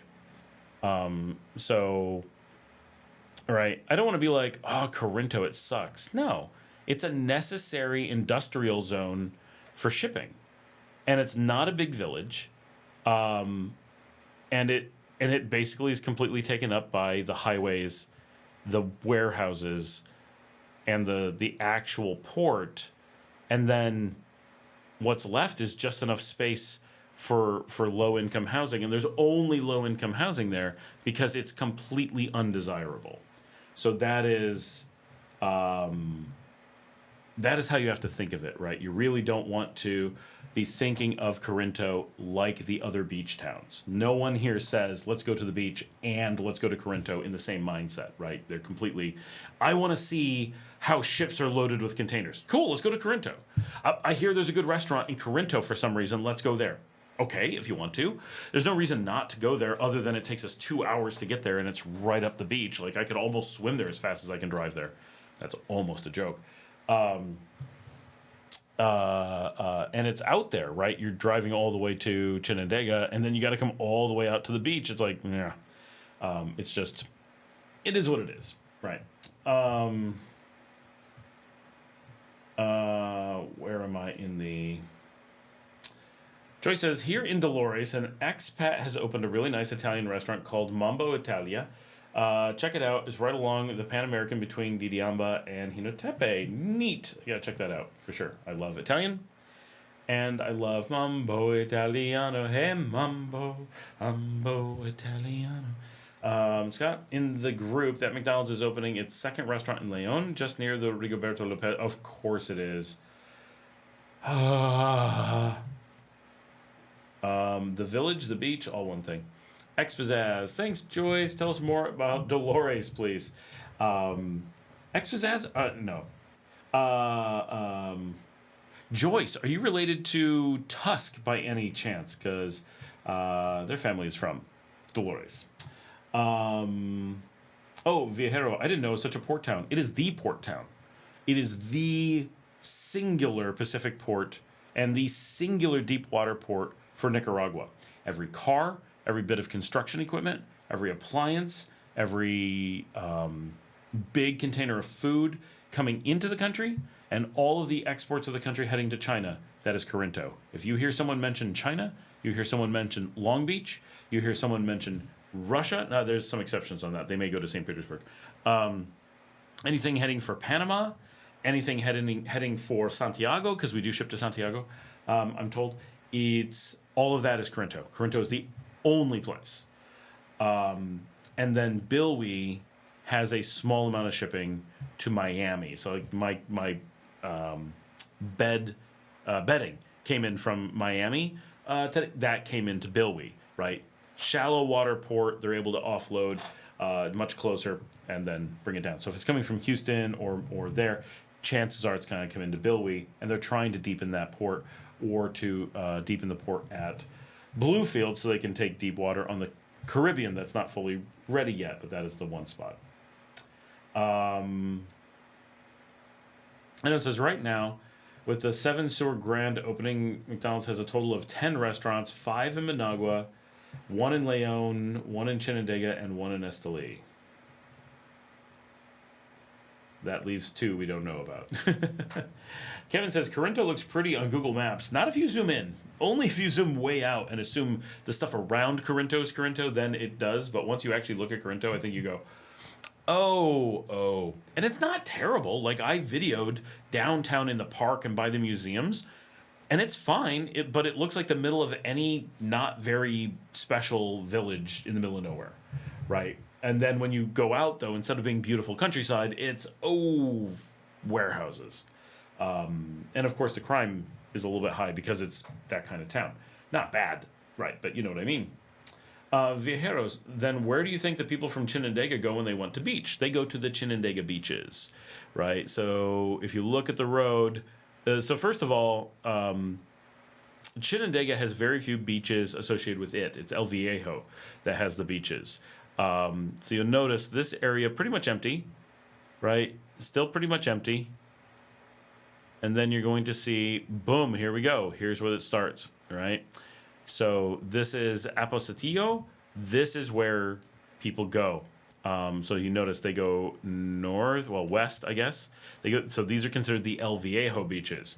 Chinandega is really not considered to have beaches. They're more likely to go to Leon's beaches than they are to their own. And so these are the El Viejo beach zone. Is here with Aposantillo, which is actually a very large beach area. And then there is Chiquillo is the other big one. So they only have 2. They're both pretty physically large. Neither is super busy, but that is where they are. And then there's some lesser beaches up here that are getting pretty remote, but they still exist. And then once you get up around here, it starts getting really hard to go up there. So first of all, Nicaraguans don't go to the beach very much. Right, so there isn't this huge demand to go to the beach. And then when you realize that Chinandega is half the size of Leon, it's a much smaller city, the number of people going to the beach is much less. And they're much farther from the beach, right? The distance for them, look at the distance. Leon to the beach is this far.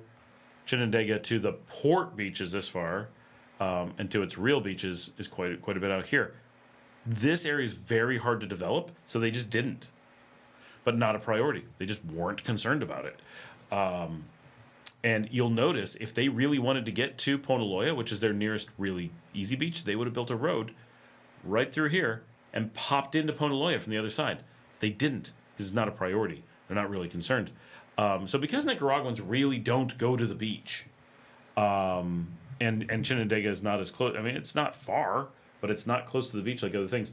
It's just not a big thing.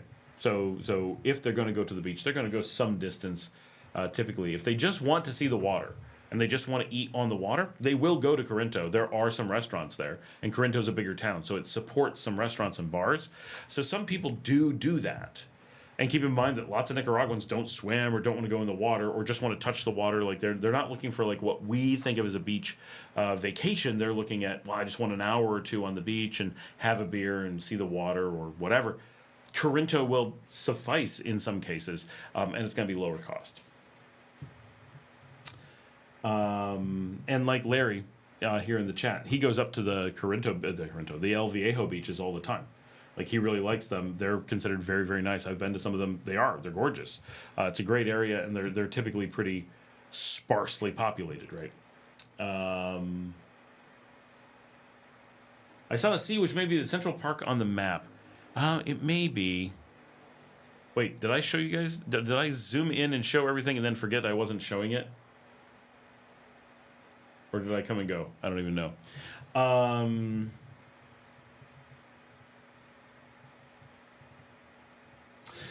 Joy says, Dolores is a very typical Nicaragua village. I love the fact that it is at an altitude with almost a constant breeze and a few degrees cooler. Really appreciated. Oh, it's a beautiful area. I'm still deciding where I would like to visit. It's Expozaz. Cupcake says, is that Hooters still there by Santo Domingo in the... It's not Plaza Once, it's another plaza. Yeah, no, it's still there. It does a really nice job, actually. My wife loves Hooters. She started going there without me, and she's like, we got to go to Hooters. They have, like, some of the best food around, and we're like, what? And they actually have a really good menu, and they do have a really good customer service. So I hate Hooters in the U.S., but here they actually do a pretty good job. It's a really nice restaurant. It's modern, it's clean, it has a lot of seating things and a lot of food, and a variety. So it's one of the few American chains that's actually halfway decent. And my wife likes, she never used to, she likes sports now. And so she's constantly going and watching games and stuff. And so that's a place where she can see them. I watch very little, mostly just live. Joyce says, I'm thinking of renting for a day or two of the house for tourists or future residents like you that would like to dip their toes in the area to have a feel. Ah, very cool. Expat says, where is the best place to visit if you are not driving a car? Well, it depends how long you're going to be somewhere, but probably Grenada. You can walk to an awful lot of stuff. Nowhere do you need a car, right? I lived here for a long time on the beach without a car. It's not a big deal. Managua, they expect you to not have a car, but to take cars, right? To take taxis everywhere. Grenada is incredibly walkable, but it's small. But if you're only here for 5 days, you're fine. If you're here for a long time, then none of it matters too much, right? Because none of us use cars regularly. So you're it's not like, oh, you can't go there. I mean, if you want to be out in the countryside, you want to think in the middle of a highway, yeah, you're going to want a car. But if you're in any town, not a big deal. Joyce says, oh, no, I'm not. I'm French-Canadian living in Nicaragua for the last 8 years, mostly Hinatepe right beside, but in Dolores the last 2 years almost. Very cool. Expat says, I am part French-Canadian, Chippewa, too. Joyce says, oh, that is cool. I sadly don't know that many French-Canadian around. Are you kidding? Something like 50% of all expats in the country are not just Canadian, but French-Canadian. I have 2 French-Canadians texting me while we're here who aren't here at the moment. Joyce says, oh, that is cool. I sadly don't know them. My great-grandmother, who I met when I was very young, as half French-Canadian.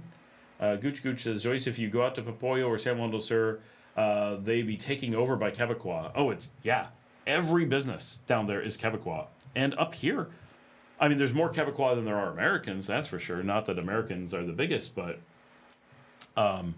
it's Quebecois everywhere. It's a big deal that my friend April, who's here, is a newfie. Like, finally, someone who's not from Quebec, right? Still Canadian, but not from Quebec. Joyce says, okay, I might not go out a lot. Yeah. It's nearly all foreigners are Canadian. Nearly all the Canadians are Quebecois. And I don't know any town that's an exception to that. San Juan del Sur is even more that. Like, every bar is a Canadian bar. Everything. Canadian flags everywhere. Even in Managua, by the Hilton Princess, when I was there with my Quebecois friend Camille, who, for those who have seen my show on Hinotega, my #1 episode, my friend Camille, who's on that, is Quebecois. And we were one time in Managua, so Christmas 2021, we were in Managua for something, and there was multiple poutine restaurants in the area, so we went looking for good local poutine. Like, there's just so much. Like, it's crazy.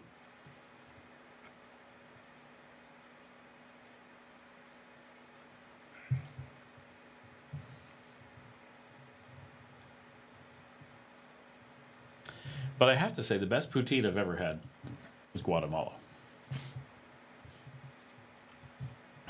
I'm still looking for that Central Park in Corrido.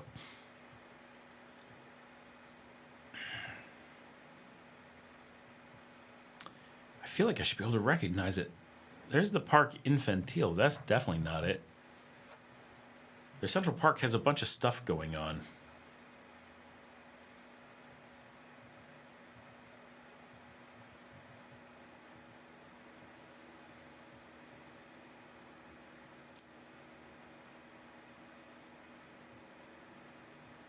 I know it's by the old train station. Oh, maybe if I can find where the old train tracks are, I can track it down.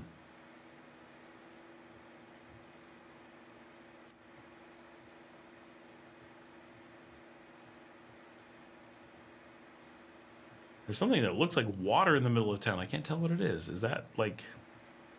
low ground that gets salt water? It must be. Oh, yeah. All right.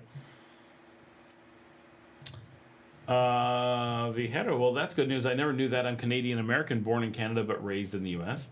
Joy says, just before COVID hit, we had opened in Hinotepe, a restaurante Canadian, but COVID killed us. We made yummy poutines. See, another restaurant. Gooch, I think it is disrespectful the way that they are flying the Canadian flag everywhere. I mean, it's Quebecois town. Mostly, they're just advertising that they're, I don't know, specialty for Canadians or whatever. But it really is. As an American, in San Juan del Sur, you get a feeling of a bit strong, it's all about Canada overall. Like, he's right. It's Canadian flags everywhere. And it's like, I mean, many places fly American flags everywhere, so equally don't. But it is amazing how much you see of it going around town. X says, I might like to start going out more. I used to go out a lot more when I was younger. It's a going out culture. If you're going to be in Nicaragua, going out is such a big piece of it. It really does encourage you to be out and to do things and to, stop hiding, because it's what people do, right? Everybody goes out. Everyone spends time I'm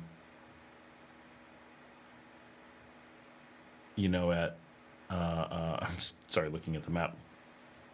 Everyone spends time out at the bars, out at the restaurants, out in the park, out for a walk. It's just, you're always outside. It's just what the lifestyle is like here. And, if you don't go out, and I don't go out that much, you do end up isolated and like missing so much of what's going on, so much of what the culture is. Oh, I found a cute place in Corinto. Hold on. So this is Corinto. Let's zoom out here.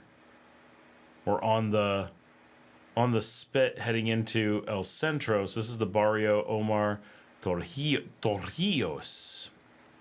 And we're going to look at Martha's place, which has got a good bit of land around it. But this is the electric plant. So it's not exactly surrounded by, like, nothing. But it seems kind of open. So let's go check out Martha's place. Oh, that's where I selected. Here it is. But they have a big pool. So this could be cool to go hang out.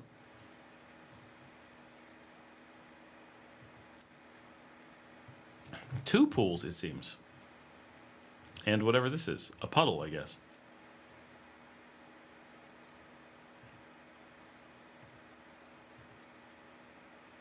They have a trampoline. Nicaraguans love trampolines. It's amazing how many trampolines you see. Variedades.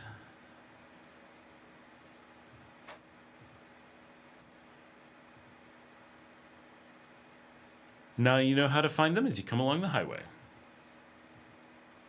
Something that amazes me, something that I just have never internalized here in Nicaragua is you're looking at businesses like this, and when I'm looking at a map and I see people there, I'm like, you know what? I could totally see myself stopping and having a good time. And it looks like their food is probably good and there's all these things.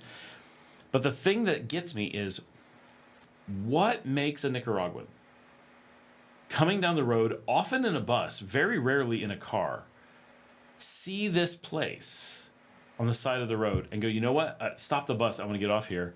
And I'm going into that place that I can't figure out what it is with no information. Now, this is bolstered, obviously, by the fact that basically every Nicaraguan restaurant has the same basic food, and specialty food basically doesn't exist.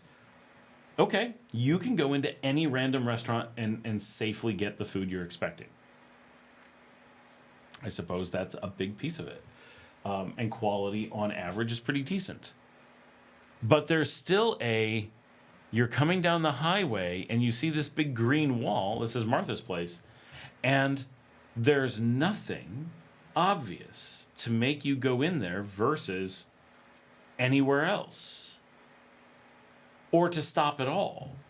And when I'm going through, say, the U.S., and I'm driving on the highway and I'm heading someplace, At some point, you get hungry, and you're like, okay, I'm in the mood to stop somewhere. Let's look for something. In the U.S., we do I'm in the mood for, what is it, Taco Bell? Is it McDonald's? And you pick the place you're hoping to get, and maybe you make a list of places you'd be willing to stop, right? And, I want McDonald's, but I'm okay with Burger King and, in a pinch, Jack in the Box, all right? If you see any of those, let me know. And after 30 minutes, you see a McDonald's, and you're like, there we go, and you pull into the McDonald's, and that's where you eat. Because you already know the place or whatever. It's very rare that you stop into a place that isn't a chain that you don't already know. And if you are going to do that, it's got to be a place that really clearly advertises what they have with a draw, right? We're a giant diner. We do 64-ounce hamburgers. They're bigger than your head. And we have so many French fries that we depleted Idaho of potatoes to make them, and it comes out in a barrel. And you're like, wow, I could eat a barrel of fries, and you pull in because now you want to know, right? So there's something that draws you in. Or it's like Pancake Hut. We make 5 million types of pancakes, including syrups you've never heard of. We have dragon fruit syrup. We have framboise syrup. We have, exotic Chinese gooseberry syrup flown in, whatever, right? And there's something really quickly on the sign that's like, you got to eat here because. And in Nicaragua, there isn't. And you go down the highway and you're like, there's a random restaurant with no markings. I can't tell if they're open. There's not a car in sight. There's no line. There's no people. There's no information as to what kind of restaurant it is, or if they have a pool, or why I would want to stop there. There's just a green wall and some stuff painted on it. Like the name. Sometimes, if you're lucky, it will have the name of the restaurant on it. So that if someone did go there and said, hey, Martha's Place on the side of the road in Corinto is good, and you drive by and see Martha's Place, you might say, oh, I heard that was good. Right? That somehow is how Nicaraguan businesses work. And they mostly do work. But this is what I'm talking about people not knowing how to run a business. It has never occurred to most people to make their restaurant stand out in any way whatsoever, including to the point of being able to tell someone else how to find it again. I think people often discover restaurants and never make it back because they just can't. It's crazy. Expat says, the only thing I accomplished for my trip is I managed to get into shape, not at all overnight now. Six-pack abs are fun on the beach. I've been doing sit-ups on a weight machine. Do they have gyms? Do we have gyms here? We have so many gyms here. It's insane. They're on every corner. Gyms are so much a part of Nicaraguan culture, which is a good thing, right? But it's a cheap way to stay entertained. Like, what are you doing tonight? I'm going to the gym, right? I can't afford to do anything else, so I'm going to the gym. But like working out is absolutely unbelievably fundamental to Nicaraguan culture. So, every beach town, every little village, every corner, every neighborhood has gyms, plural, right? Now, often they're small, often they're dark, often they're nothing fancy, but gyms are everywhere. Gooch says they have gyms everywhere, but they're nothing like you're used to. Expo says, where is the best place to stay with easy access to a gym? Do they have weight machines there? Yep. Weight machines everywhere. Where would you want to stay that doesn't have a gym within walking distance? That's really the question. It's essentially everywhere. Any gyms with AC? Not many. They do exist. Chinandega has one really fancy one. Leon has one really fancy one. Managua has many. Ticuantepe has a cool one. But AC is not a thing that they do in gyms here in general. So finding that is pretty hard. It's normally just open air. Kevin says, I was talking to my folks about moving to Nicaragua again this last weekend, and my sister chimed in, just move in with that old guy whose videos you're always sending us. Okay, that's pretty funny. Tiffany's laughing at that too. I like that I'm the old guy. Move into the old guy. Thanks. I've moved into the old guy category. I do have to say, 2 revelations this past week I was watching. So I work right? And so you guys know, well, many of you know, while I'm doing the live stream, I have a monitor just up there. I wish I had a mirror. I could just show it easy. But it's just a TV screen showing what you guys are seeing so that I know what's going on and I know when things are working. By the way, give a thumbs up while we're talking because I forgot to mention it for a while. It really does help the show. So when I'm not doing a live stream, that's obviously not my monitor for that. So I just have a laptop right here, my Linux Ubuntu laptop's here, and I'll just throw Jellyfin on there and watch some movies while I'm working because it's just off in the background. So I like movies I've seen before because I don't have to really pay close attention. But I like to watch older ones I haven't seen in a while because it's like, I forgot about that movie. Yeah, but it's like comforting because you know the movie, but it's still kind of engaging because it's like, well, I haven't watched it in 20 years. So okay. So I watched a couple things this week, and one was probably my all-time favorite rom-com, The Truth About Cats and Dogs, because I don't know if you know, I like cats and dogs. And so I'm watching this movie, and definitely one of my like all-time like Hollywood crushes of actress that I think is beautiful is Janeane Garofalo, and to me Janeane Garofalo is quite young, right? And so I was wondering, I'm like, how old is she? So I looked it up. She's 61, right? So I'm now at that age where one of my Hollywood crushes, not like I watch old Hollywood film, like Greta Garbo or something, like watching her movies as they came out over the years, and I'm like, she's 61. Okay. And the other is I was watching Wine Country, which I mentioned earlier. It's part of the reason I have the wine, why I was thinking about hitting a wine tour down south. Some of my favorite people like Tina Fey, Amy Poehler did Wine Country, which is really good. I like it a lot. It's a very low-key movie. Like, it's nothing special. It's just comforting in the background. I watched Sideways as well this week. But so I was watching Wine Country, and I forgot that the theme of Wine Country, because it's been a few years since I watched it, is that they're all turning 50, and they used to work in a pizza place together, and they're going off to go on a wine tour to celebrate one of them turning 50. And I'm like, and in the movie, it's all like, we're so old now, we've reached this new point of life, and we got to slow down and reevaluate our lives and everything because we're so old. And I'm like, oh my gosh, I'm turning 50 in a few weeks. Like, the first time I saw this movie, 50 felt far enough away that it didn't really hit me. But it's only been a few years. But now I'm watching it, and I'm like, this is a movie about people who are my age. Because in the movie, they're about to turn 50, so they're my age in the movie. And I'm like, I am now officially at the age of being the old person in the movies. I just saw Kevin said, I love Paula Pell. I'll watch anything that she does. She is awesome. I love Girls 5 Eva. That is fantastic.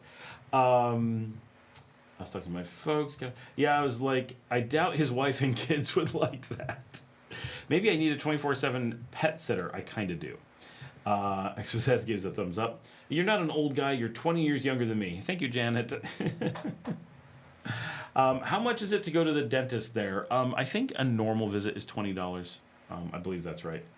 Brian says, I will not have another effing Merlot. I love Sideways. Well, I like Sideways. I love Paul Giamatti. Sideways is actually... In some ways, I really love the movie, and in some ways, I'm kind of like, okay, I haven't seen it in a long time. All the characters are so problematic. You're like, okay, these are rough characters. Sandra Oh is fantastic in that. That's kind of where she's from. Not really, but a little bit. But growing up in wine country, being a wine lover of sorts, I love it because my wife and I, when we were young, our thing was wine tours. We would do wine tastings all the time, like constantly. That was our weekend activity. What are we doing this weekend? Oh, we're loading everyone up. We're renting a limo because we get a bunch of friends. We're renting a cheap limo, no extra features. It's basically a driver in with a lot of seats, so it's cheaper than taxis. We're going to hire a driver. They're going to drive us through the wine country, and we're just going to go along the lake and drink all day. And that was like a thing. And then when we get back, we unload at the house with all the wine, and then we would go into town and go to fancy restaurants, because we lived in the middle of wine country. So everything is, that part of New York is a lot like what you picture as Napa, right? Loads of wineries, rolling hills, insanely gorgeous views, amazing restaurants everywhere, right? It's very much similar. Napa copied from the Finger Lakes, because the Finger Lakes are much older. And so we would spend all day and get big collections of wine. We had a wine cellar, like a real one, like a custom built house with a custom built wine cellar in it. And so we kept just tons of wine, and then we would just go to these fancy restaurants. And so that was a huge part of our lives, and especially in those formative years of us being young professionals. I was I had just left. At the time that this was, I had just left my senior management position at IBM to venture out on my own. So I was young and in the taking risks with life. And my wife was just out of university and now working as a forensic biochemist. And so neither of us had loads of money. Me, because I was starting a business, I had loads of money. I'd been really well compensated by IBM. And she had a halfway decent pay, but a really impressive job. And then all my friends were similar, like young teachers or professors or whatever. And so we would all just go out and do this stuff. And it was a big part of our budget. We weren't baller, but it was this really important to building this part of our lives thing. And this was a lot of our early dating life and hanging out with friends in our 20s. This is when we were going through our friends years, right? Like those years where you're figuring life out and all of your young friends hang out together because you're all about the same age. And so wine tasting and the fancy, that kind of thing, to so many people is something you do older in life. And for me, it was something we did so much young in life, as he pours more wine. So I love some of these movies. I love Sideways because it really connects me, because that movie came out not that far off in time from when we were doing that. I think that was, if I remember, I think Sideways is 2002. My wife and I met in 2001, right? So this is right in the midst of us doing that stuff. So, Gooch says, dentist is about 1/10 from wherever you're from. Expo says, hi, Scott. I knew it when you knew what Novell NetWare was. Of course I know Novell NetWare. I come from the pre-Novell era. I started in systems administration in 94. I started in programming professionally at 89. I started learning to program in 85, to give you an idea. I fell in love with programming but didn't know how to do it in 79. That's when I decided that was my career. Gooch says, lots of times the dentist will do cheap cleanings and x-rays in order to get extra business. That's true. Expo says, my teeth are all done, but cleanings are always good to do. Cupcake says, Nicaraguans are very athletic. Home gym is best, if you ask me. I would like a home gym. I thought about doing that. I really just need to get a bench. I have a weight thing. What do you call it? Like a stand for lots of weights. And weights. I have both. Yeah, I would like a home gym. I live in the country, so I'm a little bit far from one. I mean, I can get to one in a few minutes. It's not hard. And obviously walking to the gym, not a bad way to get to and from the gym, right? A little bit of exercise. When I finally build a house, I will put in a small gym with air conditioning and a lot of fans. We do have, I forget, we have for cardio, we have a what do you call it? An elliptical machine here, which is kind of cool. Home gyms are not the best for ads. Abs. Kevin says, have been to Grand Island, New York. That's where my mom grew up. I've been to Grand Island, yeah. It's been a long time, and I've never spent time there, but I've driven through it for sure. Cupcake says, pull-ups, dips, push-ups, my friend. Yep. You need somewhere to do that. You can do that at home pretty easily. Yes, just chatting with you.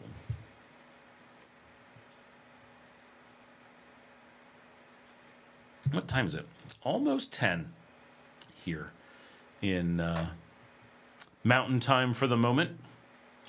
Will be Central Time next week. Yeah, just a reminder that my time zone doesn't change. Yours does. Panaderia Machado. No pictures. I'm still looking for Central Park. I got distracted and didn't keep looking.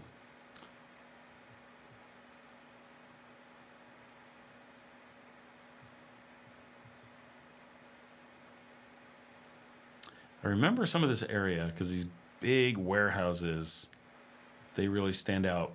Parque de las Madres, is that what I'm thinking of? Nope, that's not it. Corinto has several parks. They do a decent job of having parks. That part I like. That park I like. How is their Central Park so hard to find? I probably could search on it and go right there. I just don't want to. There it is, Parque Central. All right, here we go. Finally, here it is. And then the Municipal Museum is right up here. Like this whole little quadrant here. If I can move it. Right there in the middle of the screen. So this is actually a decent park. It had some kind of cool stuff, and you can watch my video on it. And this is a church that was really interesting. So the cover of my video is a picture of this church. And then this is the old railroad museum. And this is actually a big pedestrian way, believe it or not, between things. And the old railroad tracks are right here, or like right here, I guess. So this municipal museum is actually the old train station. So this is in Corinto, right? This is a beautiful municipal bit of Corinto. Now, I don't know what's in the museum. I guess that's what this is. Okay, great. That's awful. Little train out front. Some weird architecture stuff that they have going on. It's pretty funny. They have a little stage if you're going to do something. Right, this is that pedestrian way. And I filmed in this, so you can see it all in my video from 2022. And, you know, from time to time, there are parks there. That's a gastronomic festival. That's pretty cool. But that's 2018, so that's a long time ago. Oh, that's what the town looks like, right? Cranes everywhere. So like much of Nicaragua, right, when possible, with the limited funds, Nicaragua tries really hard to make their villages livable and have things going on and have good third spaces and public utilities and stuff. And Corinto is no exception. And back when the train station was here, this had to be pretty fantastic. And we're really, really hoping that the train is going to come in. This is the western end, the western terminus of what is supposed to be our new train. And so if this actually does come in, I don't know if this station is going to reopen or a new one's going to be built, but this will be on the train line, we're hoping, and that will really, really revitalize Corinto and make it that people can just go during the day, and people from Corinto can go to Chinandega and Leon and stuff really, really easily. And you know, there's potential. And, you know, if you want to make a life in Corinto and you're like, no, I think I can open a restaurant and I can, you know, build a nice big house, and you've got outside income and you just think it's a cute village and you just want to be a part of the village, like it could be fine. I don't want to knock Corinto, right? It's purely just, it's an industrial village. You have to work with what it is, and understand that going in.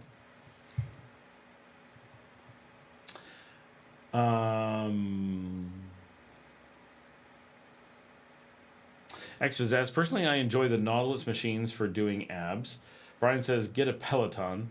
Gyms are cool to meet like-minded, though don't get mesro. Oh, don't get me wrong. Okay. I am single. What advice do you have for someone coming down to Nicaragua on their own? I've traveled a lot because I used to work in the travel industry. I mean, so this is where some places like Leon get a little bit more boring because there's so much less going on. If you're in like a Granada, it's so much easier to just end up with people. If you want to end up with travelers and you just want to hang out with travelers, then San Juan del Sur and Granada are full of them. right? You can just go out into the park, walk around a little bit, like the Calzada in Granada, or just walk along the beach in San Juan del Sur, go to some of the activities, and you're gonna be like, look at all these backpackers. There's people to hang out with, right? And that can make it cool and easy when you're first arriving, but you're hanging out with people who are not integrating into Nicaragua. So just be aware of that, right? And you know, we thought about moving to San Juan del Sur at one point as well. And you know, part of the idea that we had was, oh, it's going to make it so easy. There's so many people kind of like us that are going to be interested, and it'll be really nice to have lots of friends there. And the reality is that now that we've been here, we're so glad we didn't do that. We want to hang out with Nicaraguans. We really don't like the same activities once you live here as the people who are visiting. You know, visitors are like, let's go dance on the beach and get wasted. And it's like, that's so much fun once, maybe twice, right? And then it's just, now I feel old. And yeah, no. So it depends what you're looking for. It's a very social society. So anywhere you feel like going, I wouldn't recommend staying on a farm, right? That'll get boring. But even if you're here in Leon, or you're in Boaco, or you're in some, you know, La Paz Centro where there's not that many people, go out, go grocery shopping, cook at home, or just go out to eat for everything. If you're in that crowd, go to church, go to the gym, go to the bar at night. Definitely go to the bar at night. Go to the bar every night. Find a number of different bars and see what the scene is like. But like, especially if you're single and all, you know, you want to meet people just in general, whether it's a small town or Managua, right? If I go to one of the busiest bars just on a random night in Managua, be like Roncan Colas, right? Go to Roncan Colas. Go sit at the bar. Buy someone a beer. Go hang out with people. I've been sitting at tables. Random people will come up to me and be like, are you the YouTube guy? I'm like, oh my gosh. And these are Nicaraguans, right? They'll just come and hang out with us, right? You can do the same thing. Right? Hey, I don't know anybody, right? Oh, someone's going to be like, come sit with us, come hang out with us, right? You're from a different place, you're interesting. There's so few expats, it's not going to be a big deal. If you don't mind dropping some money, go hit the big clubs, hit the Reef or something like that. And you'll be like, oh, this is just packed with people. I'll just get a couple beers, go hang out, and suddenly, you know, nearly everywhere, there's live music. Roncan Colas, for example, always live music. Via in Leon, always live music. There's just always somewhere. Look at Nicaragua and see what the latest listing is. Go see a band, right? Find bands that you like. Hang out with, go dance with people. Everyone's dancing. Everyone's up, you know, moshing with the bands or whatever. Just go do it, right? You will make friends fast. When they're like, hey, we're going to another bar, come with us. Go with them. Right? Don't go into dark alleys. Don't be stupid. But go to the bars. Go do the stuff. And you can do this in the tiniest town in the middle of nowhere. Right? In fact, that'll be easy. You can go to some village of 15,000 people in the middle of nowhere, never seen a foreigner before, ever, and just find the busiest local bar. Ask at your hostel. Ask at a hotel. Look, I'm looking for maybe some live music tonight. Is someone playing, you know, guitar or a band? Is there cumbia? If not, is there a game on somewhere? Where can I go hang out? Like, where's there going to be people? And they'll tell you. And most of these towns have a hoppin' bar. Like, let's go pick a place, right? Let's do this right now. We're gonna actually, let me answer a few things, and then we're gonna go do it, right? Because this will be interesting. And I always like maps. But before, I'd want to know if anyone knows of a gym with a pool. Off the top of my head, I don't. That way I can get all 3 cardio done in one stop: biking, running, and swimming, and weights too. Yeah, I don't. There are so few places to go do laps. Very, very hard. I think you can do that at Club Terrassa, but if you weren't here when I mentioned earlier, the entrance price is $12,000 US. Expat, swimming works every muscle in the body. There's no sweat. There is actually a lot of sweat. As someone who used to be a competitive swimmer, we sweat a lot. Gooch says the time zone here is the same as where I am from in Saskatchewan. We don't have daylight savings time there either. Wait, is that true? Diego says, are you surprised with the amount of Nicaraguans that know you? Yeah, I'd say so. It's a bit surprising. It's true. All right. So let's go pick a place. Let's head kind of mountainy. Anyone see something that they like? Condega. Let's do Condega. Now, this is not, like, people know the name a little bit. This is not absolutely unheard of, completely bizarrely remote or anything.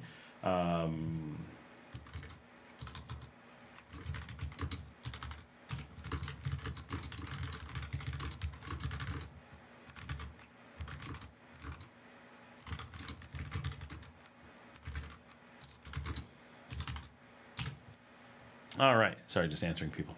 So Condega, this is a pretty small town, right? Let's get a quick picture of what town looks like. And I've never spent time in Condega.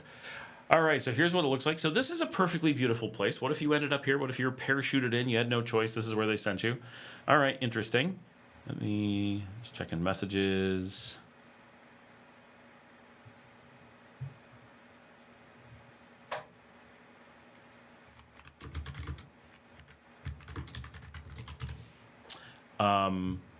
So this is a beautiful little spot, right? Obviously, there's nothing really here, but this is a pretty spot. The clouds are helping. That's a really nice day. Got some nice mountains around. The village isn't too big. You got this place. That looks fantastic. If you eat that, you got some waterways. You could do some hiking during the day, get some exercise. That kind of a cool bridge. Go take some pictures. You got some parks to walk around. All right, we're getting an idea of what town looks like, right? We're talking small village here. I have no idea what kind of picture this is supposed to be. No idea what's going on with those suds. All right, so everybody kind of ready. This is we got a nice clock tower in town. Is there a Hyundai dealer in town? That feels unlikely. What? That's pretty. Okay. All right, we've done Condega. Now we're ready to go find something. I'm going to make sure I'm reading the messages.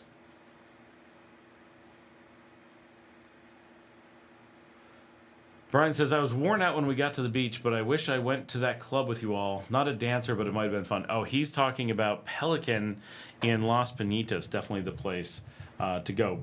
Wild surfer bar. We have a good time there. Okay. So in Condega, we are going to try to find a bar. We're going to start down here in El Colse and just work our way up in case. Okay, nothing obvious out there, but that's an outlying town. We're not expecting anything there. Got some neat kind of roads here. We got a mirador in the middle of town. What do we got? A place to see a fake airplane. What? This is hilarious. You have to go here and take pictures if you're there. That's a requirement. There's a tower. Why? Why any of that? Oh my gosh, Nicaragua gets so funny sometimes. Okay, wait. This guy's just hilarious. He's in that tower by the airplane in the middle of town, and he's posing like, what up? This is so weird. Okay, well, that's there. Here's the Central Park. All right, Monchi's Grill. What do we got? Is that like a water wall? Oh, okay. I mean, it's meat. I don't eat meat, but this looks like it could be yummy. They got cake. Fries look good. Burger looks acceptable. Cute little place, right? Now, this is 2 years ago. Hopefully still there. Got some nice outdoor seating. Right, okay, so you got some places to hang out. Right, so this may not be a bar, but you've got a restaurant to work with.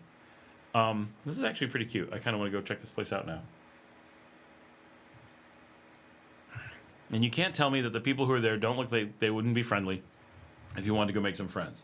So this is a starting point. All right. So there you got Monchi's Grill. You got a Commodore. You got a Fritanga. These are the outdoor places. You got Dulce Tentacion. Oh, Tentacion, the Temptation. Sweets. Okay, that's a to-go container of diabetes. Okay, wow. Those look yummy. I don't know what I'm looking at there. I hope that's like mozzarella sticks or something. I don't know. Maruchan or ramen. They do some wild stuff here with ramen. This is something that you have to just experience.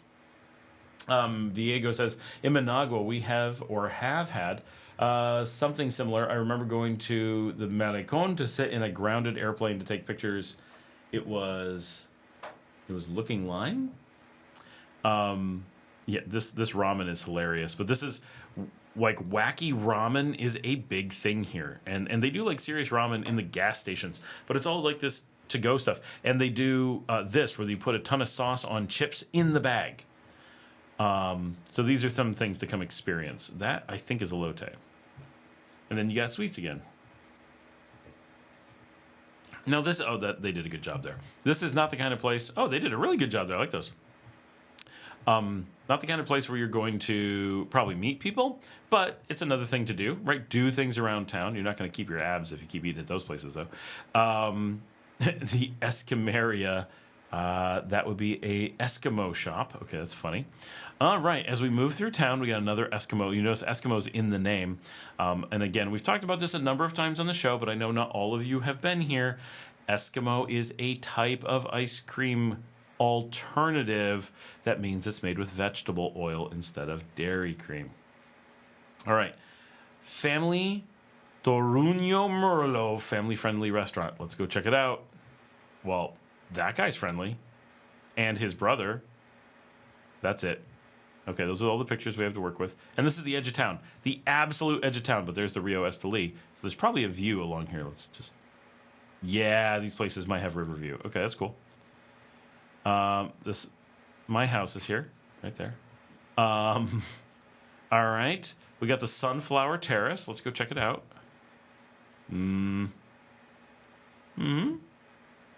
Cute. Nice. Unclear. Okay, little observation deck. Oh, good place to throw a party. Welcome to the Terraza El Girasol, the Sunflower Terrace. Okay, you can throw a little quince party. That was it. That's all the pictures. Well, it's a place to stop by anyway. We got this place that we have not yet identified. The Comedor La Prosperidad. Nope, nothing to see. Nothing to see here, people. I swear there was something else right there. Oh, the Eskimo place. All right. There's a place called Valhalla. What? Oh, you got to go here. Oh, this is nice. How did this not show up as a primary place to go? Oh, these pictures are old. This place is... Oh, no, it's still here. This is from this month. Excellent. Good-looking fries.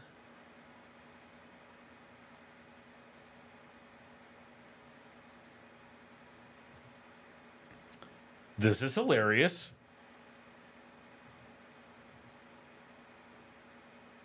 This place is wild. Look at that.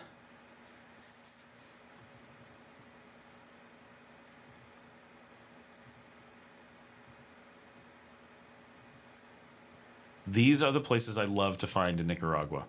Middle of nowhere, no explanation why it exists. And like somebody put in all this effort to make this really cool themed place that makes no sense at all, but it's really nicely done.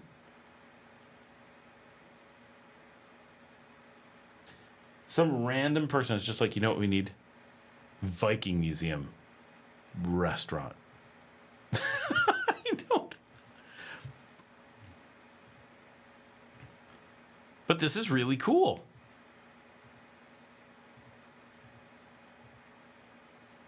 All right, so you got this excellent place to go. I'm still looking for where the like real bar is to hang out. All right, this has got potential. Marso's Sports Bar. Recent pictures. All right. Okay. All right. Oh, okay. We don't have a lot to work with there. That's got potential. Now we got Breaking Bar. They have Cupers? Oh my gosh. Yeah, that's blurry. That's a real drink. I don't know those guys. Wait, do I? I might know them.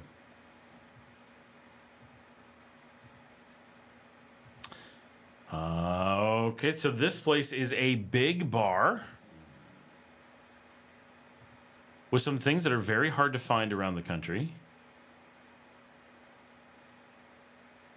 With beer, there is no sorrow. That guy's excited.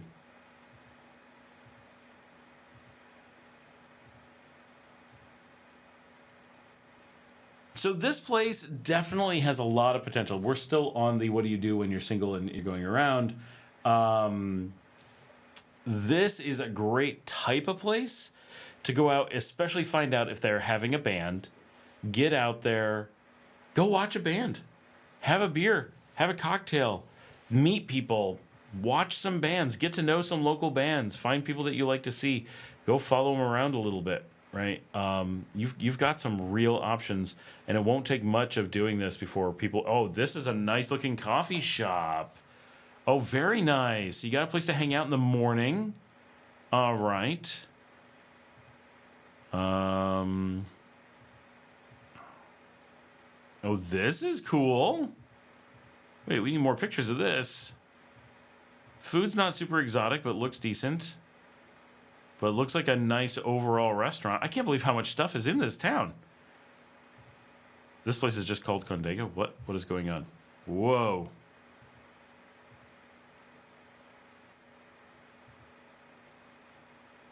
Oh, cool. I don't really know what's going on there, but it's cool. So I think that's kind of... Okay, we got a buffet there. Not much in these little side towns. Oh, we got a campestre, though. This would be a little bit weird to go single. I've never seen people go single to a campestre. I mean, you certainly can, obviously. But these are like little country places to hang out with your family. Especially at night, might be okay to go out and have a beer, especially if you're staying out a little bit in the country. But you're on the edge of town, right? But so the whole point of this was to say, let's just take a small town, Condega, and show how far this is from anything of any real size, right? So there's Esteli. I mean, it's not super far, but that's a good 15 or 20 kilometers from Esteli. And then if you keep going, right, you're getting out. This is Honduras out here, right? So you're like maybe 30 kilometers from Honduras, up here on the kind of the edge. Now, one of the reasons why it's not completely devoid of things is because this is the Pan American coming through.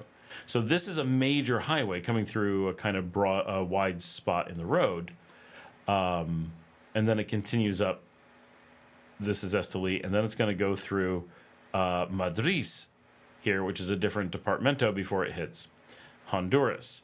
But so that is very, very interesting. The whole thing is neat, to say the least. So that's a great example of this is one of the smallest towns that you would ever reasonably be in a position of saying, hey, let's go spend the night there. We didn't even see a hotel pop up on that particular search, right? We didn't see that at all. So very unlikely you're going to stay there. But I bet if you put in some work, you could find something. Let's see if we can do a map for hotels and see what comes up. Nada. Now, there's a hostel. Okay. All right, here we go.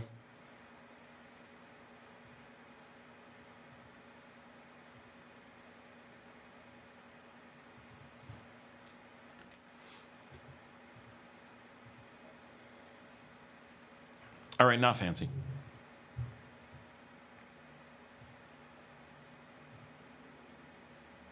At all. But it seems functional. He seems excited to be there. It's got some views. Nice area. Okay. These are relatively recent. Do we have any information about what it costs to stay there? There is no... so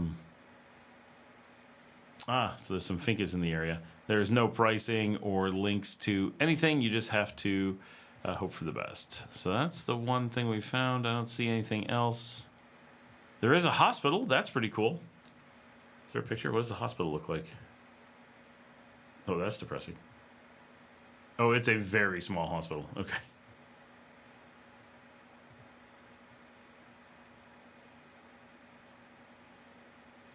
I am kind of surprised that there's no other hostel there, but, you know, who knows. Anyway, let's get some information on Condega. That is population of, in the city area, 12,000 people, right? So that's smaller than San Juan del Sur. Very, very, very small place. Oh, here. There's a hostel out here in the middle of nowhere. Let's see what we got. These are more recent. So far, it's looking nicer. Not bad. Okay.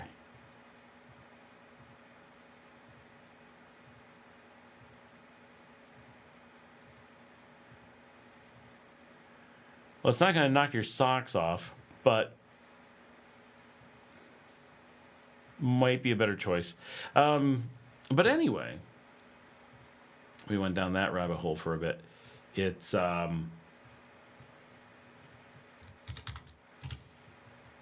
very possible, no matter where you are, no matter what you're doing, that you can end up with a place with a good bar to go out to, a couple good restaurants, a coffee shop. That's all you need in a small town. And suddenly you're meeting people because everyone's going out to that one or two bars. There's probably a few barrio bars that aren't listed anywhere because no one has ever bothered putting them on a map. And so there'll be those opportunities as well. But in general, you're going to have a couple hopping places because everyone in town wants to go out. Everyone wants to go see a band. Everyone wants to go dancing. And so those places are going to be there. And you can just go. You're always going to be welcome, right?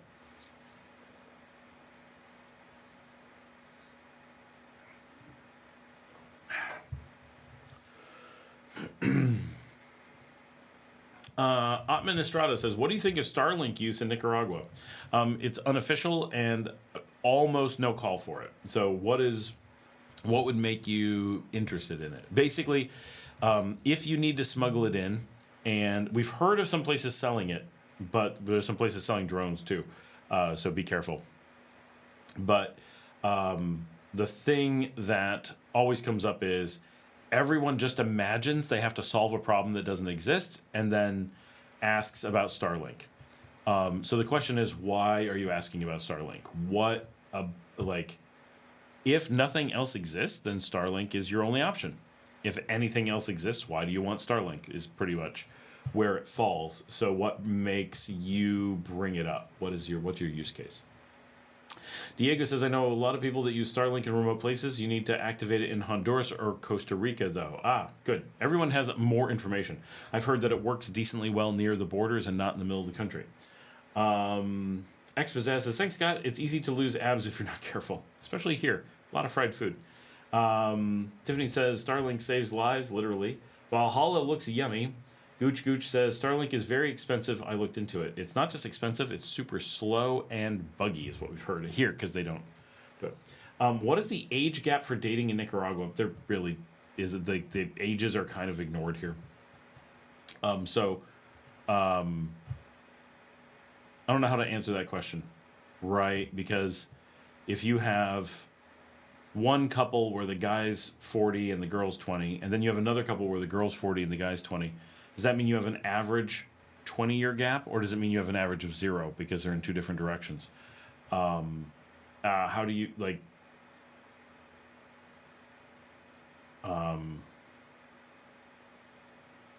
how do you get, you'd have to have a chart, right, of age gaps to kind of understand the curve, because just an average or a mean or a median won't mean anything, nor do I know what it is. But ages, the idea that ages are things you sit around wondering about is a very North American thing, and here they're much, much, much less aware of them.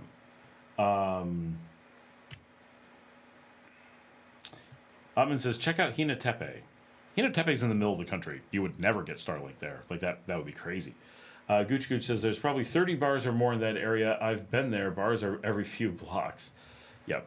Hino Tepe is a college town, a university town, right in the middle. It's a little bit south of Managua. I guess Managua's more the middle. But it's in the outskirts of Managua in Carazo, right next to Didiamba, next to Dolores, 5 minutes on foot from Dolores that we talked about a few times. And close to San Marcos, right on the Pan American. My favorite vegan restaurant is in Tepe.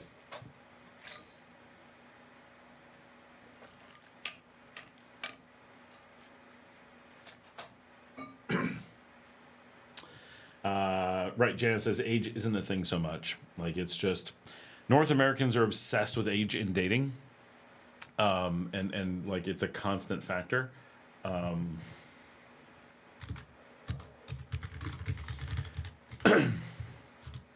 I don't know why that is. North Americans have a lot of hang-ups with dating in general.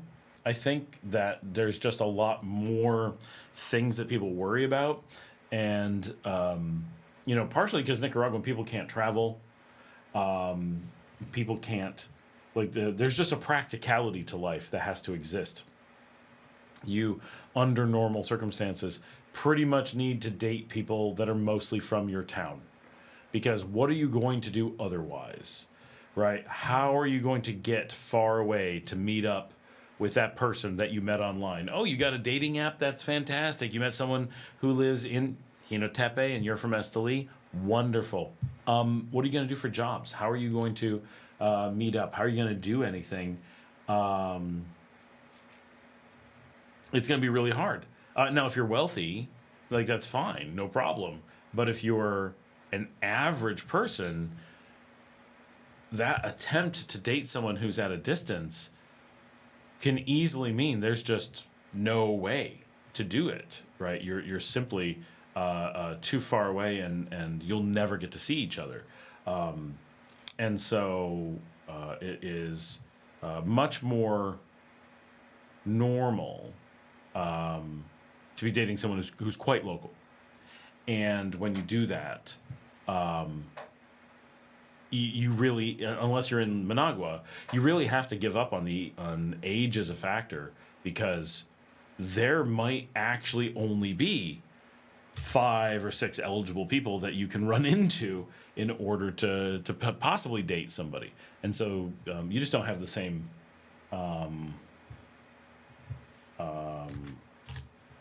flexibility to be worried about those things. Tepe food is good. Cafe Alicia, they're good. I like it. The place I like is just down the street from them. Diego says dating apps ain't really a thing here. I know 0 people in dating apps, and I'm pretty much in dating age. Here people just go out. And again, if you're on a dating app, you're likely to find someone from far away. Whereas if you are actually out at a bar, chances are the person who's at the bar can get to the bar, right? Because you're already physically in the same place. So back in the day, back in the US, right, it used to be that you would go out and try to meet local people, because that's one factor that seems to make sense in dating, is date someone who you can actually see again. And so meeting physically is a decent reason to consider going out, right? Wow, why did you choose that girl over that girl? Well, this one I've met and can probably meet again. And that one is in Idaho, and I don't know where that is, and I'm never going there. Okay, that makes sense, right? And so it's just a different world. Expazaz, Bingo Scott, I hope to avoid a long... Oh, it scrolled on me. Why did it do that? I hope to avoid a long-distance relationship. My first trip will be to get to know the place. Yeah, for sure. And long-distance relationships can happen here, and often work really well if you're flexible. If you're the expat, you have, in most cases, a pretty high ability to be able to travel. So maybe you decide you want to live in Esteli, but you meet someone nice who lives in Managua. Your ability to travel to Managua and your flexibility to do so is probably, in most cases, quite good. And so, I want to go see someone in Managua. I'm going to go there this weekend. Hey, no big deal. You can take the bus. You can drive there. You can do whatever, and make that effort. And it's not a big deal for you, probably in most cases.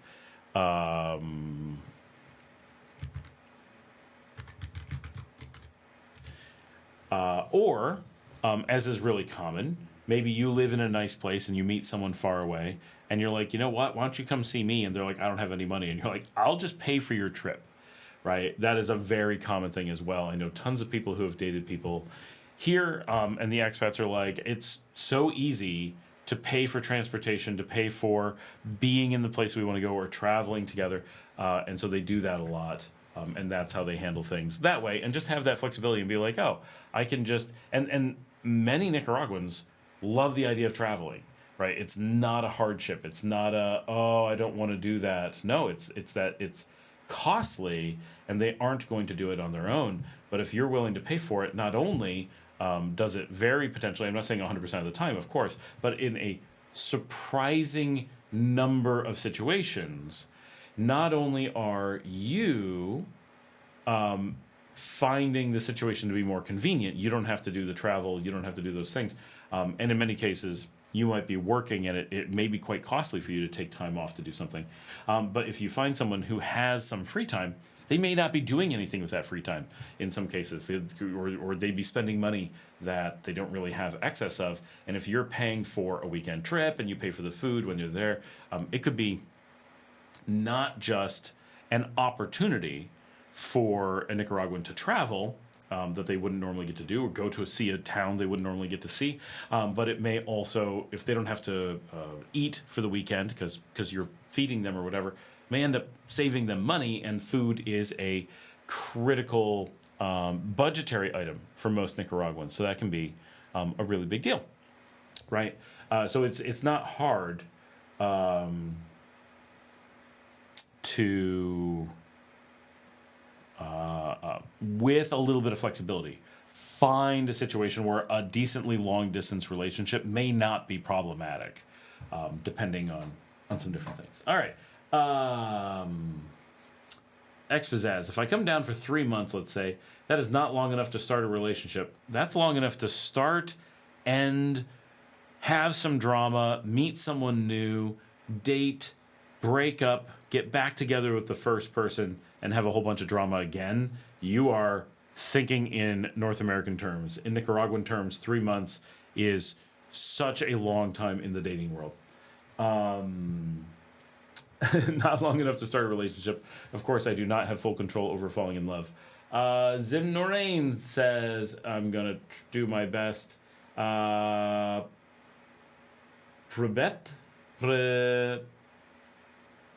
It's Privet, I think. XYZ says, True Scott, what I enjoy most about being single is the freedom to do what I want whenever I want. What is your... Oh, and you have a nice camera setup as well. Thank you. This is the Fuji XS20 with Suri Cinema Sniper f1.2 lenses. Zim Norain says, so what is your mission here, my brother? Are you asking me what my mission is, or are you asking Expazaz what his mission is? I'm unclear. But he answered, so maybe he's correct. Speaking of the dating timeframes in Nicaragua, so I once was talking to this girl, and we were talking because she had posted something on Instagram from my house, basically, from the hotel that I owned, but it was also my house. And I'm like, hey, that's my house. And so we ended up talking, and I knew her a little bit, and she filled me in on her dating life. And it was really interesting because she was like, hey, I can practice my English. So we were talking in English. And she's like, okay, I met this guy. This is like a Thursday. I'm like, okay, cool. Then on like Friday, she's like, okay, we've moved in. I'm like, wait, what? Didn't you meet him yesterday? She's like, yeah. To an American, it's like, didn't you meet him yesterday? To a Nicaraguan, it was like, yeah, of course, I met him yesterday. Now we have a place to live.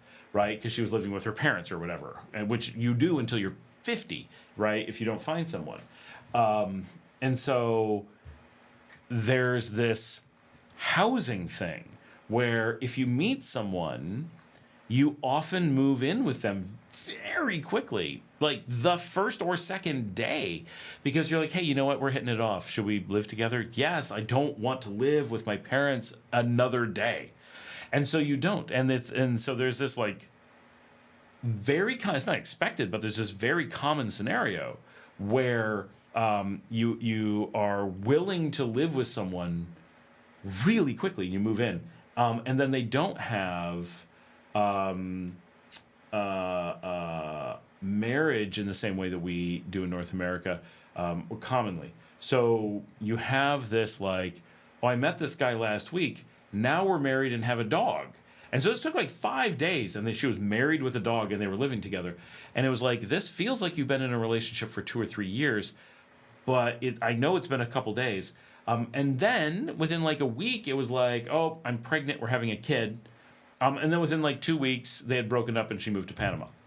And I'm just like,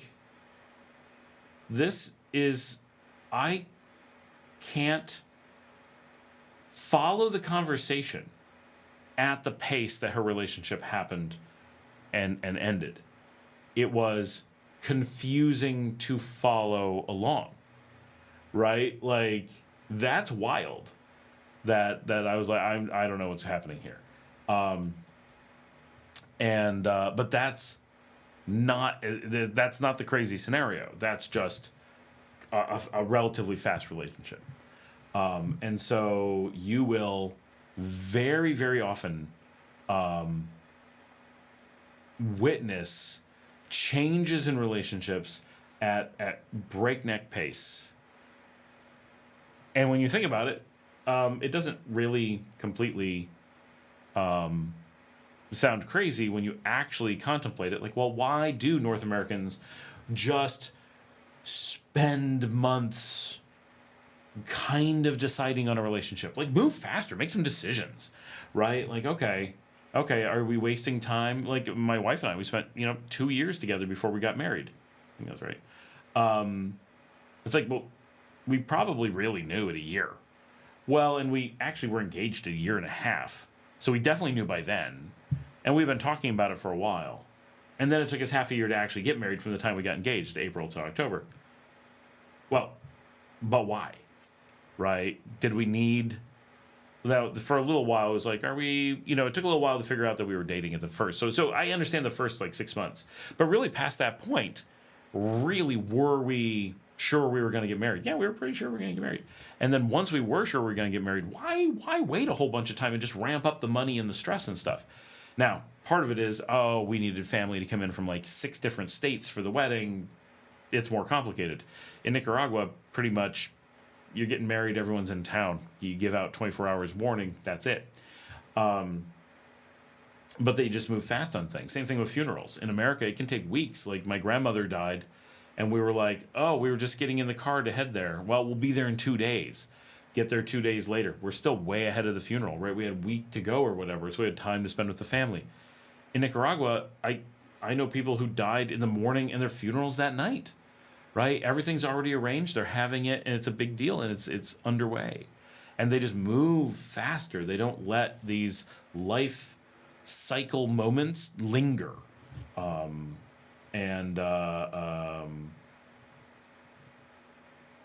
It's very different. Very different. So don't be surprised if you're 3 months and you're like, I don't know if I have time for a relationship. You have a lot of time. Diego says, is it true that North American people don't ask each other to be boyfriend and girlfriend? Traditionally they always did. Maybe that's starting to go away. Definitely that's changing, but when I was in North America, they did. Tiffany says, I follow a guy on YouTube who just moved to Managua from the USA, and he came here on vacation and met a lovely girl just to move to Managua, and now they make vids together. Expat says, I think so now, but it used to not be like that. Zimran says, Brother Scott, how did you end up in Nicaragua, and what is the context behind this journey? So I came to Nicaragua, so let's back up. I was traveling the world with my family for the purpose of deciding where we wanted to live.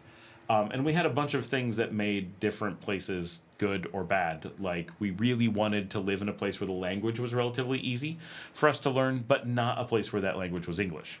So, because native English speaker. right? So we wanted our kids to be bilingual. We wanted them to grow up in a place with other culture. We wanted to get away from our own culture, our own language. We wanted our kids to have a multicultural experience.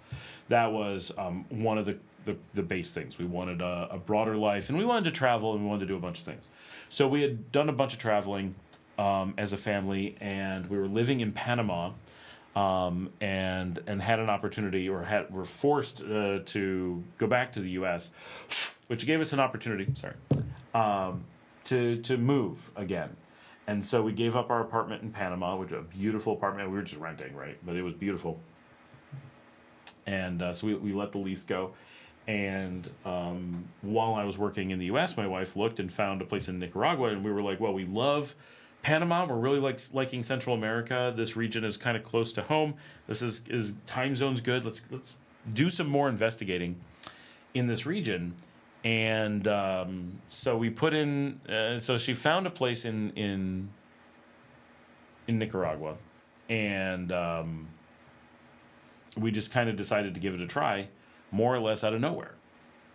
And it was very adventurous to decide to come to Nicaragua when we did, because we really knew nothing, and had no idea what it was going to be like or anything.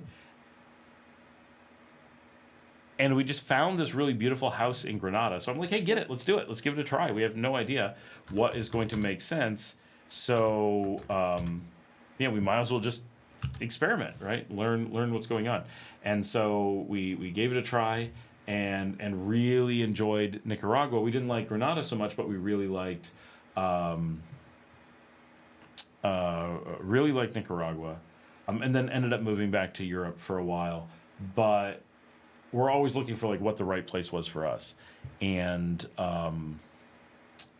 ended up coming back to Nicaragua in 2019, and I was like, this is the place we really want to be. This is a perfect place for us, and so we just decided that Nicaragua was the right place to make as our home base for exploring the world. That we could be based out of here and have a safe, low cost location that we really loved coming back to as our home, and then be able to spend more time exploring the world, more time with our kids, and less time focused on making money and paying the bills and dealing with life, because Nicaragua took so much of that off of our plates and just made it easier to live. And then whenever we were home, we'd be living in a place that we really loved, rather than going back to a place that we were okay with, right? We had a house in Texas, but we would end up going back and being like, we don't really like being here. It's okay. We're not complaining about it, but it isn't a place that we're like, yes, we're back in Dallas. It was, we got to go back to Dallas. And so it really...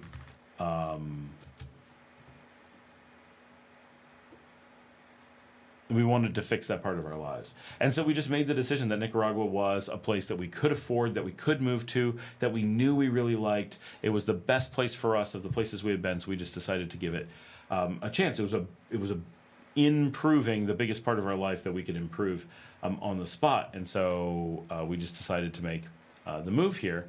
And it was a fantastic experience, and we knew not to go back to Granada.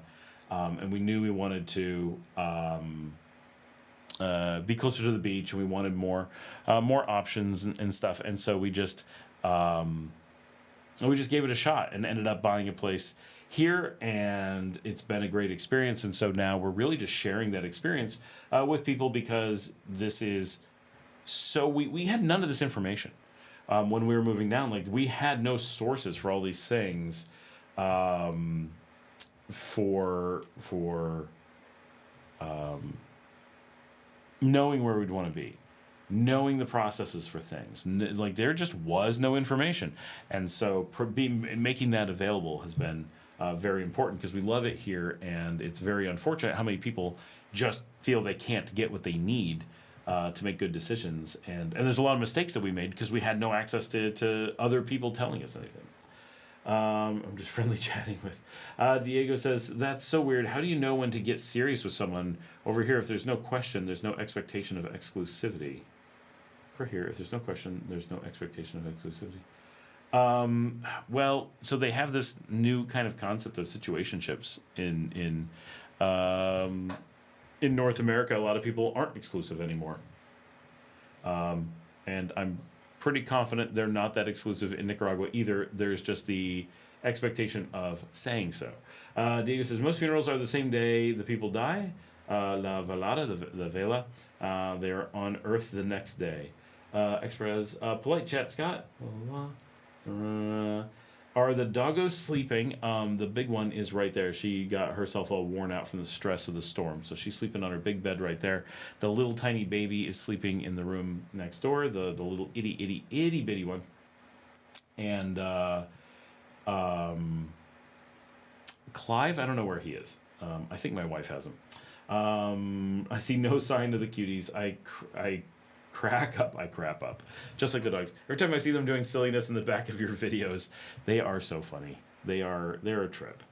And now there's 3 of them. So I wish the little one was in here so I could hold him up and put him on the show, because you'd be like, oh my gosh, that's the tiniest dog I've ever seen. But he's sleeping somewhere. So I mean, I suppose I should go get him. Let me go see if he's awake, because he's adorbs. But I can only have him for a minute, because he'll poop on everything. Oh. I'm stiff. Oh, the big one just got up. She's stretching. Yeah, you're the good dog hanging out with your daddy for the show.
Come here.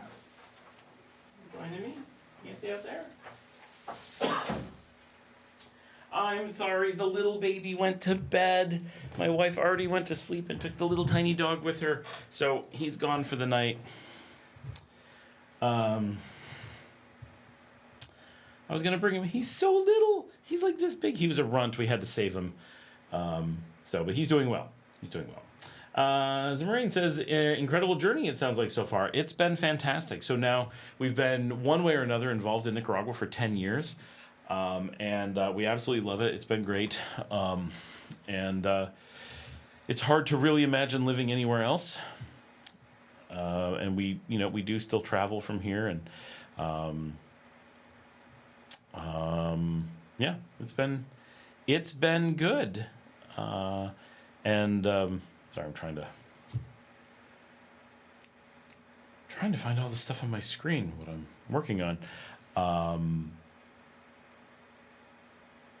And because it's been so good, it really is important that we share that journey with people, because there just are so few resources. There's so few people who've tried to do this and stuff that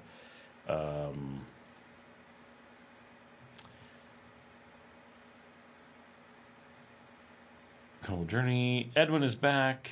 Edwin, 3 of them since when? So we got the little one just like 4 days ago. Now it was my driver's dog had puppies. She's since been fixed. And the big ones were bullying the runt and wouldn't let him eat. So he was starving, and he is half the size of his siblings. We got him to Teamea, the Gigi's animal rescue. And she got him to the point where he was able to eat and he was surviving. And then once he was stable and able to come here, we brought him here, which is a couple days ago. And so he's been here the last few days. He's so tiny. And it's ridiculous. My big dog, Mia, is annoyed by him, which is a problem because he sees her as the mama dog and he wants to go snuggle her, and she just runs away and kind of growls at him. She's never mean, but it's like... It's sad that she won't let him just curl up with her. And what's she doing? She's just sleeping all day. But and then my little one, Clive, is actually scared of the tiny dog. So Clive is little, but he's this big. And this little tiny puppy who can barely walk comes up to him, and Clive just runs away and like gets all scared and hides somewhere. And it's like, so he's out in the living room hiding on a couch. Hopefully in time they all get along. And normally they do, but he's just too much of a tiny puppy that they don't know what to do. Edwin says, are you sending your daughters to watch the FNAF 2 movie in December when it comes out on the 4th?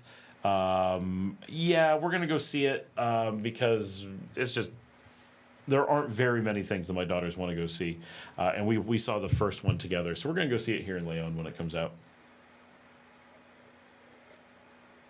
How are the flights to Nicaragua? Have they improved? I don't think they've improved. They're about what they always have been. Spirit hasn't completely left, but is not flying all of its flights. Things move slowly when it comes to like airlines, just in general, I guess. We're getting flights to Madrid. We're very excited about that, but we don't have them yet. And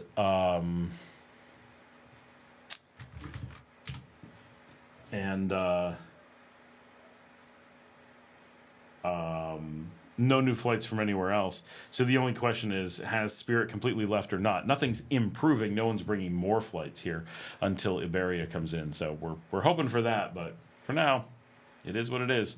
We have so few flights. Like, it's not like the U.S. where like, well, we got 100,000 flights. Have they shifted in some way that makes them better or worse? It's not like that. It's like, well, we got these 3 flights a day. Has it gotten better or worse? It's 3 flights a day. There's still 3 flights a day. Like, it's just, it is what it is. I have 3 troublemakers myself, 3 Maltese. If they had that garden, they would lose their minds, even though they have a huge yard. Edwin says, almost bankrupted. Spirit is returning its full...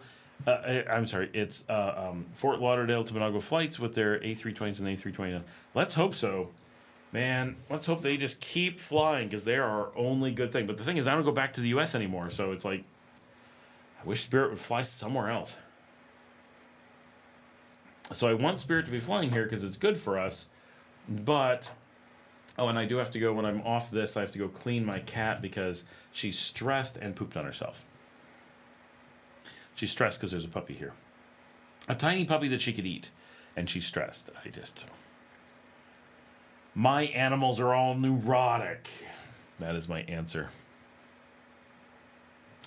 Or to Canada with WestJet? Okay, so no, so it's not what it seems. We looked it up, and it's fake. It is not actual flights. It is only tours. So it's you can't book a flight on it. Is there an airplane coming from Canada? Yes, there is. Can you book a flight on it? No, you can't. So, yeah, unfortunately, a bunch of people from Canada pointed out to me that it was only a technicality that it's there. So Canadians are not getting flights to Nicaragua on it. And Nicaraguans can't go to Canada on it. So that's just crap. So unfortunately, if you want to go to Canada, you're still stuck going through Costa Rica. Now, maybe this is going to encourage more flights in the future, but that's not the path they went down.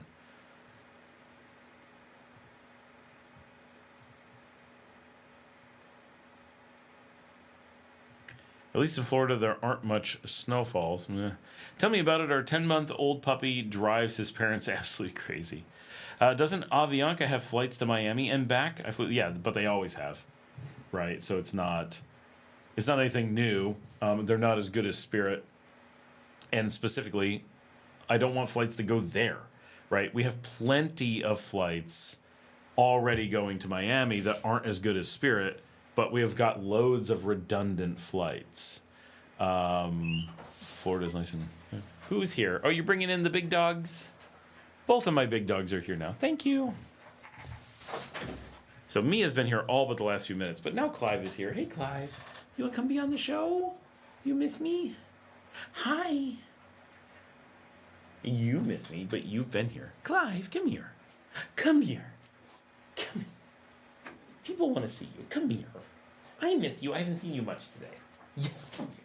I know. Come here. What are you doing? You're so goofy. You're so goofy. He's making weird sounds.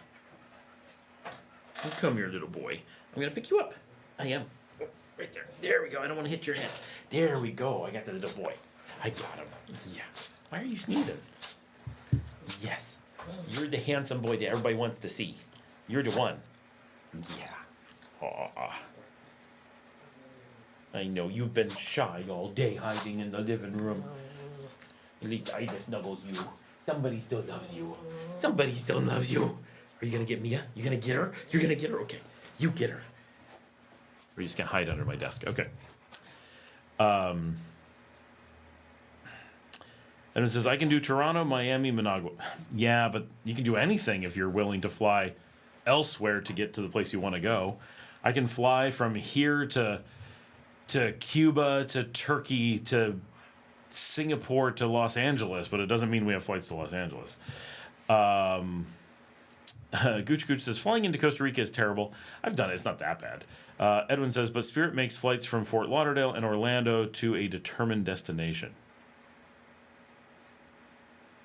Yeah, Managua. That's the determined destination. Edwin says, you go to Costa Rica to arrive in Nicaragua, you go on land in a Nika bus transport. Yeah. Or you can take a flight. I have some friends who fly in from Costa Rica, but that adds $189 in an extra flight. But it is faster than the bus, and the bus isn't free. But the bus is cheap and easy. That's what I do. Okay, now I gotta let the little dog out.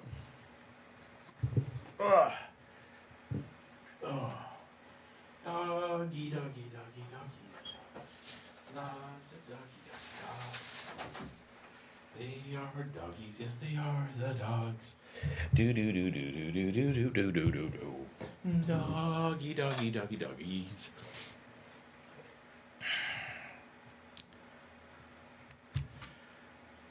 Ugh. So, I mean, the bottom line is no good flights, right? There are no new flights of any import.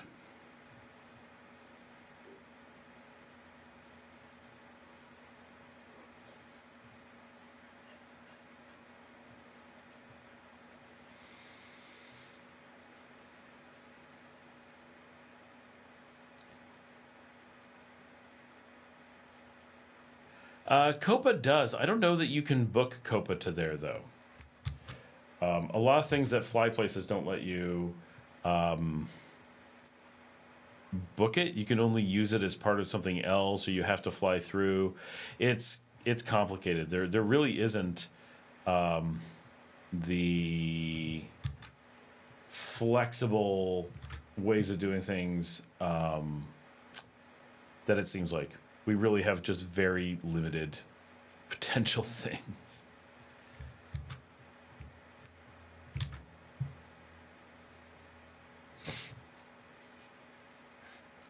Just hearing the name Spirit makes you cringe? It's the only airline I would want to fly in the region. It's so much better than everyone else. Thanks for chatting in Russian. It was fun. It's my only practical option, yet it is terrible. I hate having to travel that way. What? So this is the thing I don't understand with Spirit. What do people have negative against it? It's the best flight experience. I mean, yeah, flying LATAM or Turkish or one of those foreign airlines are awesome, but as far as anything in the US or Canada, nothing's like Spirit. Like, that's as good as it gets.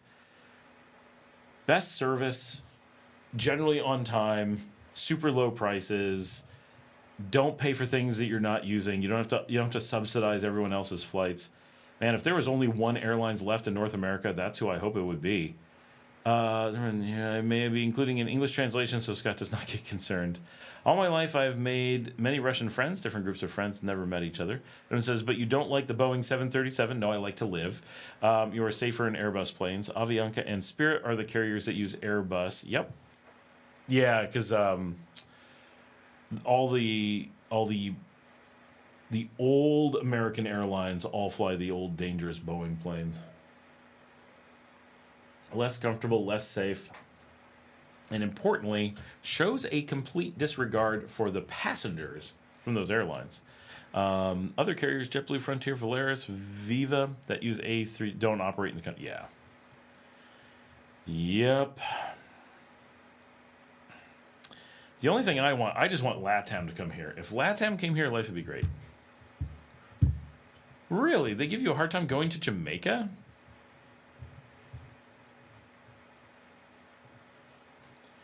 I usually fly into Liberia. It would be better if I could leave my moto at the border. No, I like to live. I mean, there's only two things I want out of my airplane. Primarily, I want to live, and secondarily, I want it to be comfortable.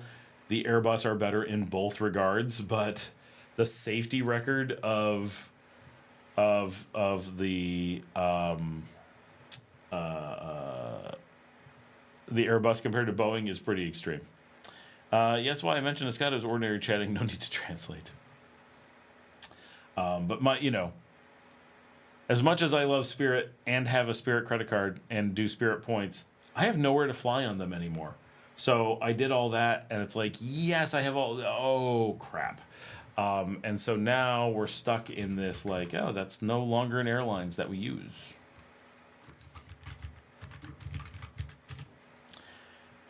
You need Jamaican Air to operate. Now it's even possible due to hurricane.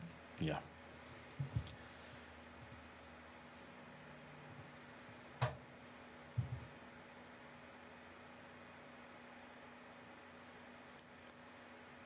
I probably need to replace my Spirit credit card with a LATAM credit card. I miss Air Jamaica, best airlines ever. I've never flown Air Jamaica. Was it really good, or are you making fun of it? It doesn't feel like an airlines that would be good. But it could be. You never know.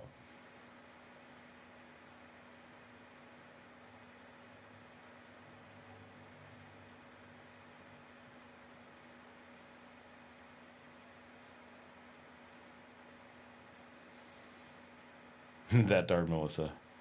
I don't like the fact that WestJet is flying MAX 8s. Yeah, that too.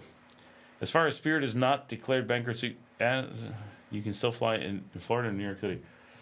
Are you sure they've not declared bankruptcy? Spirit declared bankruptcy.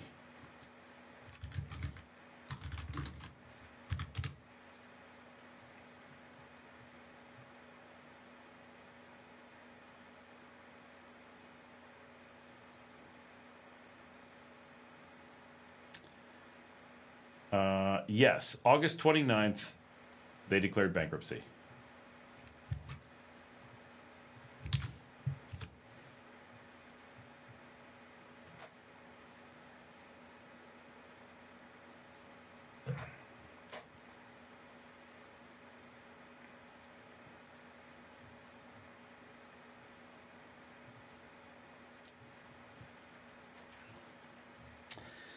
Yep.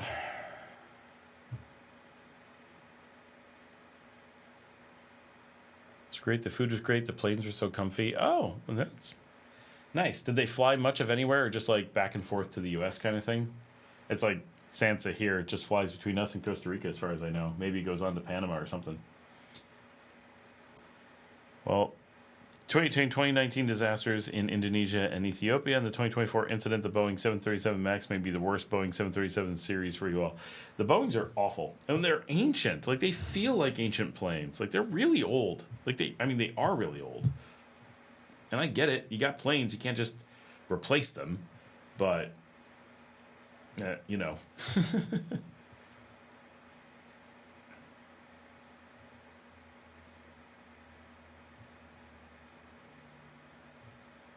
You know, with a LATAM credit card, if you pay the $100 a year, this is where you get foolish, right? You pay the $100 a year, and then you get, where's that bonus? Enjoy the comfort of the LATAM VIP lounges located in 5 of the most important airports in our destination network. Okay, you gonna tell me where those are? No. Cabin upgrade. Earn courtesy segments and live the experience in premium economy and premium business cabins on LATAM airline flights. See, I would do that. I may use this anonymous account for a YouTube channel eventually when I visit Nicaragua. Yeah, now that we're shifting our lives to face southward, I need to investigate more LATAM points because I love flying LATAM. They're amazing. At least my experiences thus far have been pretty fantastic. What's my current flight options? Where can we go? I've been looking for a trip to somewhere with wine.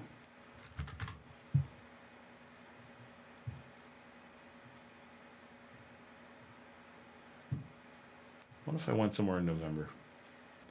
What would happen? No, they were all over the Caribbean. I believe Belize and Panama, US. Wow. If only they'd have come here, I could have used them for something.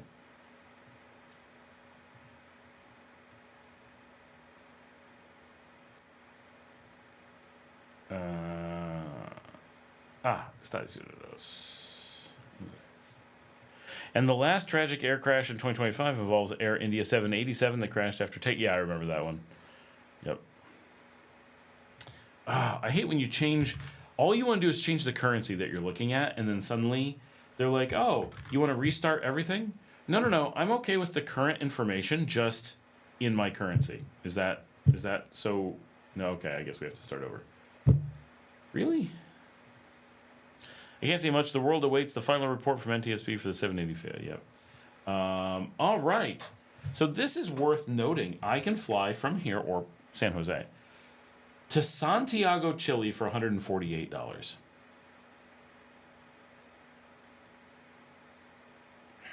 That's not too shabby, especially if I can use a VIP lounge. Where are those?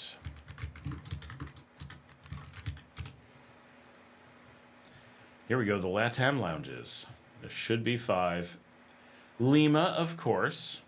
Discover our new LATAM lounge at Jorge Chavez Airport, Lima, where you can enjoy 2 different areas inspired by the Peruvian culture before each international flight. The Santiago de Chile Lounge. Santiago Lounge is the largest in South America. Our customers can enjoy our services from 3 different areas before each international flight. Sao Paulo Lounge. Sao Paulo caters to international flights on Terminal 3 at Guarulhos Airport. The Bogota Lounge. Bogota Lounge caters for international flights at El Dorado Airport, delivering a Colombian-inspired experience.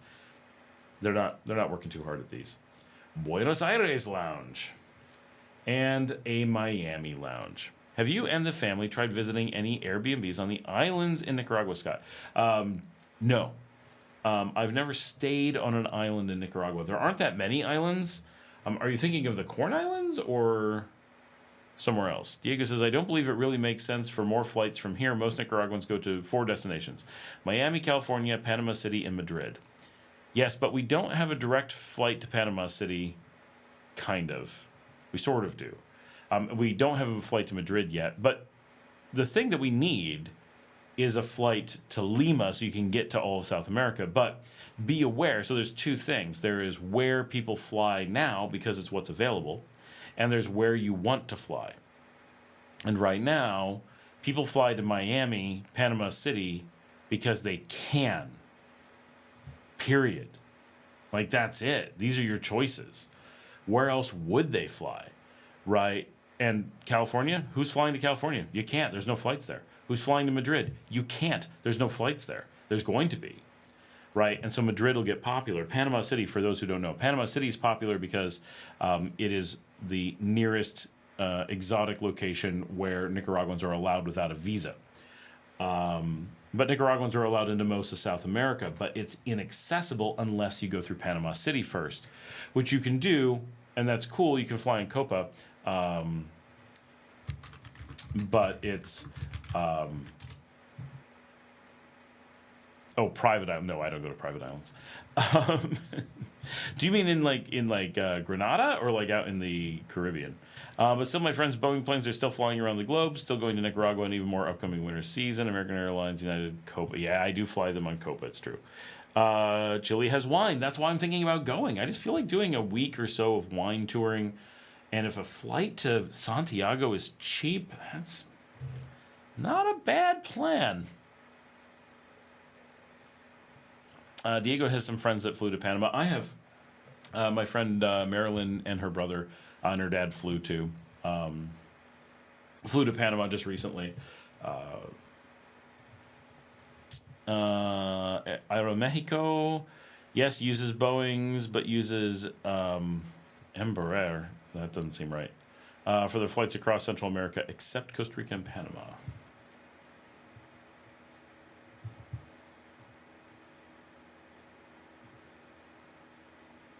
You can get... I'm looking at all the crazy stuff now, so bear with me. You can get Copa Airlines Nicaraguan credit cards through either BanPro or BAC.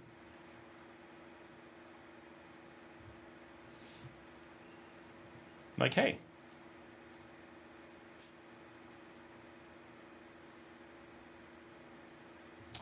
Okay, the BanPro or Visa, the BAC are also Visa. Okay, so it's all Visa.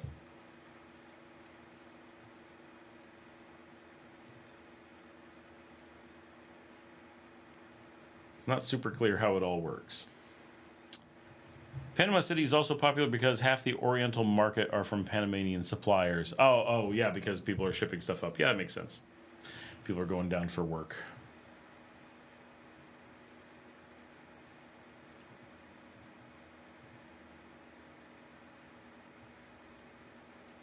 It's after 11 already. Not bad. We're busy tonight. And Panama's awesome. I love going to Panama. Like, that's not a destination that's a problem. I like being able to go there. What are the direct flights? Let's just go look. I'm on Copa's website anyway. And I got to go there in February no matter what. So, let's see what we can do.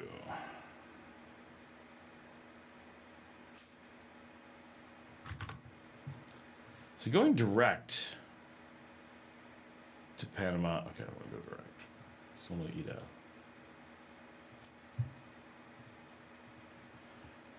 out. Gooch, I've flown from Managua to LA with a stop in Yeah.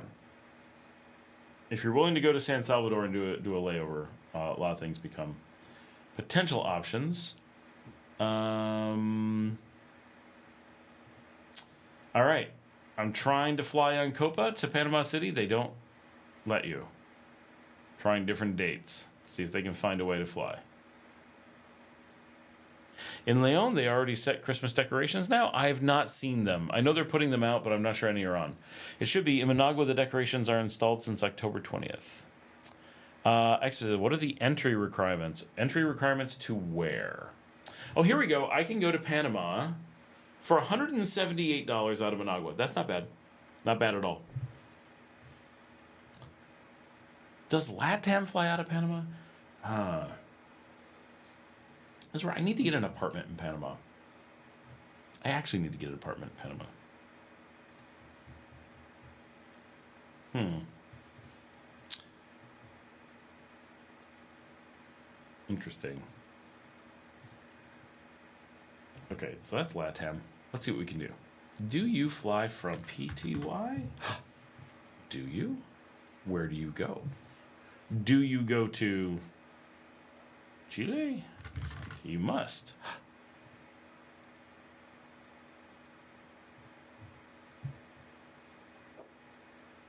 No flights for those dates. All right. Where's my flexible flights option? It's probably here somewhere and I just don't see it. Okay. Where do you fly from PTY if you're going to give me the option? Where can I...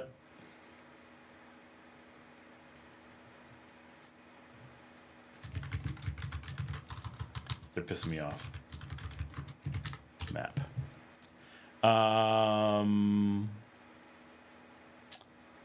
Entry requirements. Gooch, you flew Avianca, Old Taka. So a San Salvador stop is obvious to then go to LA. Yep, I fly them a lot too through the Taka routes.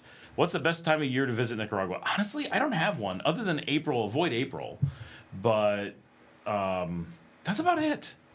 And April's not that much different. It's just a little less good. Yeah, the summer and winter. That's all we have. Diego says, I think that Nicaragua goes to Miami more often because everyone has family in Miami. Most of us go to visit family. Even Easter Holy Week. Yeah, that's what I... Oh, entry requirements for Nicaragua. Are you American? Just your passport. Just show up. Metro Central already has the big Christmas tree up. Oh, I haven't seen it. Layover is only an hour or so. I like the layover at...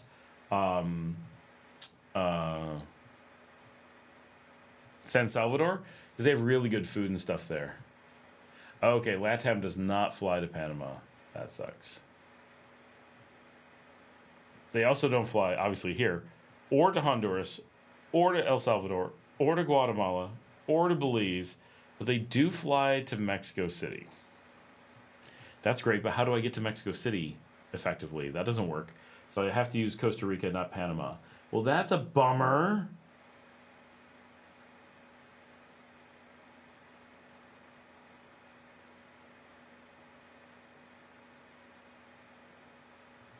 Why is it always so hard?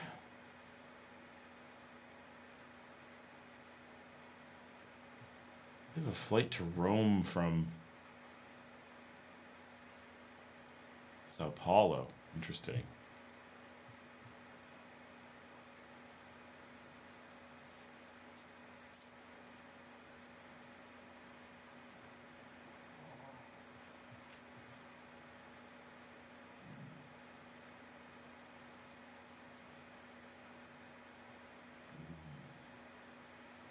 My dog is making lots of sounds. Why are you moaning?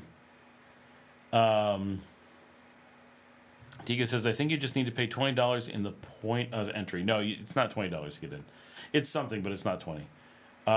Yes, Metro Centro, but not before being for several days with power outage.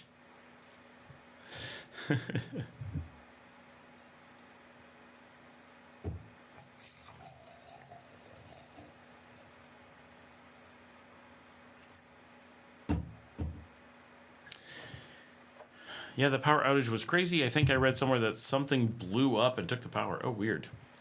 What should I pack or not pack for Nicaragua? Oh, gosh. I mean, light clothes. Everything is warm.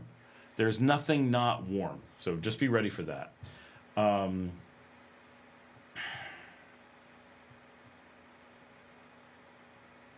Don't pack heavy things. I mean, this sounds ridiculous. You don't want a lot.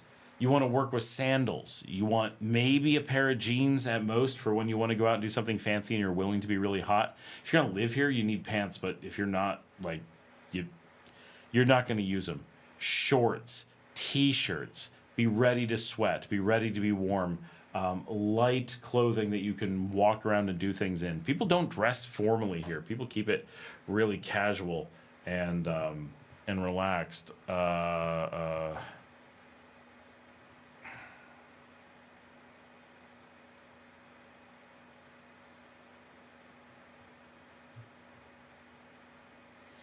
What to pack? We're on the same power as North America, so you don't need to worry about that. I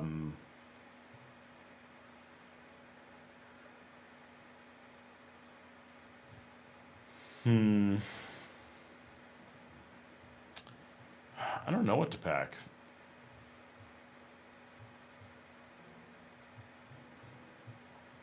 Anybody have suggestions? I don't do the packing, really. I kind of just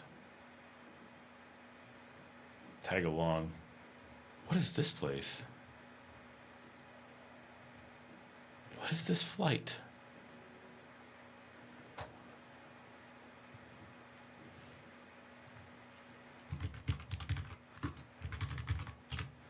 Is Esteli the only cool place? No, Esteli's not even that cool. So, LATAM Airlines flies to Easter Island. What? That's so cool. All right, I'd fly there. I want to know what that cost. Esteli is, of the large cities, the third coolest. Matagalpa is cooler and is bigger, and Jinotega is the coolest of the big cities. Esteli is cool, decent weather, but not dramatically cool. Jinotega is very noticeably cooler than Esteli.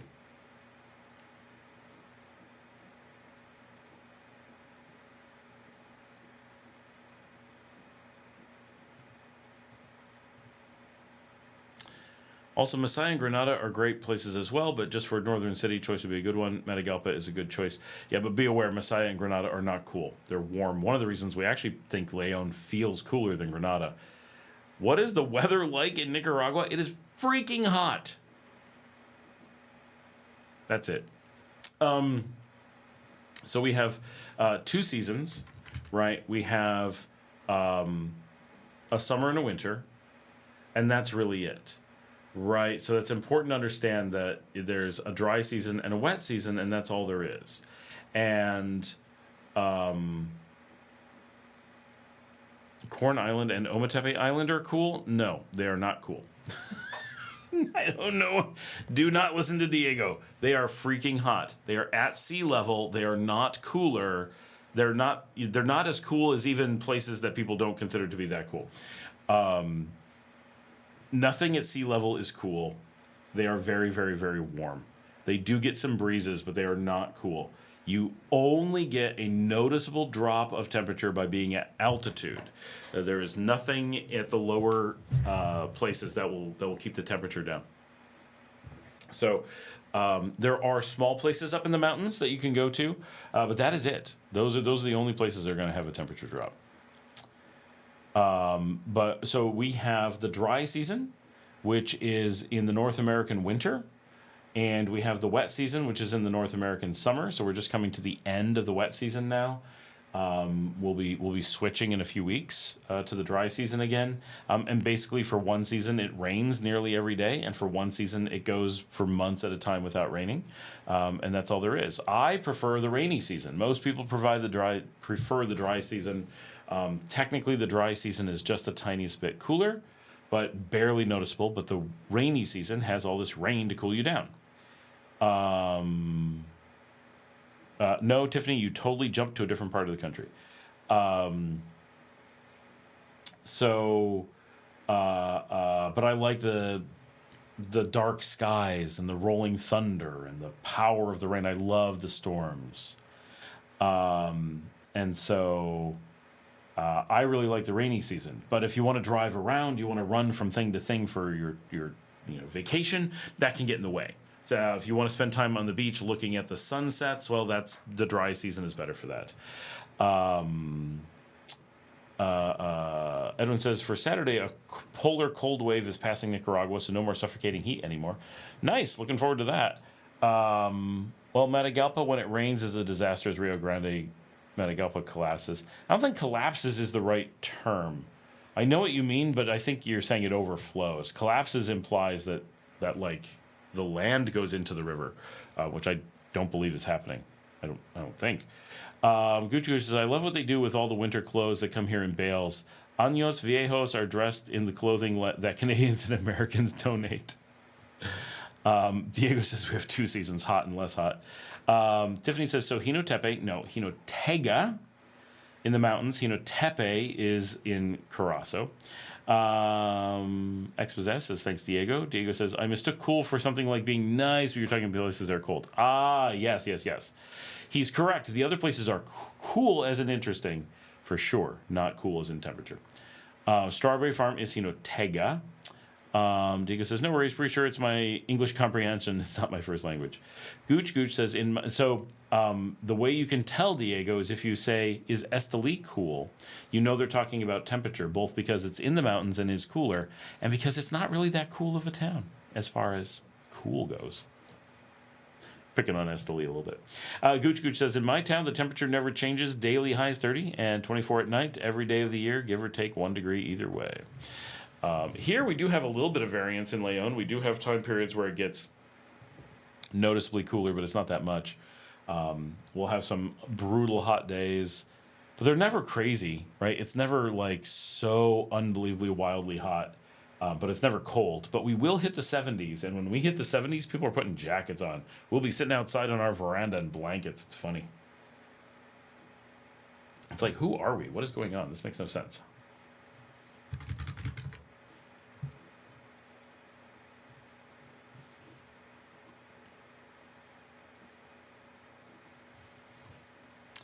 Okay, for those who want to know, I can fly from here to Costa Rica for $189. I can fly from Costa Rica to Santiago de Chile for $148. Or I can take Copa and fly through Panama for $1,000. What?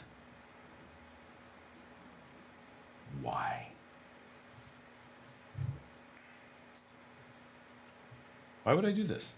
And on a Boeing, no less. All right. That's why I don't fly Copa. So often the flights are just terrible.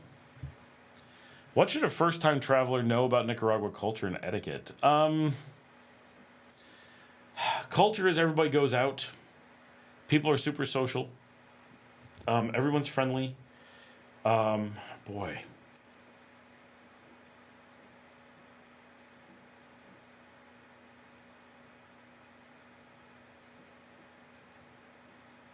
I don't even know what to say about etiquette. I've been here for so long that there's a lot of things that I just... on a grand scale, don't spend your time trying to tell Nicaraguans how to run Nicaragua better. It's an unbelievable compulsion of foreigners coming to Nicaragua and are like, oh, you know what you don't have? This thing you don't want. And here's why you need to have it. And Nicaraguans will never understand you or pay attention. And it'll never make sense. Right? Even dealing with Bolivians in Nicaragua, they're like, oh, Nicaragua, we need to bring in Bolivian laborers to do this. We got to bring in Bolivian products to do this and Bolivian stuff to do this. And you're like, you know, there's a reason why we don't already have that stuff from Bolivia here, right? Because we don't care, right? Oh, that tile you want? It's not the tile we want. You know that building style you want to do? We don't like that, or we don't have the materials for that. Or there's a reason why we're not doing that. And it's just, it's like, at some point, just, enjoy a completely different place and spend your time like absorbing it rather than trying to figure out how to modify it, because that's what people do. We all do. We're all, and it's a universal thing. It's not just Nicaragua, but the amount that Nicaragua is different, the amount that it's going to be a struggle to really understand what you're seeing and what you're being surrounded by. Take some time to try, instead of saying this is wrong and I'm going to figure out how to fix it, go, I wonder if maybe this is right and I don't understand why it's happening, and try to figure out what would be the factors that make it work. And that will give you such a different view of Nicaragua. If you accept that maybe Nicaraguans have put in hundreds or thousands of years into making things that make sense and doing things that make sense, because Americans are just like, oh my gosh, why do people live this way? Why do they date this way? Why do they raise their families this way? And once you've been here for a while, you're like, why didn't everyone do it this way? But at first, you're like, each little piece is like, well, we have to fix this, and you just don't. Jan says, today I'm getting ads for home injection molding equipment. Weird. Sorry, I've got to go sleep. It's early. It's been fun. Oh, have a good night, Janet. Diego says, taxis are not exclusive unless you ask them or get them from an app. Gooch says, Diego, good recommendation. I watch to see what others are paying, then I pay what they paid. I just use InDrive or Ray. Tiffany says, how would one tell the difference between gringo pricing and local pricing? Well, look at gringos and see if they're paying it. Getting gringo priced is difficult to avoid. So ways to obviously avoid it. Shop at places with published prices. If you want to go to the markets and do stuff, watch people, spend time just learning it. Don't worry about it too much. Don't buy big things. Don't buy a car. Don't show up as a tourist and be like, how do I live like I live here? But it's amazing how many people are like, it's my first week as a tourist in Nicaragua. I'm going to buy a car and a house. Like, no. You wouldn't do that anywhere else. Why are you doing it here? Wait. Expaz asked something. Etiquette.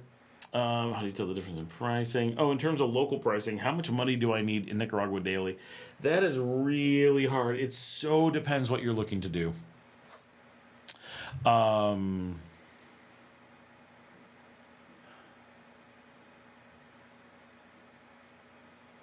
Between $20 and $8,000 US per day. It's a safe range. I mean,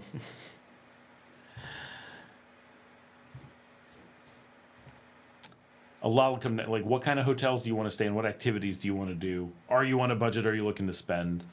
When I'm in Managua, I'm easily dropping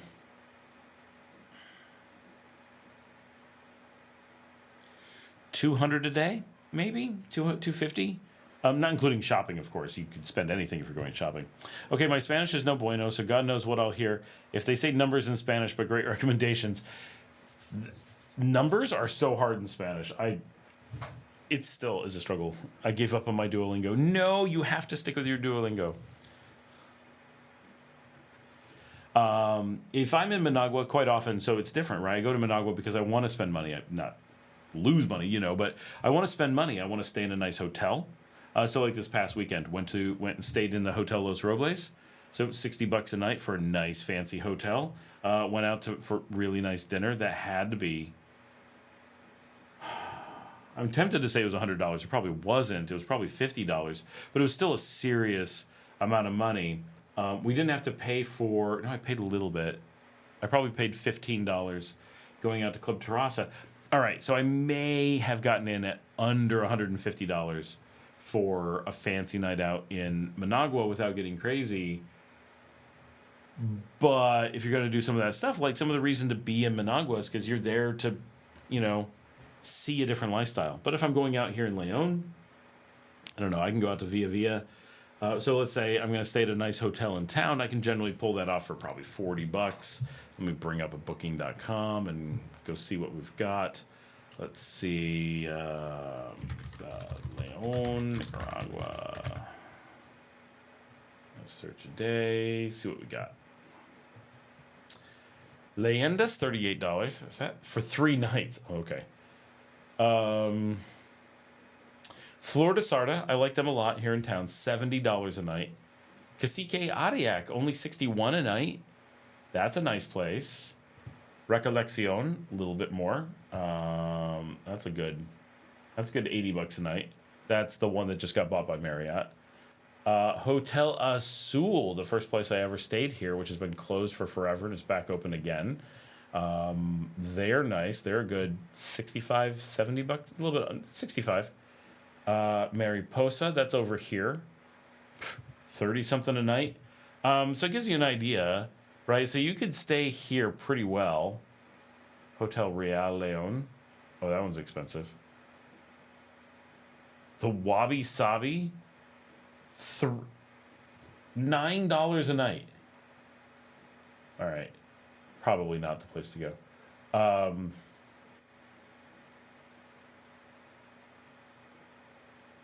Via Via, $11. You can squeeze by pretty cheap. How do I not know some of these places? Oh, take a look at this one. But okay, so it looks like $50 a night is pretty. We'll say 60. in Leon to stay really nice and have some flexibility. Like, you got a lot of different choices of places. So you're going to stay for 60. If you think about, so bring a local next time I go shopping. Yes, that is what we do. We actually do. The most expensive place I know to stay in the country is $6,000 per night. He said, I've seen the smile disappear from Messiah market people when my gringo family calls me before buying something. Diego says, if you're planning on paying dollars, make sure they are not broken, not even a bit, with zero stains. Yeah, it's terrible. What bank accounts are recommended, easy to access in Nicaragua? Anything that you have with just a Visa debit card is the universal standard. Rancho Los Alpes. Oh my gosh. What did they have? They're out on my road in the middle of nowhere. That's a funny place to go stay. Terraza Cathedral. Oh, I saw that recently. They looked okay. So you're looking at really $60 a night to give yourself a lot of flexibility in most of the country. And I can go out for a really good meal for 30. I can generally go out for a really good meal for 20. I can make do with a pretty decent meal at 10. If I'm on vacation, I really want the flexibility to spend $100, $150 per day, US.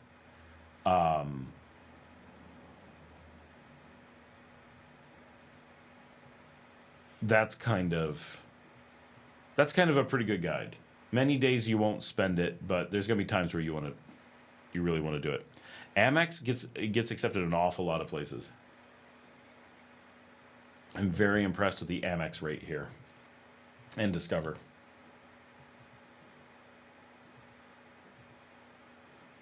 Where is the Hotel Leon Inn? Oh. Of course. I just don't know the name of it. I've been in there plenty.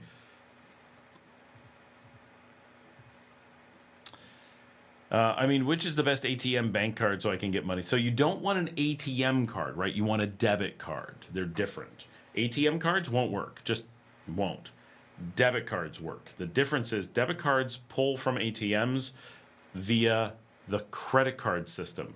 But a ATM card, as people have learned, doesn't work that way. ATM cards are just for use in your own bank and sometimes in your own country, and only sometimes. Whereas debit cards are universal and used worldwide. So very, very important. And that is, we know people who've learned this lesson hard coming here recently in the last few weeks. We actually learned there's like 3 different people on my channel, all in a period of 2 weeks, that we discovered weren't familiar with credit and debit cards and had traveled without having backups and different types of things. And you're like, oh my gosh, these are really important things that it never occurred to us people wouldn't know. And so I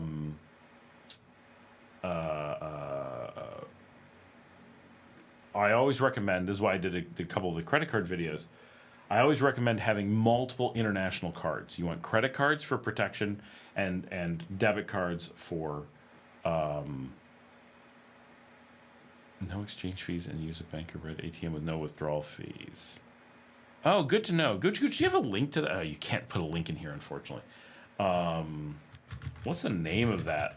Wise card, but what's the actual...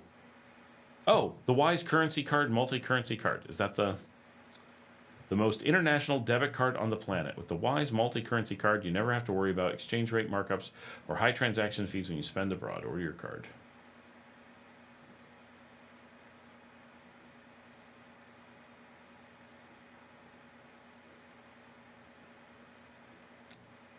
Huh. I will look into that and try to provide some feedback. Order a card for a one-time fee of $9. Open an account free in minutes. Start spending with a digital card immediately. I have some employees who use this. I just have not looked into it. Is there a limit for cash that can be brought with you? There's always a limit for cash that can be brought with you. Every country in the world honors the $10,000 cash limit. I know of no exceptions. So just be aware that You can never bring lots of cash. People with Payoneer, so a difference is a Wise card is a more general bank card. A Payoneer card is a remittance card. They are different. Not entirely different. There is some overlap for sure, but there is a fundamental difference in what they are. It's never around $10,000 in cash. It's exactly $10,000 in cash. $9,999 is okay. $10,000 is not. But be aware, it is not $10,000 of cash. It is $10,000 of liquid convertibles, cash being included. If you've got gold on you, silver on you, platinum on you, other things that can be used as convertible instruments, they are put together to hit that $10,000 limit. Most people only bring a few $100s worth of convertible things with them beyond their cash, and most people don't bring anywhere near $10,000 worth of cash. So for most people, they're so far from the limit, no one looks at your stuff because they can just look at you and go, you're not carrying $10,000 as long as your cash isn't $9,900. But if you start carrying close to that limit, they'll start scrutinizing what you're carrying, because if you touch $10,001, they're allowed to confiscate everything you have.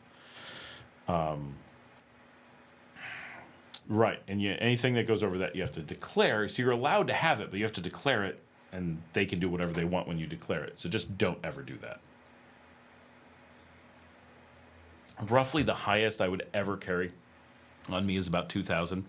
Would never bring more than that.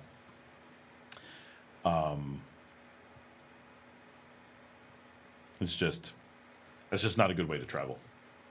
I'm really interested in this Wise card here. I definitely want to look into that.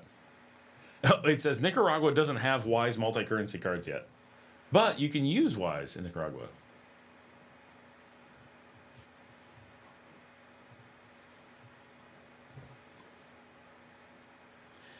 Diego says you'll be fine with a credit card or a debit card. No, it has to be a debit card. You should have so I heavily recommend, and I really mean this. So as someone who's traveled worldwide, this is my general rule. I always have 4 credit cards: Visa, MasterCard, American Express, and Discover.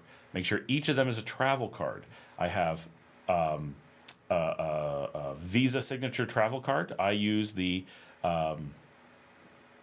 Chase Sapphire. It's one of the 2 best cards in the world. The other one is mine's the JP Morgan Chase, which is also who makes the Wise card, but that's debit. And Capital One makes the other really good one. One of those 2 you should always have. Then you need an international MasterCard. I use the Spirit card currently, which is decent.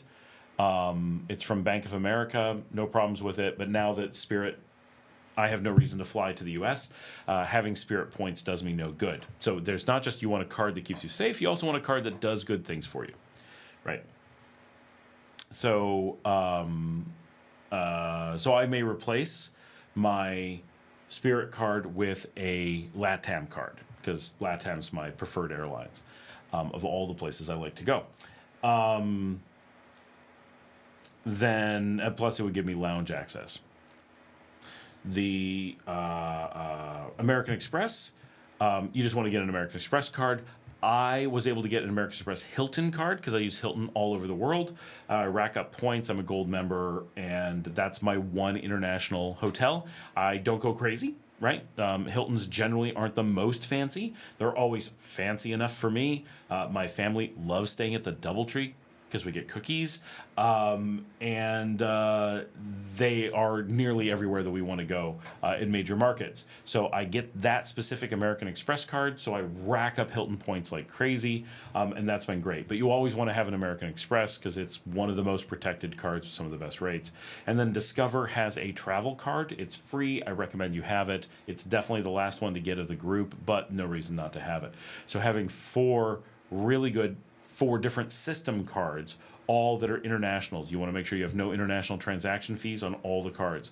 You want to make sure they are different systems. You want to make sure that any points they rack up are useful to you in some way, whether it's cash back, an airlines that you're going to use, a hotel you're going to use, or whatever.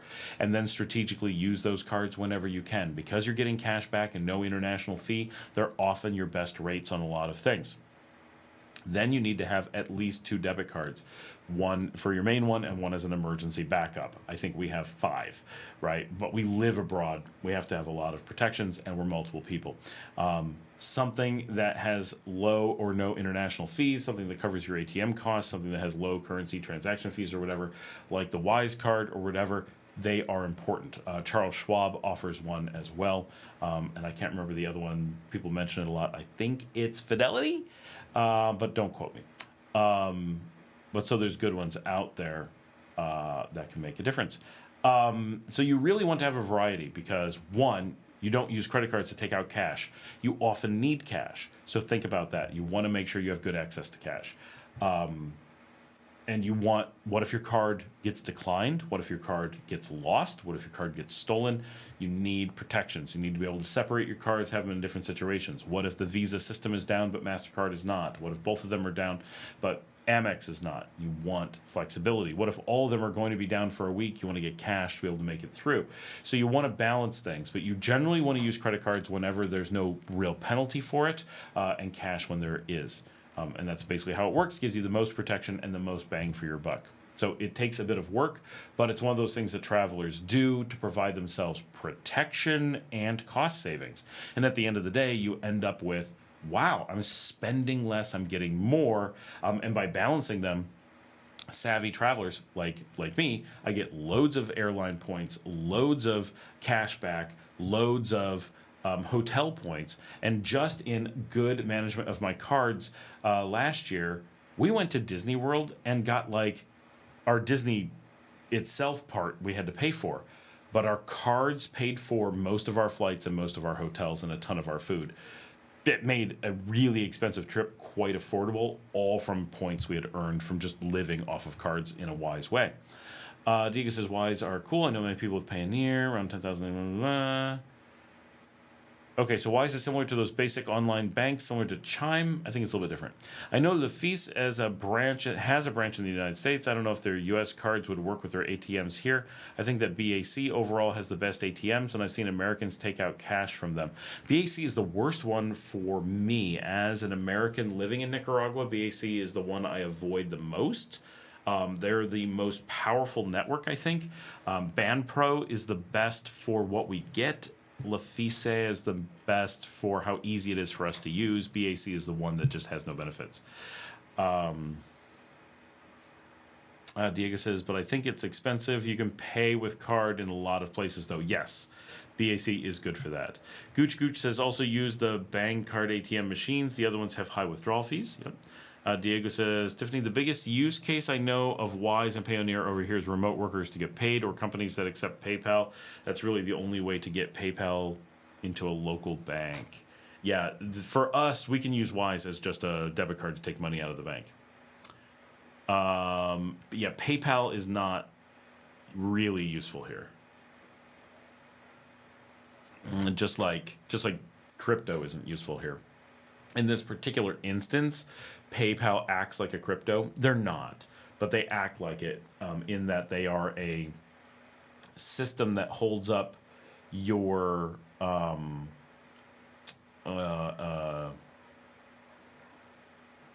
finances and has no way to cash out in country. So you're stuck with what am I trying to say? You're stuck with money you can't access, is pretty much what it comes down to. Oh, my daughter is asking me something. Oh, she's saying the cat is very sad. The cat that pooped on herself. I don't know how I'm going to wash this cat. The cat scratches me up even when I'm not giving her a bath. So this is going to be rough.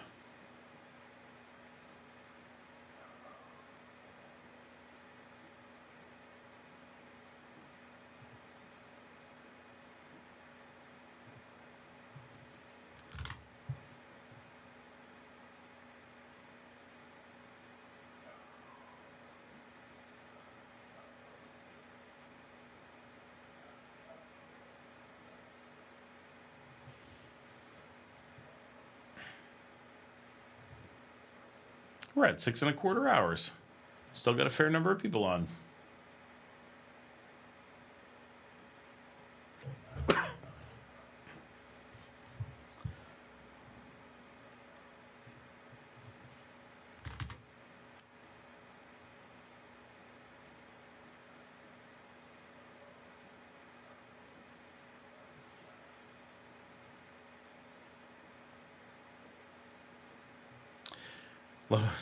Mine's an indoor cat. I do have a bunch of outdoor cats as well. So I've got 3 dogs and the indoor cat, and then 3 outdoor cats. The outdoor cats we have not named, but we feed them at night. We put out food, and they'll come into the kitchen. We let them hang out in the house at night. After we've gone to bed, they'll wander around the house. Once there's no indoor litter box, I'm happy to... Yeah, we've got an indoor litter box.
Diego says, I hate that we cannot use Stripe, Polar, or similar in the country. I'm being forced to open a U.S. LLC to use them. I mean, they're U.S. banks. Like, what is it you want to do, really? Like, you want to process U.S. credit cards, somebody's got to be able to take them.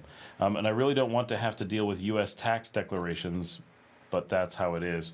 Yeah, I mean, the thing that you're trying to do, no matter whether someone can use them here or not, it's going to be a U.S. tax declaration. If you're not going to take them, then your customers are, right? Because if Stripe worked here, then an American using a Nicaraguan Stripe account would be using an American credit card in Nicaragua, which is fine. You're totally allowed to do that. But it's going to have to be in Cordoba. That's going to be a problem for the people who are generally using the system. Now, if you want to take only Nicaraguan credit cards in Cordoba, why use any of those things? Go to BAC and get your banking from them. Tiffany, you don't know Stripe? Is that a joke because of Red Stripe in Jamaica, or do you actually not know Stripe?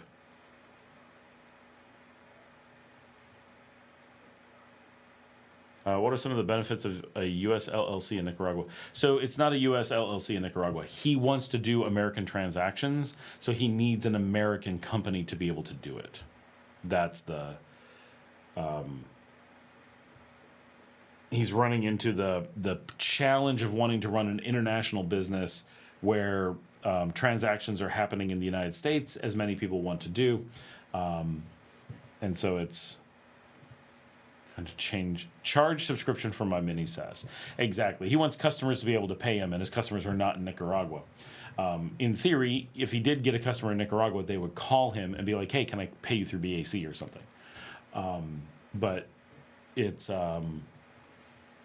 that's correct. There's no local bank that can do that because the transaction is an American transaction. Oh, okay. You knew what it was. I'm like, they do 13% of the world financial transactions. Yeah, I mean, I could have just told you, Diego, there's no way for them to do that. You have to be an American bank to process American transactions. It just is what it is.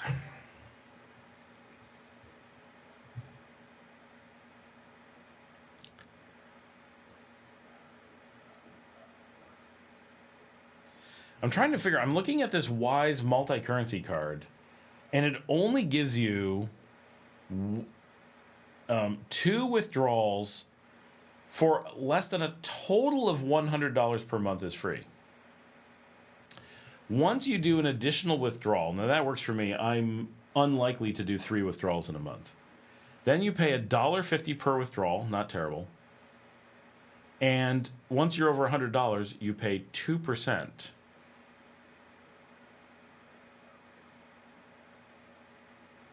For it. So you're paying $1.50 plus 2%, which is not a horrible number because their conversion's really good.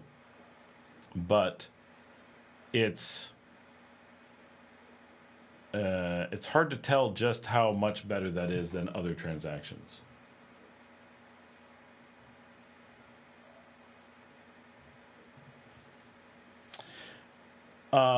Diego says, I'd be fine with only customers here, but I want the subscription logic and management, and they just can't. Oh, well, that's...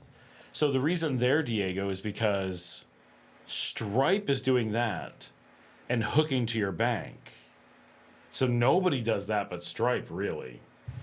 And so the banks here, yeah, of course they can't do that, right? They haven't built their own Stripe. They use Stripe. I worked for First Data for 6 years. I better know a little about card processing.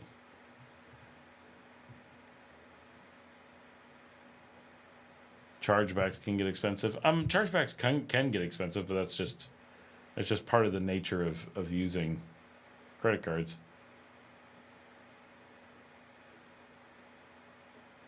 I would need to be handling all my payments by hand, renewing subs by hand, canceling membership by hand. You don't need to do that.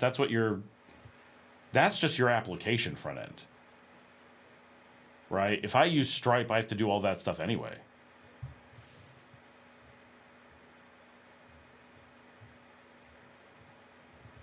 Because I do use Stripe, and I do all that stuff anyway, right? It's not that Stripe's doing that. It's that Stripe is handling an API for taking the payment. But as far as managing what payments you're taking, that's still you.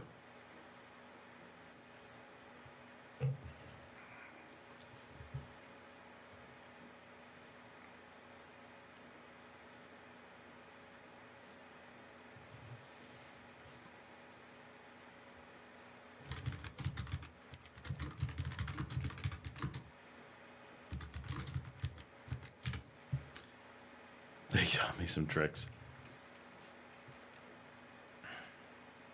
Gooch Gooch says, yeah, I take out 20,000 Cordoba at a time. Gooch Gooch, what are your... So there's a 2% fee from Wise, and there is a $1.50 fee. That's not a big deal, right? Because if you can take out 20,000, I can take out 18,000 with my current configuration. What fees are you hit from the local ATM? So are you paying the local ATM fee, which here is like $5, plus the $1.50, plus the 2%? But then the rate is good, or how does that work? What do you actually see? Tika says, and I don't really want to store credit card myself, right? That's where you run into a problem. I meant calling the customers to process the card. There's no way locally to auto bill them each month. Interesting.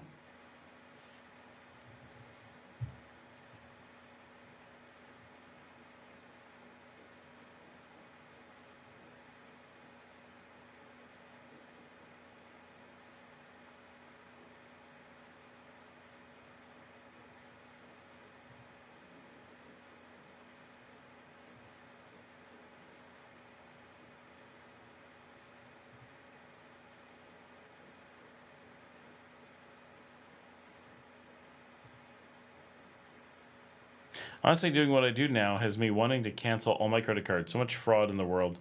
I mean, Scott wasn't kidding. MX is great. Yeah, the nice thing about, even with all the fraud, we're not generally on the hook for it, right? You just got to remember to look for it and report it.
Gooch Gooch, no local ATM fee if you use a Bankered ATM.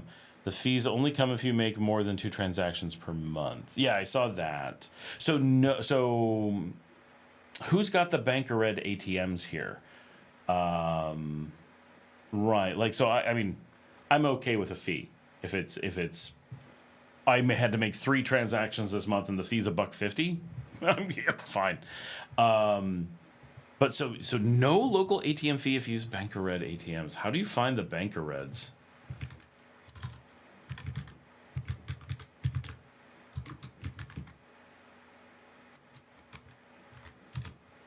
I'm surprised your daughters aren't waiting on you to order food.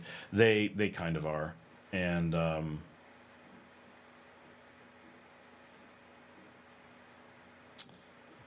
here's a map.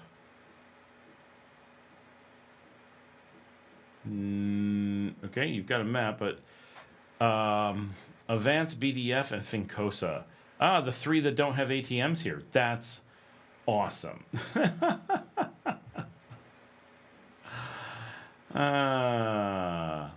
Yeah, I don't know where one of those ATMs is in this part of the country.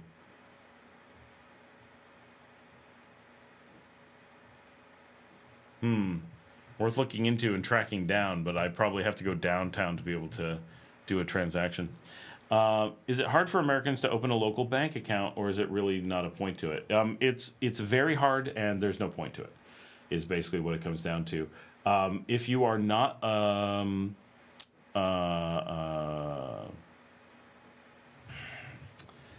if you are not a resident, then only La Fice is an option for you, and it's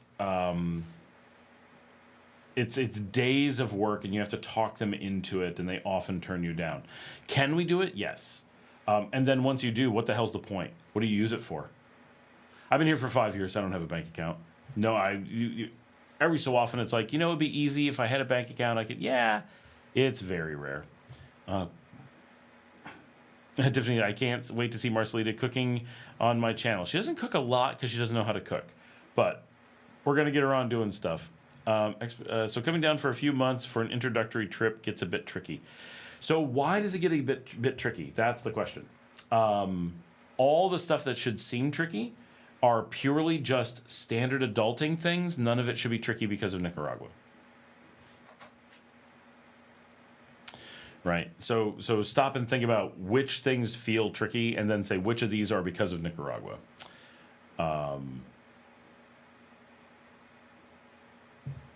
Yeah, my daughters aren't looking for food because something happened.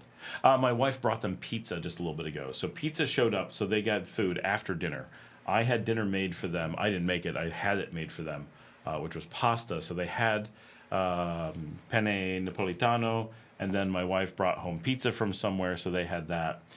So they are fed, but the cat is sad. So I need to go clean the cat, but I really don't know what to do, and now I'm dreading it.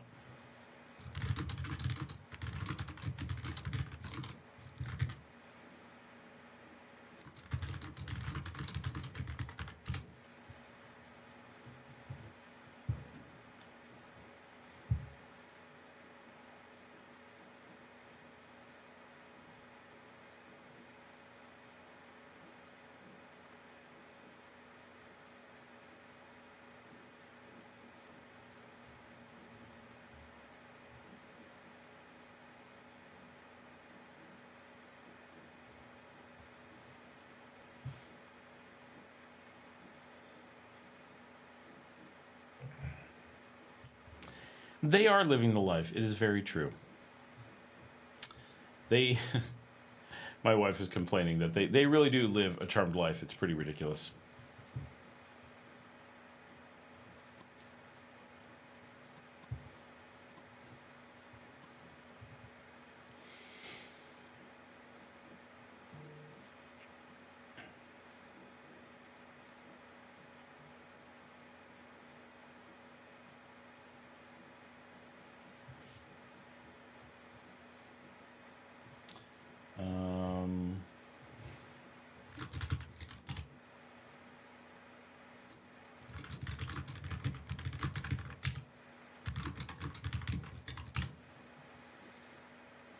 Diego says, I love having my bills paid with my credit card automatically and having the option to...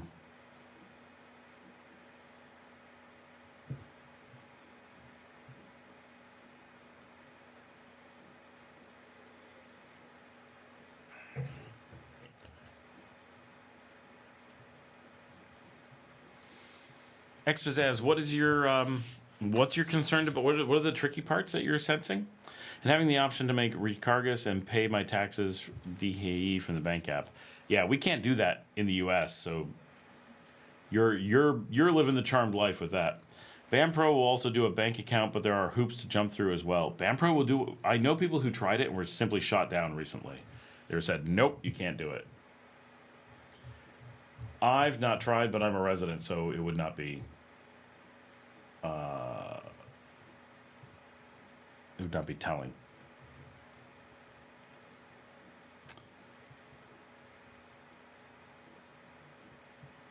I'm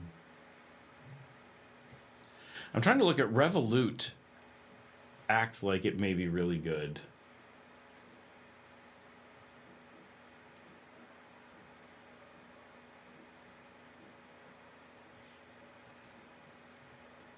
I'm checking some of these out.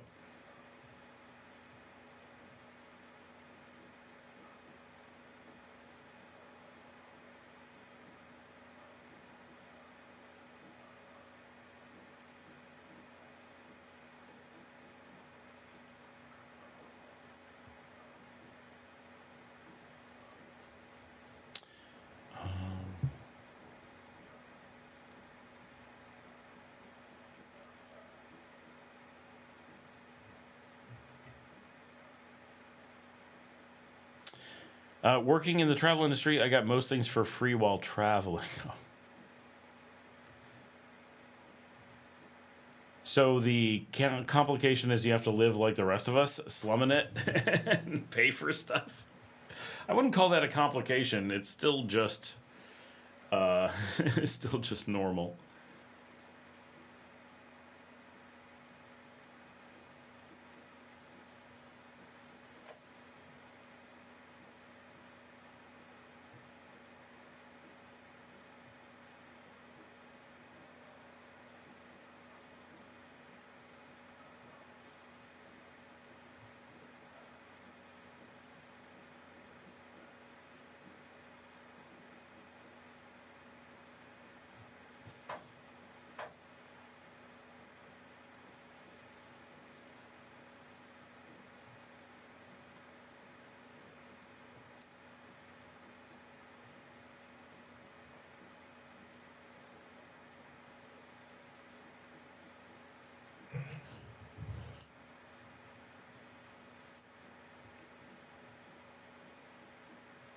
Diego says, I don't really like BAMPro. So slow for everything. I remember spending 1.5 hours with a bank representative for them to approve me a debit card that my company had asked them to give me. I can only use Lefise because I have a full-time banker that I send to deal with everything. Like, if I had to open my own account and do stuff, it would be unbearable. And they still told me to wait at my house a week later for the card. What length of time for a first trip do you recommend? Oh, gosh. I mean, I don't know. So you worked in the travel industry, but you've never done a trip before? Like, I'm a little bit confused. It seems like, or for a first trip to Nicaragua, I mean, as long as you can get away with, right? Weeks at a minimum, if you can, months if you can, like, stretch your time, make it fit, right? The more time you have, the more you have to relax. The more time it's not running to restaurants, but going to the grocery store. The more you learn about living rather than seeing the sights, right? More time is better for the most part. 90 days is a good number. There's a reason why tons of countries give you 90 days, because 90 days works really well. Gooch Gooch, I had the paperwork. It was tax returns, heirs passport, proof of income, letters of reference. Wow. But the people we checked with, they were just told that they weren't eligible. In BAC, the whole process was like 10 minutes, and I left with my card on hand. See, BAC just turns us down, so it's hard to compare. I've done many trips all over while working in the travel industry. Oh, okay, so this will be easy. Like, Nicaragua is It's got a lot of surprising things, but it doesn't have hard things. Everything in Nicaragua is generally easy.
A little tech diversion. Did you try Cursor 2.0 and their new model? I've not tried Cursor 2.0. Let me go. I barely work with Cursor, and I did not know there was an update. Or how long ago was it? Firing it up right now to see if I get an update thing.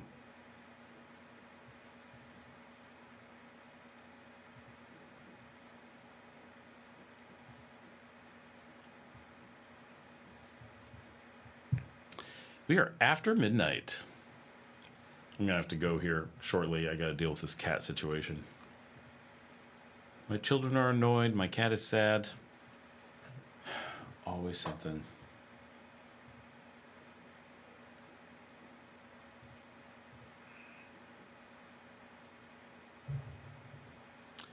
Tell me about Bankered. Bankered is just a, just one of the ATM networks. Just like there's the Visa, like you just look for the emblem on the ATMs. Gucci, damn, I made a mistake. It was BAC that I was looking at getting an account. Ah, okay. My cursor opened up. It's not saying update. Let me see. Does it tell me the version? Oh. What's the new model? I see GPT-5, 4.5 Sonic, codecs. That's what I use normally.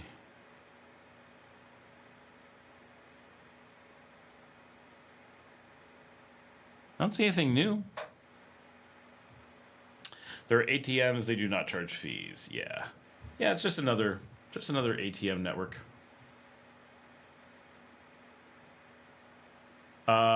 Yeah, so Diego, I've never seen a BDF or Ficosa ATM in Leon.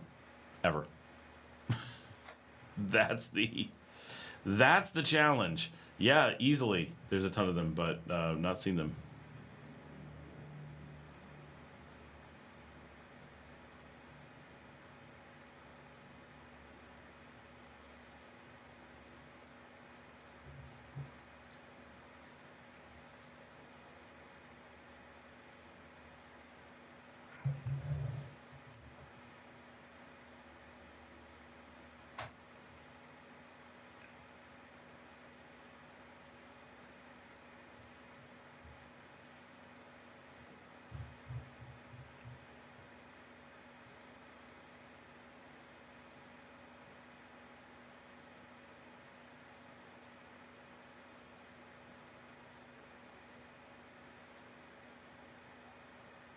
The new model is called Composer. Oh, Composer 1. There it is. I don't know how I didn't see that. It's right in front of me. How is it? I've not played with it.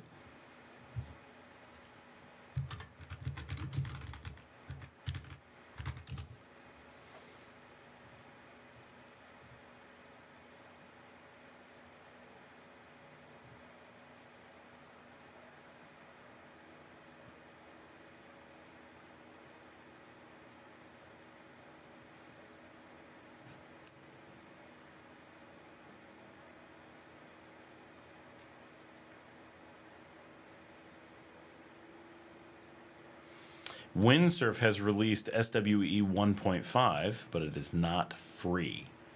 They got Quen 3 Coder in there now, too. I'm not sure when they added that. And Grok Code Fast 1 is now free.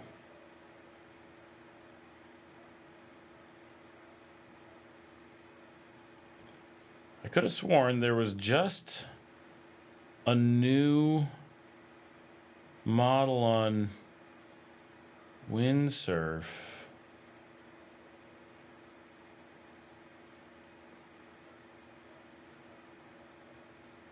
I don't see it.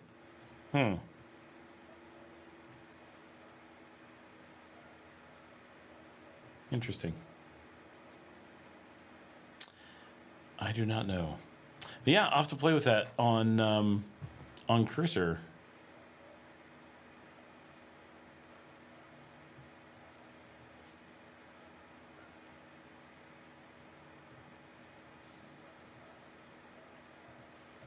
I didn't see much sense in getting a bank account from this is Gooch Gooch. For me, it doesn't matter.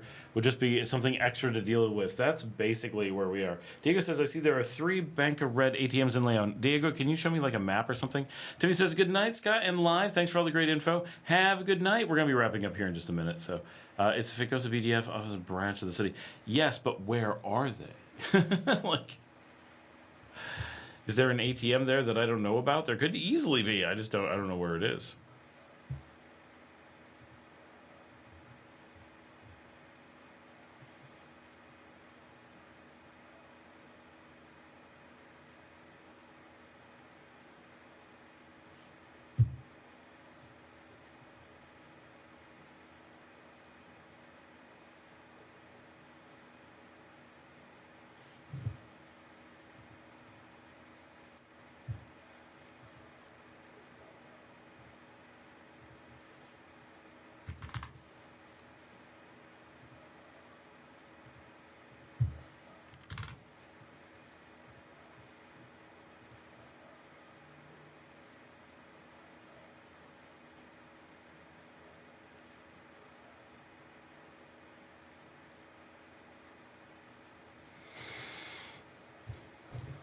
D. Gilbert says, what are your top 5 cheapest and safest Latin South American countries ranked? X-Possess says, buenas noches.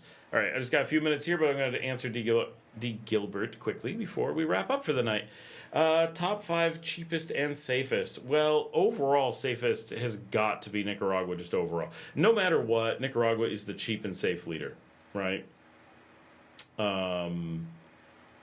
That's... The combination of being very cheap and very safe always makes it number 1. Argentina is incredibly safe, but it's rarely cheap. So it's difficult to compete. Colombia, much less safe, really cheap.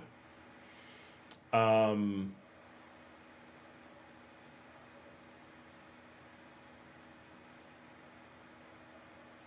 feel like Bolivia ranks really well. It's pretty safe, and it's surprisingly cheap.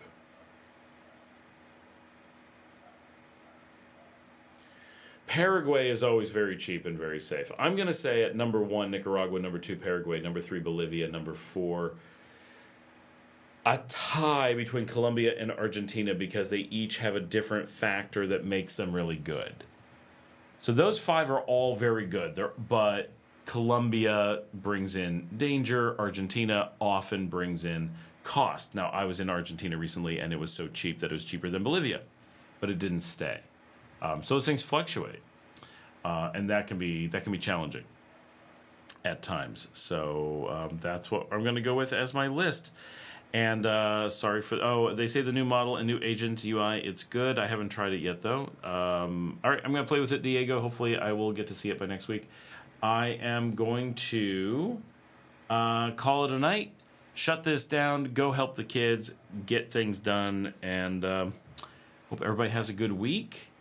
Remember to give a thumbs up on the. We got 46 likes on here already. Let's see if we can get 50. So all of you who are still on, there's 20 of you. Hit that like button. Make sure we've got a like on the show. Let's get it up to 50 before we call it a night.